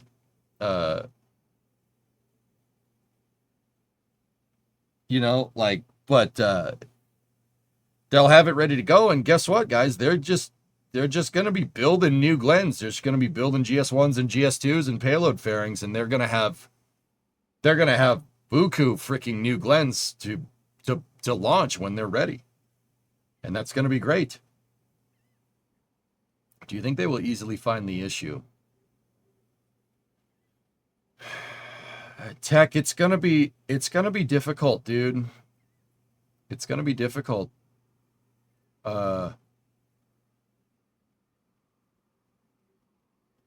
That's going to be tough. You don't have hands on the vehicle. But also at the same time, oh, dang, Middle Ditch Raid. What's up, man? You don't have hands on the vehicle. You're not finding a piece. You can use telemetry and flight and data from the hot fire to go from there. But yeah, man, that's going to be a tough one to solve. It's going to be a Covil engineering marvel, according to Limp. Dak, I wouldn't. Anyway, real quick. Hey, Middle Ditch, thanks for the raid. What were you up to? You guys don't know my buddy Middle Ditch. He does a lot of RP stuff. He's been playing a lot of different variety streaming. Middle Ditch is a good dude. He's a good streamer. Very entertaining. He's got the EJ seal of approval. If that means anything, it probably doesn't. Tech issues stream. Oh, those are always fun. Nope. A civil engineering. Yeah, okay, Dak. I got you. Anyway, guys, give Middle Ditch a follow. He's a good dude. Great streamer. You might know him from some TV shows in the past, if you watch television. Would it have been easier to troubleshoot it if it launched during the daylight? Or if they did the hot fire during the daylight? Yeah, Highlander, probably. Beats, you have a bad feeling. The abort earlier in the day is not good. I hope it wasn't related.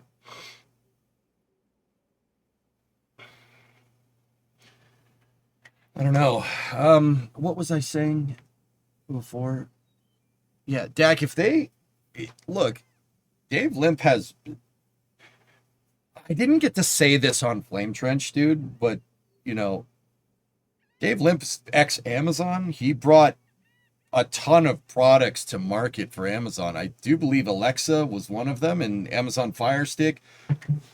The guy has plenty of experience with scaling a company's infrastructure here, and he's ex-Amazon, so you don't get to a higher up position at Amazon and suck at logistics, right? Like, I didn't get to say that part on Flame Trench, dude, but like, think about it, guys.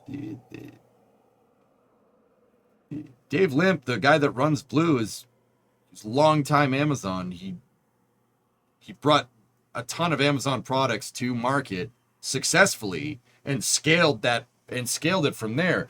We're talking like these people don't know what they're doing. If he says he's going to do, if Dave Limp, in my opinion, says, actually not in my opinion, if he says that he's going to scale something logistically, and you need a lot of logistics to run a construction site, right? If he said that they're going to do that, I believe it. Do you think they'll bring Tory Bruno in on the investigation? He'll definitely give his 2 cents in some way, shape, or form.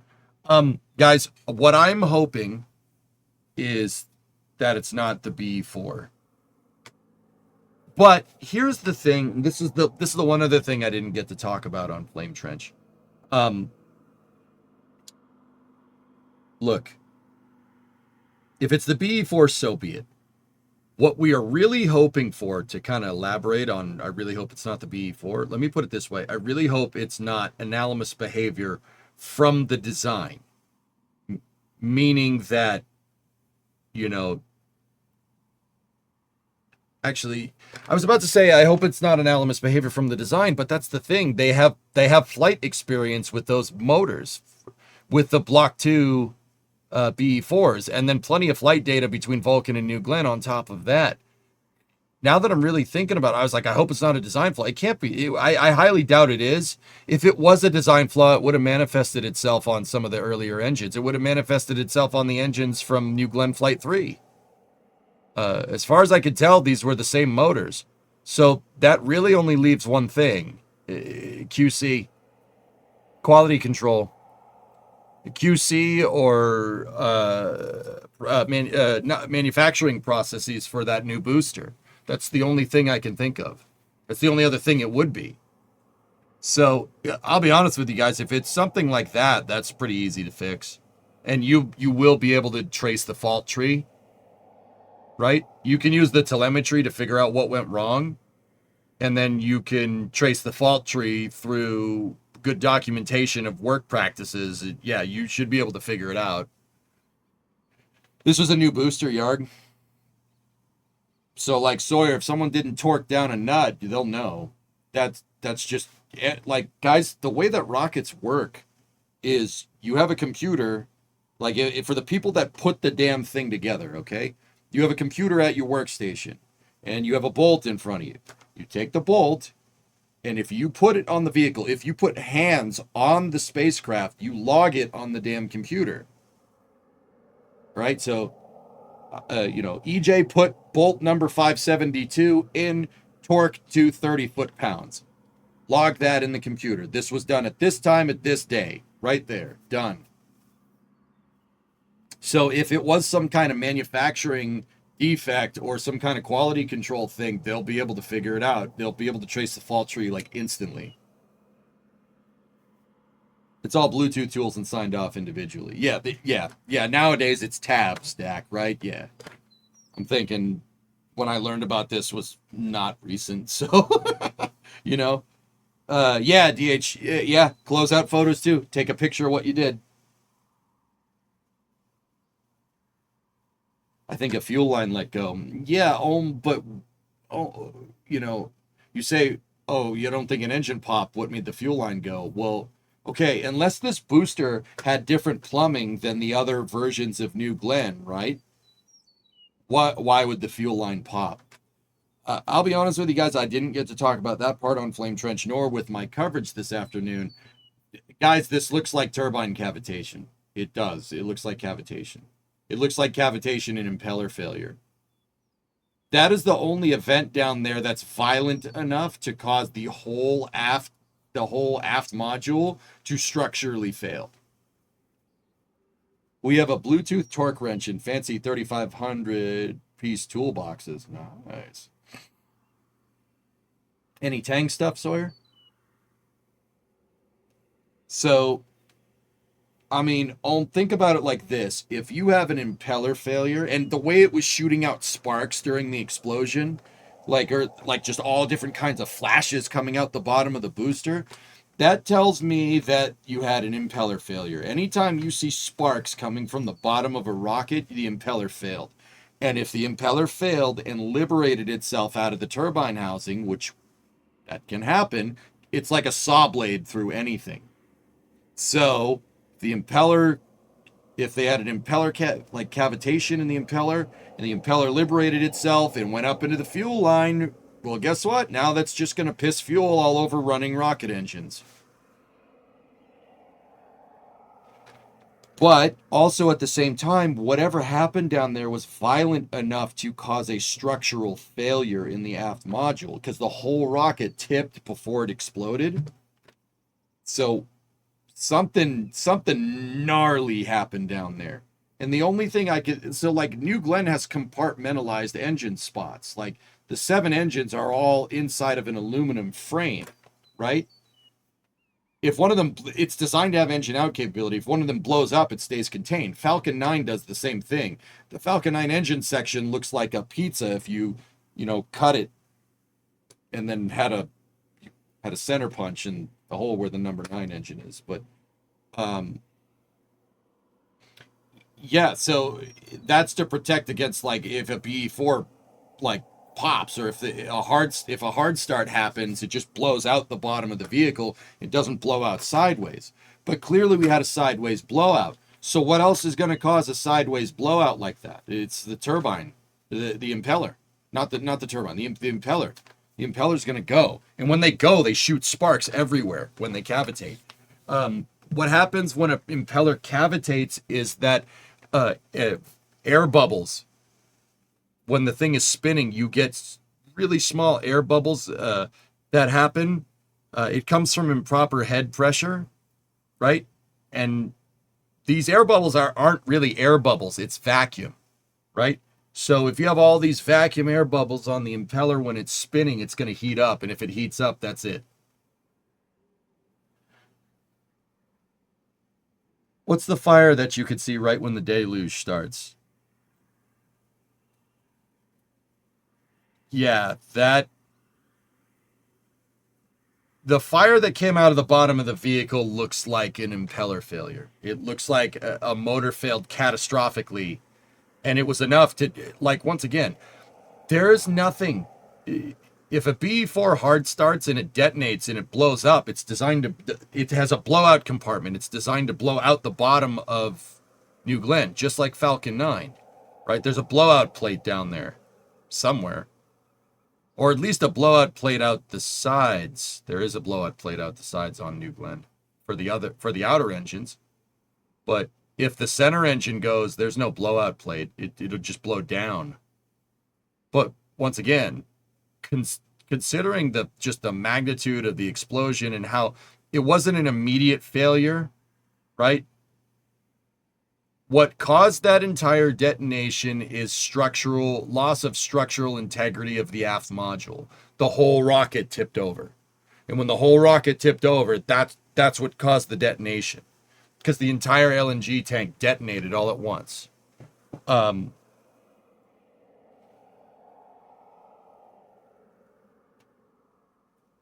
I can't think of any other thing that would be violent enough to blow up the aft module and make it lose structural integrity than an impeller liberation. Like, am I thinking about this right, fellas? It really can't be anything else.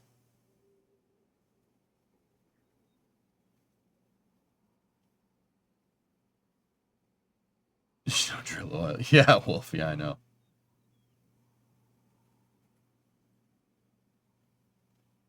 It's the initial part that wasn't energetic that I'm focusing on right now. Yeah. It's like a fire when the deluge starts. Well, part of that is just the lighting, Ohm. It's the clouds getting heated up by the rocket engine. Maybe the engine containment underperformed and one motor took out the rest. It's definitely a cascading failure, Phil. Absolutely. I can say that with 100% certainty. One engine failed and took out all the engines next to it, and subsequent pops from those engines made the like, once again, the big explosion happens because the aft module failed structurally. It literally, whatever did it, cut the bottom of New Glenn off and the tanks fell over. Could it be lightning? No, you would have seen it. You would have seen a lightning bolt. Do you know where the best close-up thing can be found? NSF, probably. A COPV may have let go. I mean, Dak, that's another thing, dude. If you had an impeller liberation down there and one of the, it came apart and one of the impeller blades found a COPV, bye-bye. That's it. Game over. If a COPV liberates itself, that's it. The whole thing's going to blow up. Look at Booster 18 or Ship 36. You'd see it immediately, and it would cause a cascading failure. And I don't know if they have COPVs down in that engine section. I don't know if they have the room. I believe the COPVs are inside of the tanks, just like most rockets, but I don't know for sure. Now, do you think it's a fire that guy failure, or a strange series of events that no one foresaw? Sea Kraken, the more I think about this, the more this points to, I would say, bad QC or a manufacturing defect. In which case, bad luck, but also, despite me saying, you know, like being superstitious about spaceflight, there ain't no luck here.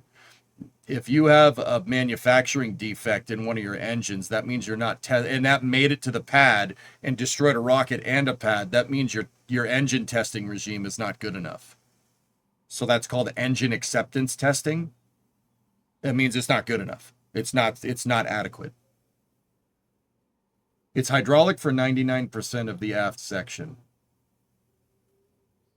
Only for 3 possibilities: not made or assembled to spec, spec insufficient, material issue, all solvable. Yeah, Bob, the one thing I was really hoping that this isn't a problem is those new Block 2 B4s having an issue. But we already saw flights with New Glenn with the Block 2 B4s on New Glenn Flight 3. So there's flight data on them, and if there was a design flaw with it, it would have manifested itself on the NG3 hot fire, and it absolutely didn't. So, like I said, this points to QC. And I know what people are going to say. How do you not quality control this? How do you not quality control this?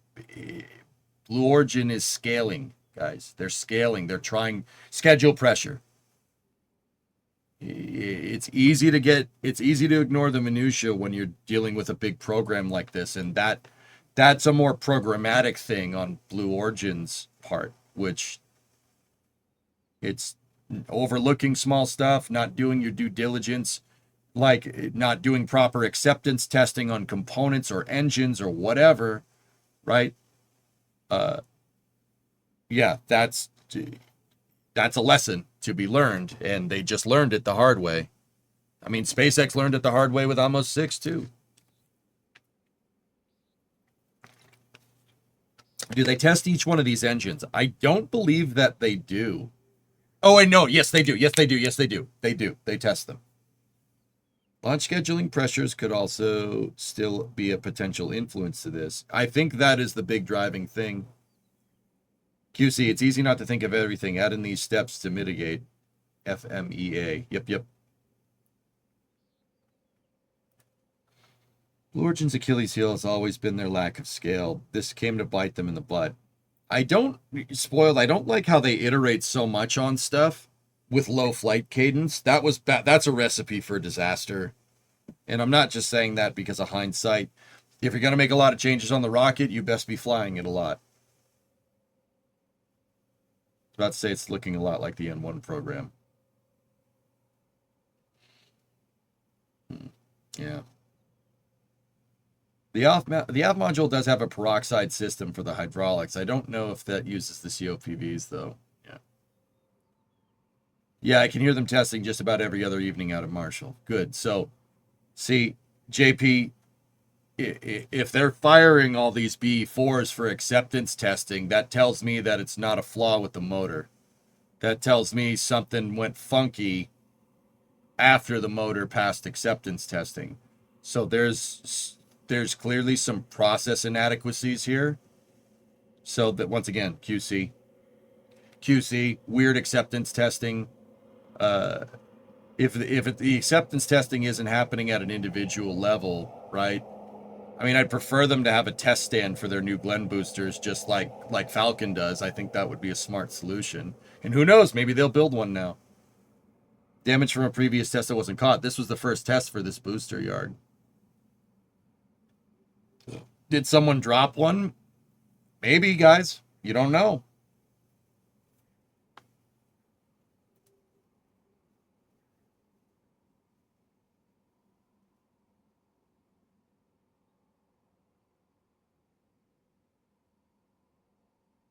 I can't believe that pad's gone. That does suck. It's reddish orange flash at T+4. Let me see.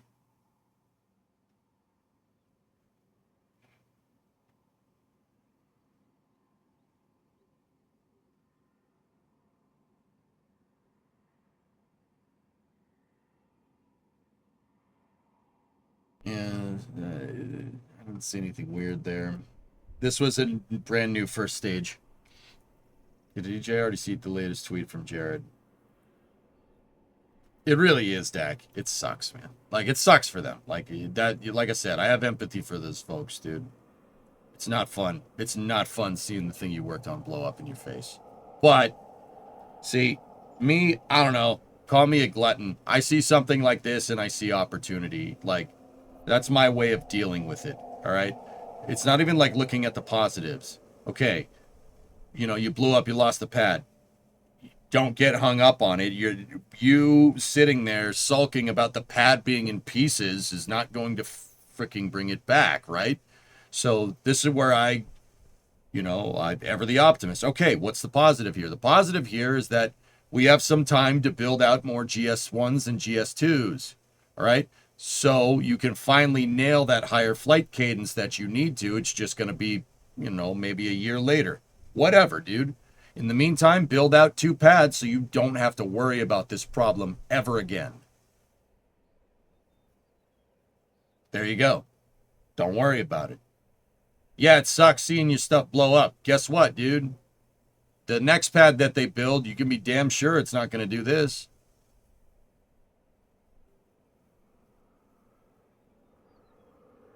Something like that, Sea Kraken. Yeah, it's exactly like that. And you know what? The next pad you build is going to be better. It's going to be better and it won't blow up. There you go. Like, that's how you got to look at this, dude. If you sit there and let this bug you that you sit there and get hung up on the loss, you're never going to survive in this industry. That's just how it works, bro. Like, is it a little screwed up? Yeah, but dude, nobody does this because they're sane. You know what I mean?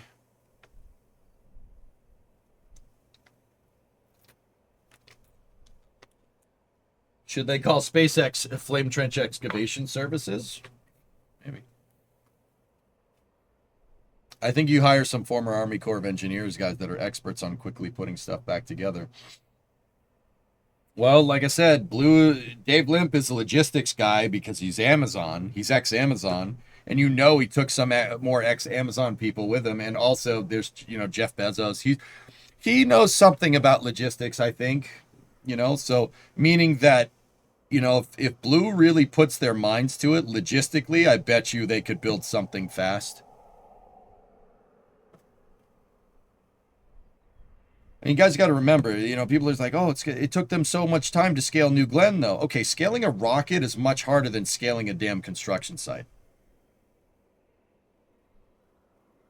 Jeff probably gave Dave his credit card. Yeah, exactly, goalie. Blue won't build it. They're going to contract the best construction company. Dude, they can just get any construction company. They could have Bechtel come and do it for them if they really wanted to. And we could say whatever we want about Bechtel, right? Like, it's like, oh, it's going to cost a lot of money. Yeah. It's Blue Origin question. And Bechtel will do it fast if you pay them. They put together ML2 pretty damn quickly. They just didn't mention that they had to redesign the damn thing and that it was going to cost like a couple $1 billion. But hey, whatever. You want it done fast or do you want it done cheap? Because if you want it done cheap, it's not going to be fast. Yeah, and they don't have to design it at the same time. Exactly, JP. They already know the design. In fact, they can upgrade it. They can make it better. Oh, one other thing that I wanted to say before I go. The last thing that I wanted to say is, if you go on Google Earth, right? I often have people ask me this in the past, which is kind of funny. You go look at Google Earth, right? And you go look at Complex 39. And you have the VAB, and then you have the Saturn V, former Saturn V. You have 39A and 39B, right? And then, at 39A, you have all the fuel tanks. Let's look at how the pads look during the Apollo and the shuttle programs, right? All the fuel tanks are on the pad perimeter, and everything is very spread out. A lot of people ask me, like, why mount the fuel tanks so dang far away? Why is the pad so far away from the VAB?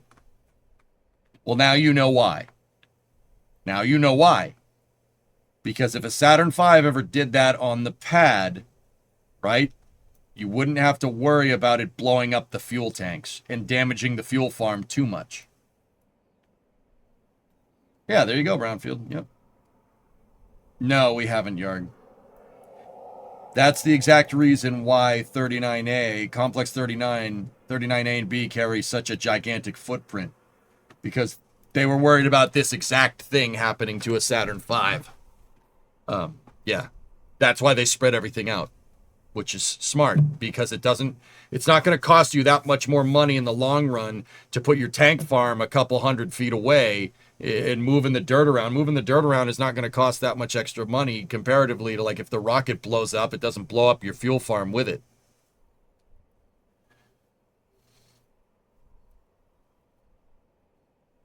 I will say it's a very strange feeling knowing a rocket blew up 10 miles from your Airbnb only a week before you were competing. Yeah.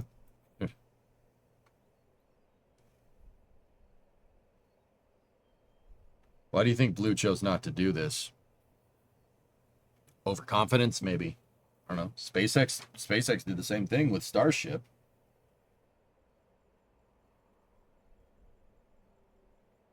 You know, with the original pad design, they did the same thing, and they paid for it. But anyway, space is kind of at a premium out there on the Cape nowadays.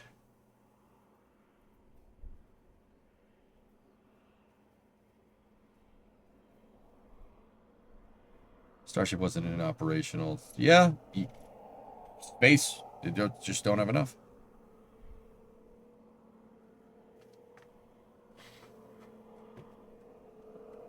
I mean, it wasn't a problem until this.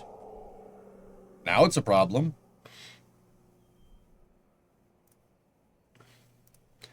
All right. Anyway, guys, I am going to head out for the night and for the weekend. All right. I'm going to take some time, and yeah, we'll head back around on Monday. I really want to get some more car streams in so we can, you know, build out the, you know, that. I want to get more car streams in because I want to finish this damn thing, dudes. I want to finish it. So, yeah, I'm going to keep going with my kind of light schedule for the time being, where we're doing like space news and stuff like that next week. Maybe we'll play some games, but I do want to work on the car. If anything, we're probably going to work on the car and do space news a lot next week. So, yeah, thank you very much for watching. Have a great night, everybody, and a good weekend. I'll see you guys all on Monday. Thank you, guys. I appreciate it. And Middleditch, thank you for the raid if you're out there. And I'll see you guys around on Monday. Thank you very much for watching. Have a good night.